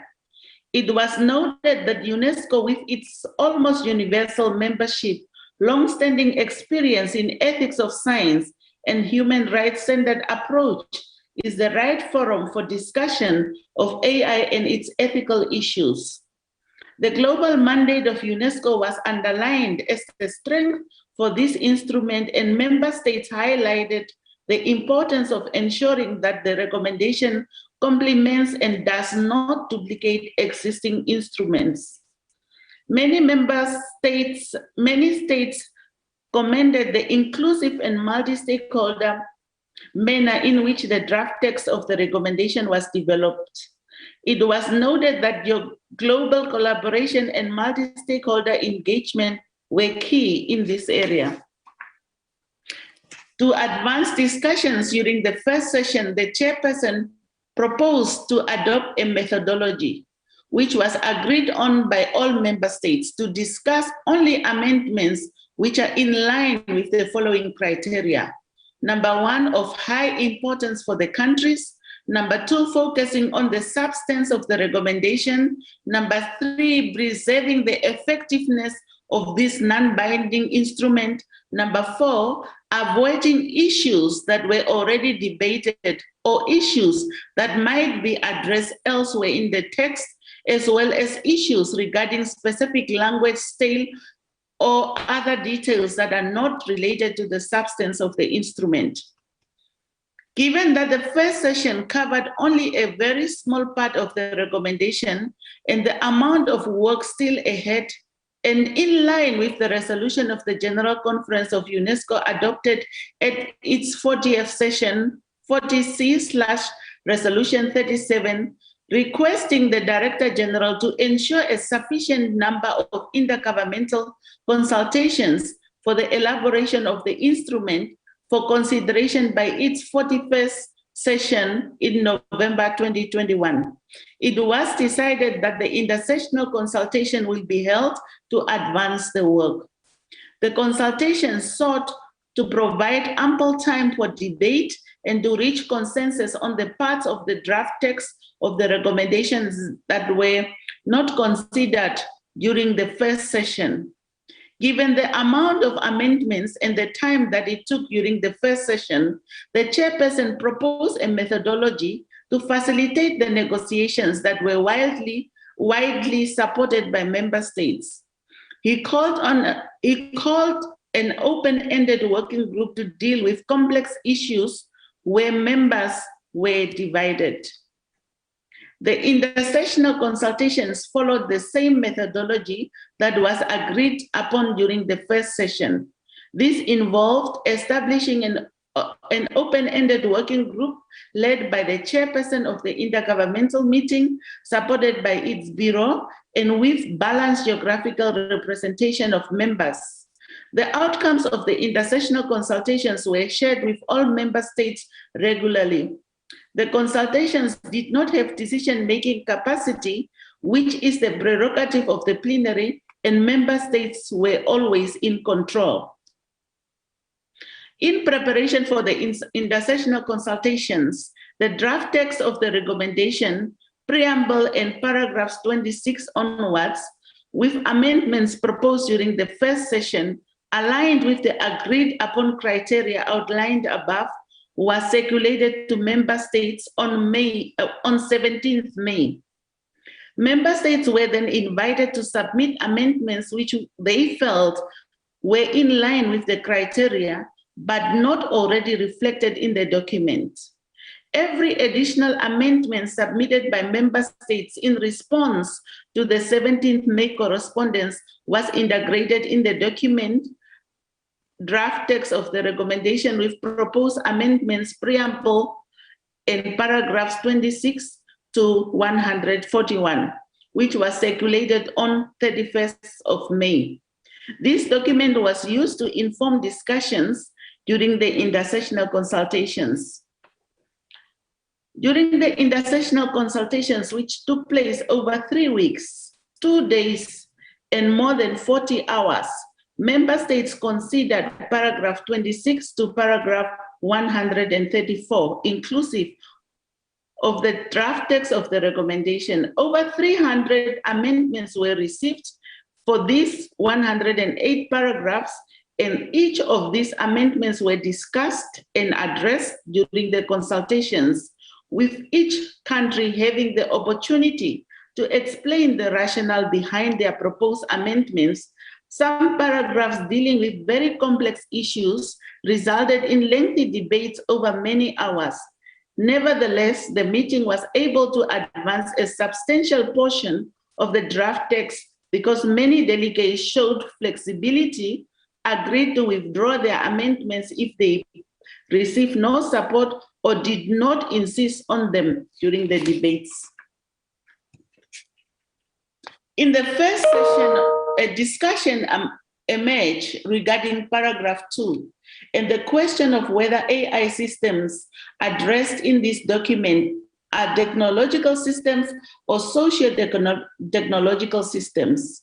This paragraph was left bracketed, and during the second intergovernmental session, a consensus was reached by deleting the word technical and remaining with AI systems in order to cover the broadest range of systems and not limit the recommendation only to one type of AI systems. Other paragraphs left bracketed in the first session are 13 and 19 due to the list of grounds for non-discrimination.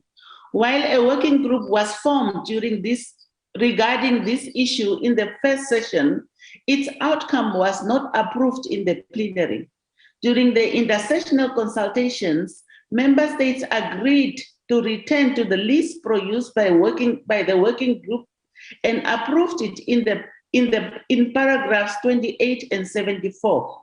This language was then adopted in paragraphs 13 and 19, and the list reads as follows: regardless of race, color, descent, gender, age, language, religion, political opinion, national origin, ethnic origin, social origin, economic or social condition of birth or disability, and any other grounds. Paragraph 14 also triggered significant discussions in the first session and was left bracketed due to the debate about the way harm to human beings and human communities was addressed. During the second intergovernmental session, the text was approved in its original form, and member states highlighted the importance of using AI to enhance the quality of life of human beings. During the discussion on paragraph 23, under the value of living in peaceful, just, and interconnected societies, one member state, namely UK, requested to clarify the source on which the content of the paragraph was based. Paragraph 23 was inspired by the Ubuntu philosophy. In particular, Muketsi Leseka directly translated as a human being is a human being because of other human beings, while Samuel BT translated as I am because we are, and since we are, therefore I am. In this regard, one cannot affirm one's personhood or in fact the humanity of one's being if one does not first acknowledge actively the humanity of others and everyone's shared humanity. Further, Ramos writes that neither the single individual nor the community can define and pursue their respective purpose without recognizing their mutual boundedness, and their complementarity. Paragraph 25 regarding proportionality was also left bracketed in the first session. However, member states withdrew their amendments on it during the second intergovernmental session, so it was approved as original. An issue that triggered substantial discussion during the intersessional consultations was the classification of certain prerogatives as rights, with some member states preferring to adhere to the list of rights defined in the Universal Declaration on Human Rights. A consensus was reached to remove the rights terminology when referring to access to information and being informed about algorithmic processing, while maintaining the recognition of privacy as a right. However, two member states, namely UK and Singapore, requested to reflect that it could have been preferable to include the formulation as it appears in the Universal Declaration of Human Rights. No one should be subjected to arbitrary interference with his privacy, family, home, or correspondence. Similarly, during the second intergovernmental meeting, member states agreed to remove such terminology from the phrase barriers to rights to information in the preamble of paragraph 22, and instead adopted the language of barriers to access to information. During the intersessional consultation, member states agreed on the need for the multi-stakeholder approach in establishing data protection frameworks and governance mechanism in paragraph 33. In this regard, one member state, namely Iran, requested for it to be reflected that their understanding of multi-stakeholder approach stems from the WSIS Tunis Agenda for the Information Society, which was adopted in 2005. The said member state, Iran, also wanted to add a reference to this agenda in the preamble of paragraph 16. However, since this amendment was not submitted within the deadline, in line with the agreed upon methodology, the chairperson could not put this amendment for discussion. In the same paragraph, one member state, namely Iran, also wanted to remove the reference to internet universality indicators, as there is no consensus on them. However, member states opposed, and the said member state, Iran, asked for their position to be reflected in the report. When discussing the principle of transparency and explainability, member states perceived it important to retain the following statement. In cases of serious threats to adverse human rights, impacts are foreseen. Transparency may also require the sharing of code or data sets in paragraph 39. In this regard, a member state, namely Singapore, asked to clarify that without clear indications of who the code or data set should be shared with, such a general requirement might infringe upon privacy and IP rights and compromise cybersecurity.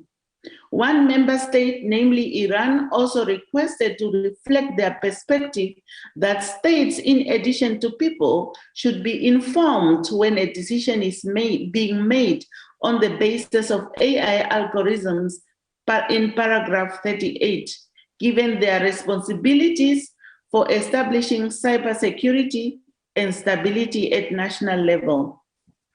During the intersessional consultations, member states agreed to retain the phrase whistleblowers protection, given that whistleblowers could be identified as threats in some countries. However, two member states, namely Russia and Iran, requested to note their consent that there was no such distinction under their legislation, which could make this provision meaningless in the national context. There was also a strong consensus among member states during the intersessional consultations to retain the provision that AI systems should not be given legal personality themselves in paragraph 68 to uphold the principle of human oversight and determination. In this regard, one member state, namely Japan, commented that it is important not to close the door on discussions related to legal personality of AI, as there is no international consensus on such issues and they may be pertinent in the future. Discussions also ensued during the intersessional consultation regarding whether resources for AI ethics education should be developed in local, indigenous, or minority languages in paragraph 106. Eventually, the phrase local languages, including indigenous languages, was retained by consensus, with minority languages believed to be encompassed within the term local languages. In this regard, one member state, namely Russia, asked to reflect their concern that leaving out the term minority languages may risk excluding language minorities and undermine their ability to access AI ethics education. During the second session of the intergovernmental meeting, the plenary approved one by one the majority of paragraphs as proposed by the intersessional consultations. This process was made possible because of the methodology introduced by the chairperson and approved by the member states. It was also possible as the same participants in the formal Category 2 meeting were present at the intersessional consultations. Indeed, participation in the intersessional consultations was high, with 130 experts from 70 countries. The majority of participating countries presented also the majority of draft amendments. Each one of them were considered by the group, and the chairperson provided ample room for countries to present their arguments and to find consensus positions. Nevertheless, given that the intersessional meetings had no decision-making capacity, the chairperson respected the right of member states to reopen the issues for discussion whenever such a request was made, and some did so. During the second intergovernmental session, one member state, namely Iran, requested to add the term with extraterritorial impacts after the private sector in paragraph 61 to address private sector companies operating at international level. However, majority of member states disagreed, as this addition could limit the scope of the text and exclude other actors without extraterritorial impacts. Therefore, consensus was reached to reject this proposal, recognizing that such concerns have been covered elsewhere in the recommendation, such as in paragraph 120, and the addition of extraterritorial impact in paragraph 38 was approved. Two member states, namely Russia and Iran, requested to add a reference to domestic legislation in paragraph 75 during the second intergovernmental session, as they believe that progress on open data has to be in line with national legislation. However, a large majority of member states disagreed, as the recommendation is non-binding and it is understood that the legislation of each country will be respected. Furthermore, similar amendments have been discussed during the intersessional consultations, and an understanding was reached not to weaken the text of the recommendation. Therefore, the proposal was rejected by consensus. However, one member state, mainly Russia, requested to note their concerns regarding this paragraph. The issue of gender was discussed extensively during the intersessional consultation, and member states agreed to retain the emphasis on women and girls as they face particular difficulties in the field of AI. And because gender is one of UNESCO's 2 global priorities, during the second intergovernmental session, 1 member state, namely Russia, in paragraph 92, proposing instead to use the term gender equality or to add boys and men.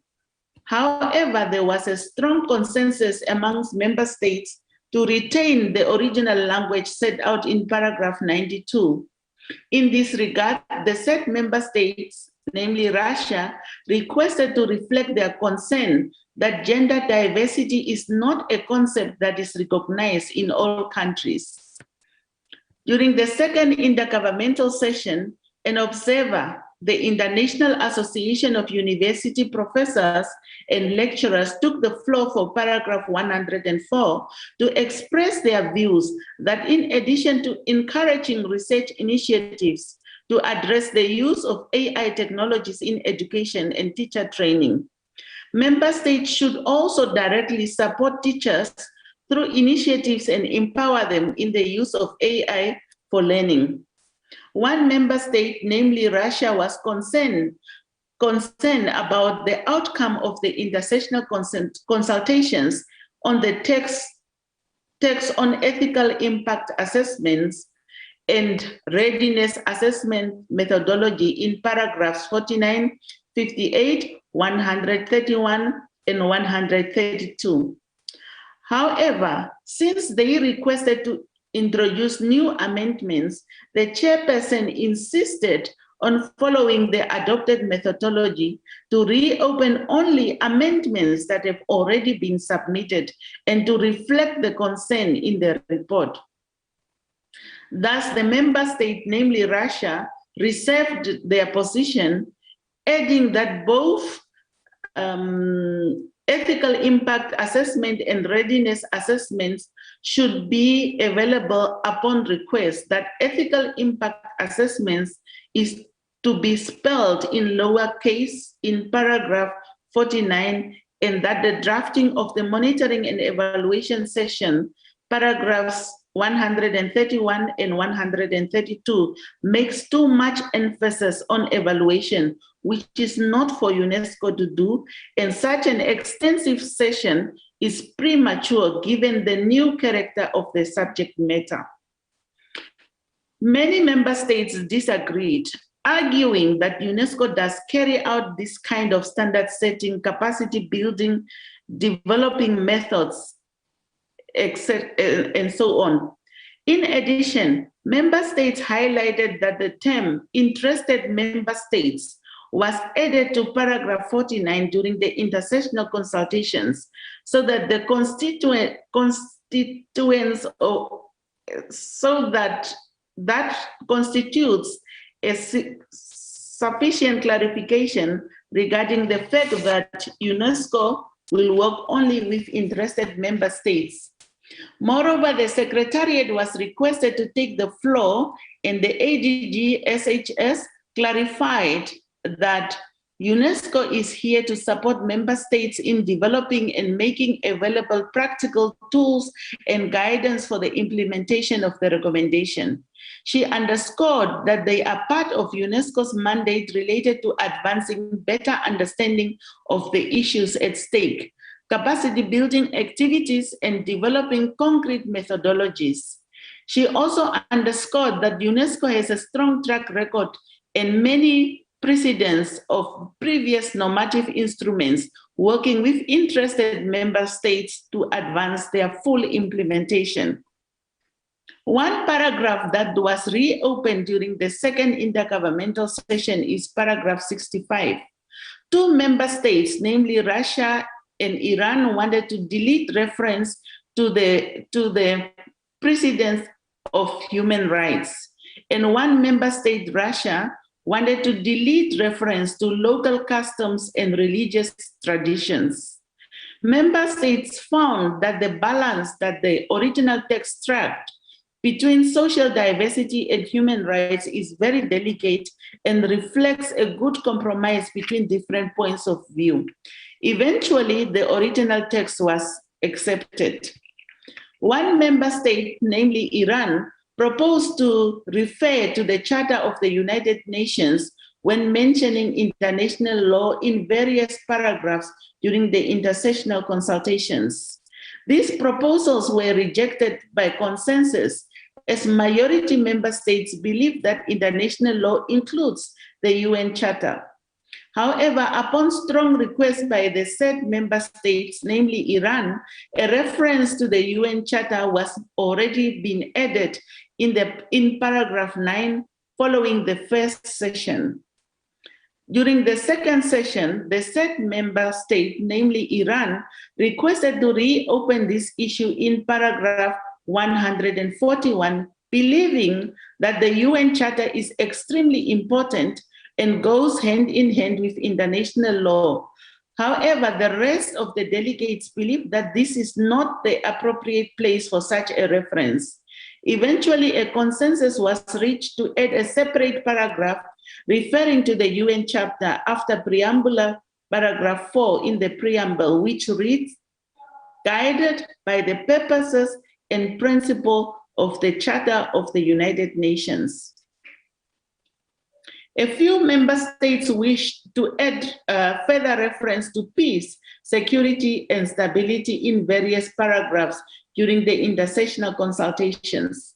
However, such proposals were rejected by the meeting as they have been sufficiently addressed in the recommendation, particularly in paragraph 5 and under the value of living in peaceful, just, and interconnected societies.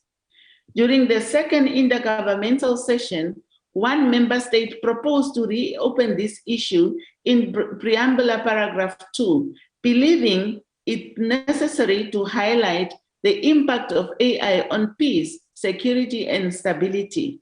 However, majority member states felt that these issues were well covered in preamble paragraph 3, which also mentions peace and security. Therefore, consensus was reached not to accept this proposal.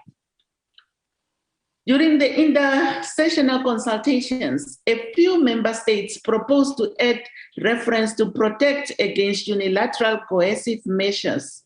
However, majority of member states disagreed as they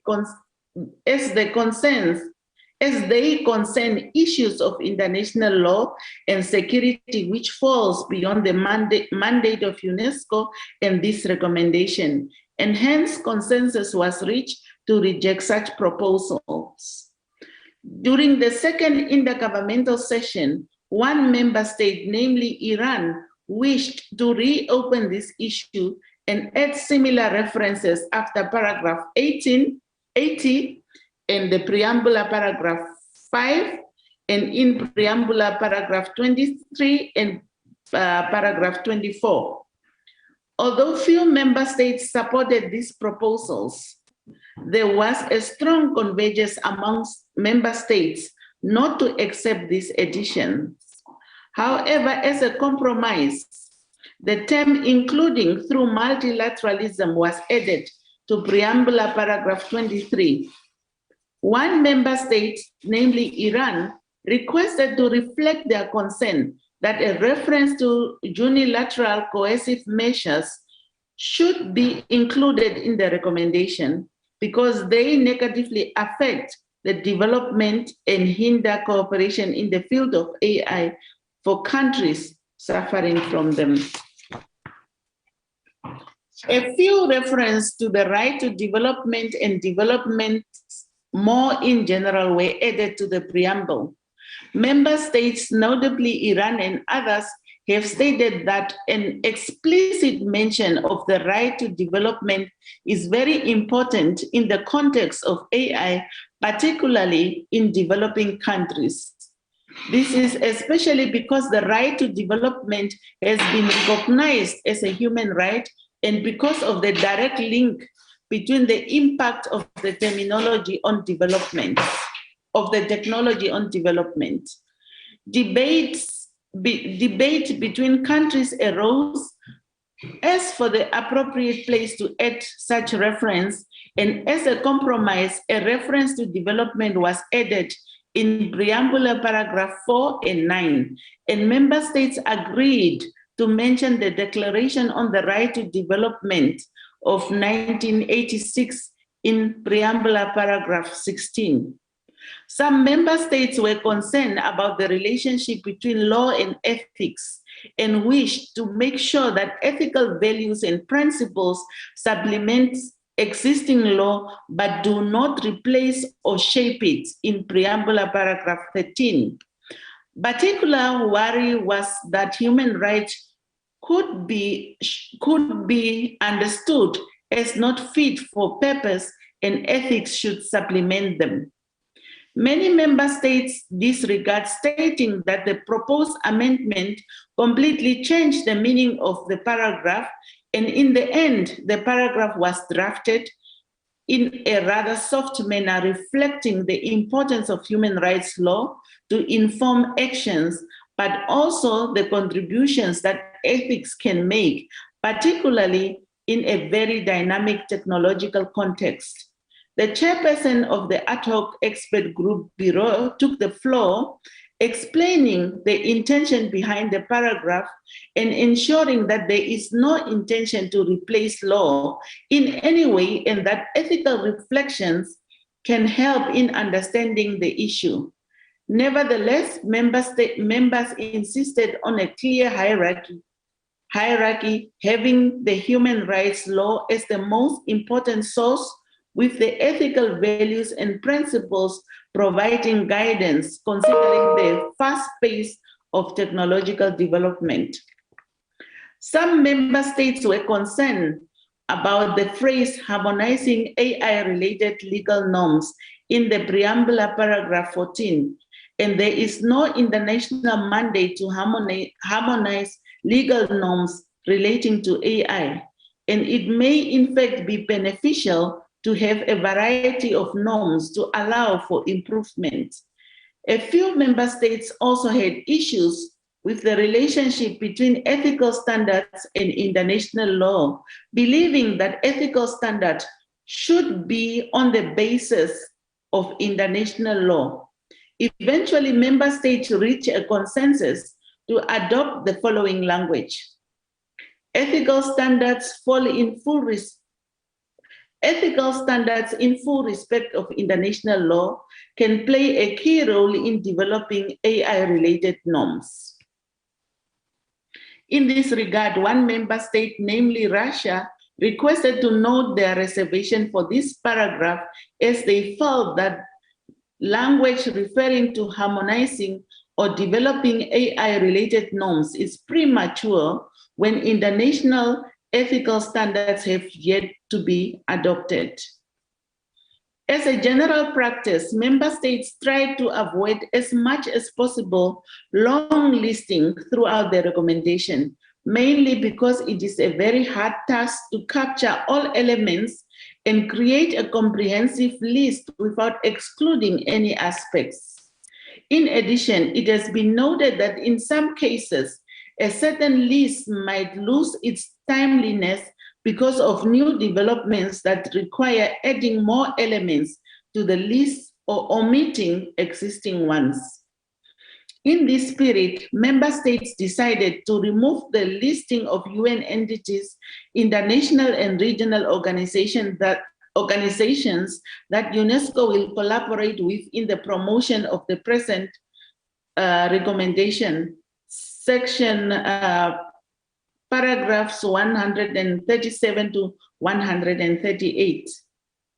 However, after requesting a clarification from the ADG SHS, it was decided that it was important to retain UNESCO bodies with specific and relevant ethical mandate, such as the World Commission on the Ethics of Scientific Knowledge and Technology, the International Bioethics Committee, and the Intergovernmental Bioethics Committee in paragraph 138.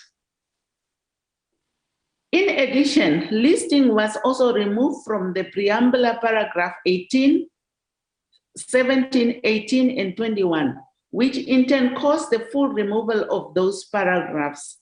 Member states acknowledge the importance of maintaining the list of various documents that the experts base their work on and that existed at the time the recommendation was produced. Hence, the listing from preamble paragraph 17, 18, and 21 were removed to the annex that can be found at the end of this report, Annex 2. One member state, namely Iran, asked to be reflected in the report that the listing in preamble paragraph 17, 18, and 21 should be removed completely rather than moved to the annex because there is no consensus on their content. One member state, namely Russia, proposed to add on a voluntary basis in preamble paragraph 26 to underscore that this recommendation is a non-binding document. While several member states believe that this was already understood and implied, a consensus was reached to accept this proposal. In the same paragraph, some member states pointed out that the use of the term constitutions is not in line with the language in other UNESCO documents, and that not all countries have a formally written constitution. Therefore, members agreed to instead use the phrase constitutional practice as adopted in UNESCO rules of the procedure concerning recommendations to member states. However, two member states, namely Poland and Morocco, requested to reflect their concerns that international law should comply with constitutions and not constitutional practices, which are different, though both terms could have been retained. In the last discussion, it was intensive in terms of balancing the strength of the language regarding the role of other stakeholders, in particular business enterprises, with regard to recommendation in preamble paragraph 27. The consensus formed around not weakening the text too much given the non-binding character of the recommendation and taking into account that voluntary basis of applying its provisions was added in the previous paragraph.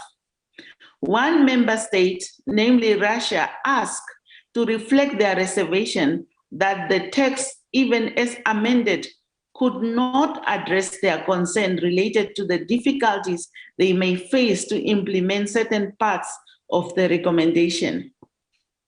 During the process and all the sessions, members were supported by the Assistant Director General of Social and Human Sciences and her team. Mr. Chair, that's the end of the reports. That's it? Long. That was quick.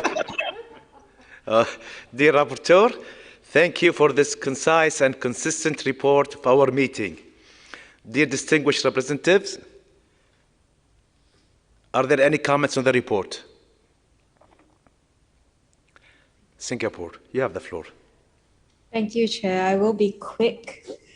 With regards to, sorry, not that quick. Paragraph 17, are we allowed to propose a quick amendment? Because if you have any comments, you can send the comments and can be sent to the secretariats and the report will be finalized. Sure. I just wanted to state that we did not want a clarification. We requested to know our concern because it was not a clarification. That's all. Thank you. Thank you. We will send that to the secretariat. Thank you. Okay, I see none. I thank all member states. Before I go to item 11, I would like to give the floor to ADG briefly if you have anything to say. After that, I will also give a chance to any member state if they want to say anything.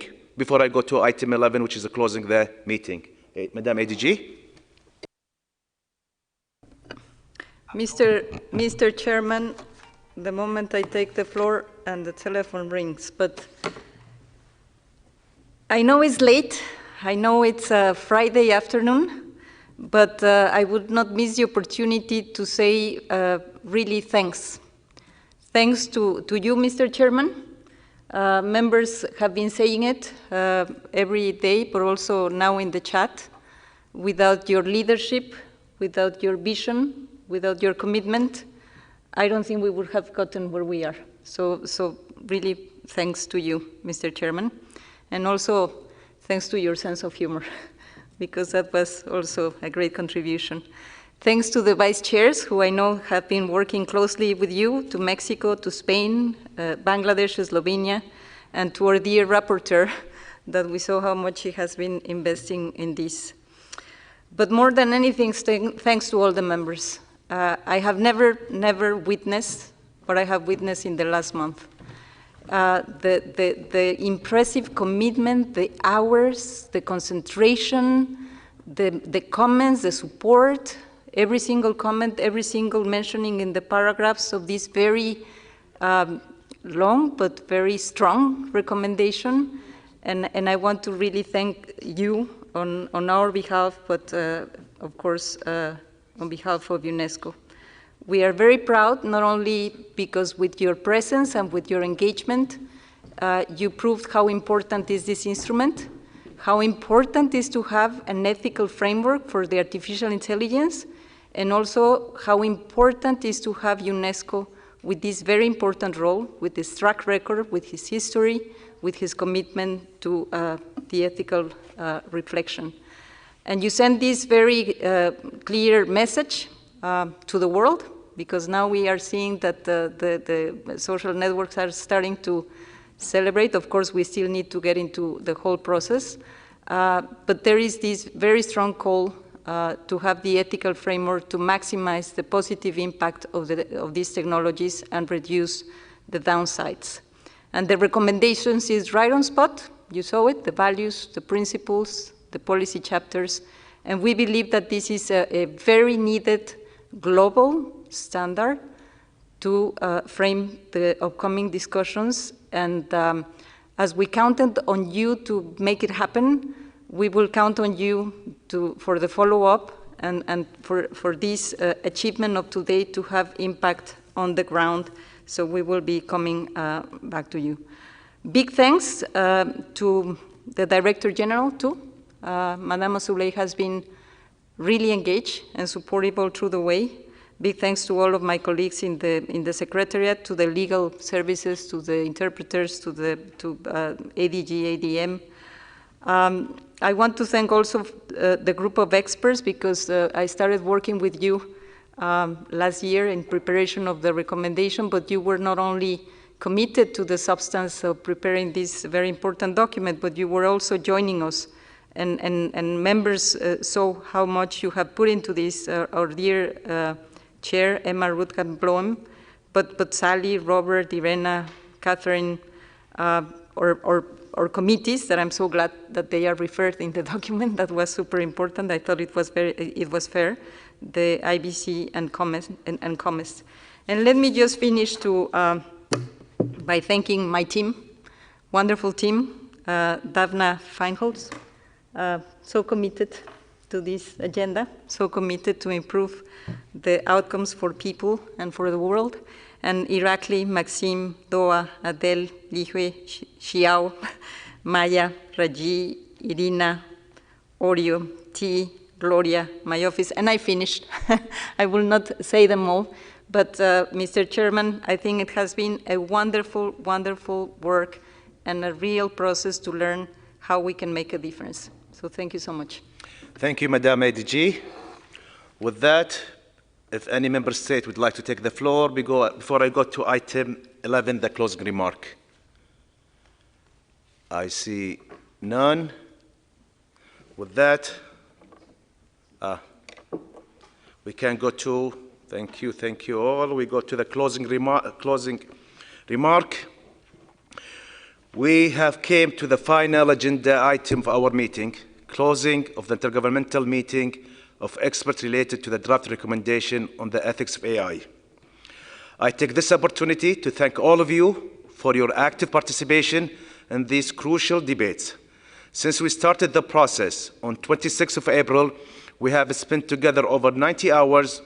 We need this time to negotiate, to articulate our positions, to listen to each other, and bring closer the diversity of views in the room. We also needed this time to become good friends. I'm delighted that we have accomplished our task to elaborate an instrument that all of us can agree on for the transmission to the General Conference. This is a historic achievement without slightest exaggeration. And this instrument is fully ours. Each and every member state of UNESCO can rightfully claim its ownership.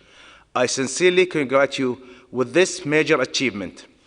A special thanks goes to Madame ADG, SHS, for her leadership of the Secretariat and her able team for providing reliable and steadfast support to this process from day one. I would like to thank my dear colleagues in the Bureau, the Vice Chairs, for helping me with conducting the meeting and providing very useful feedback and advice. I thank the Rapporteur for capturing the sense of the meeting and all the key positions expressed by Member State. Allow me to speak on behalf of you all, expressing gratitude to the Member States that have provided financial support for this meeting. The Netherlands and the State of Kuwait have generously provided contribution to ensure successful delivery of this first session of the Intergovernmental meeting in April. I would like to once again express my gratitude to Japan for their generous contribution to support our current June session. I look forward to the adoption of this instrument by the 41st session of the General Conference later this year. Finally, I would like to thank the interpreters who have facilitated our interaction and the technicians of the room. Thank you very much, distinguished colleagues, for your kind attention. I declare the meeting is closed.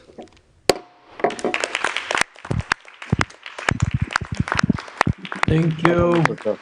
Thank you, Mr. Chairman. Thank you. Thank you. Thank you, everyone. Mr. Chair. Thank Thank you all. Merci, merci, merci.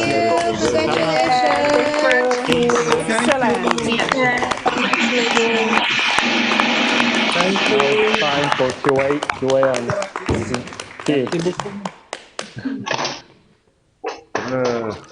Thank you all. Thank you all. Thank you very much. Thank you from Malaysia. Bye, colleagues. Hard work. Thank you. Have a good summer, everyone. Same to you. Very needed. Thank you. Bye. Everyone. Bye.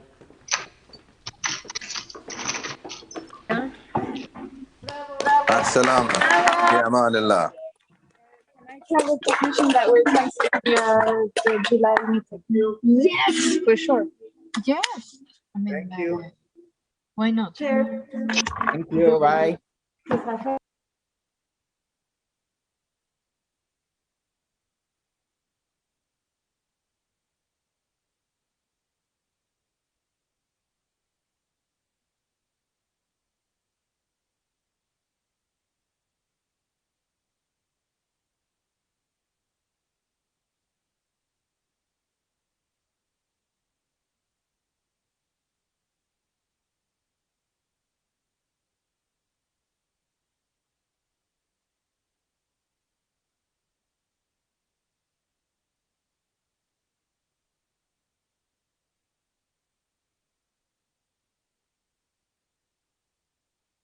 thought you deleted me out of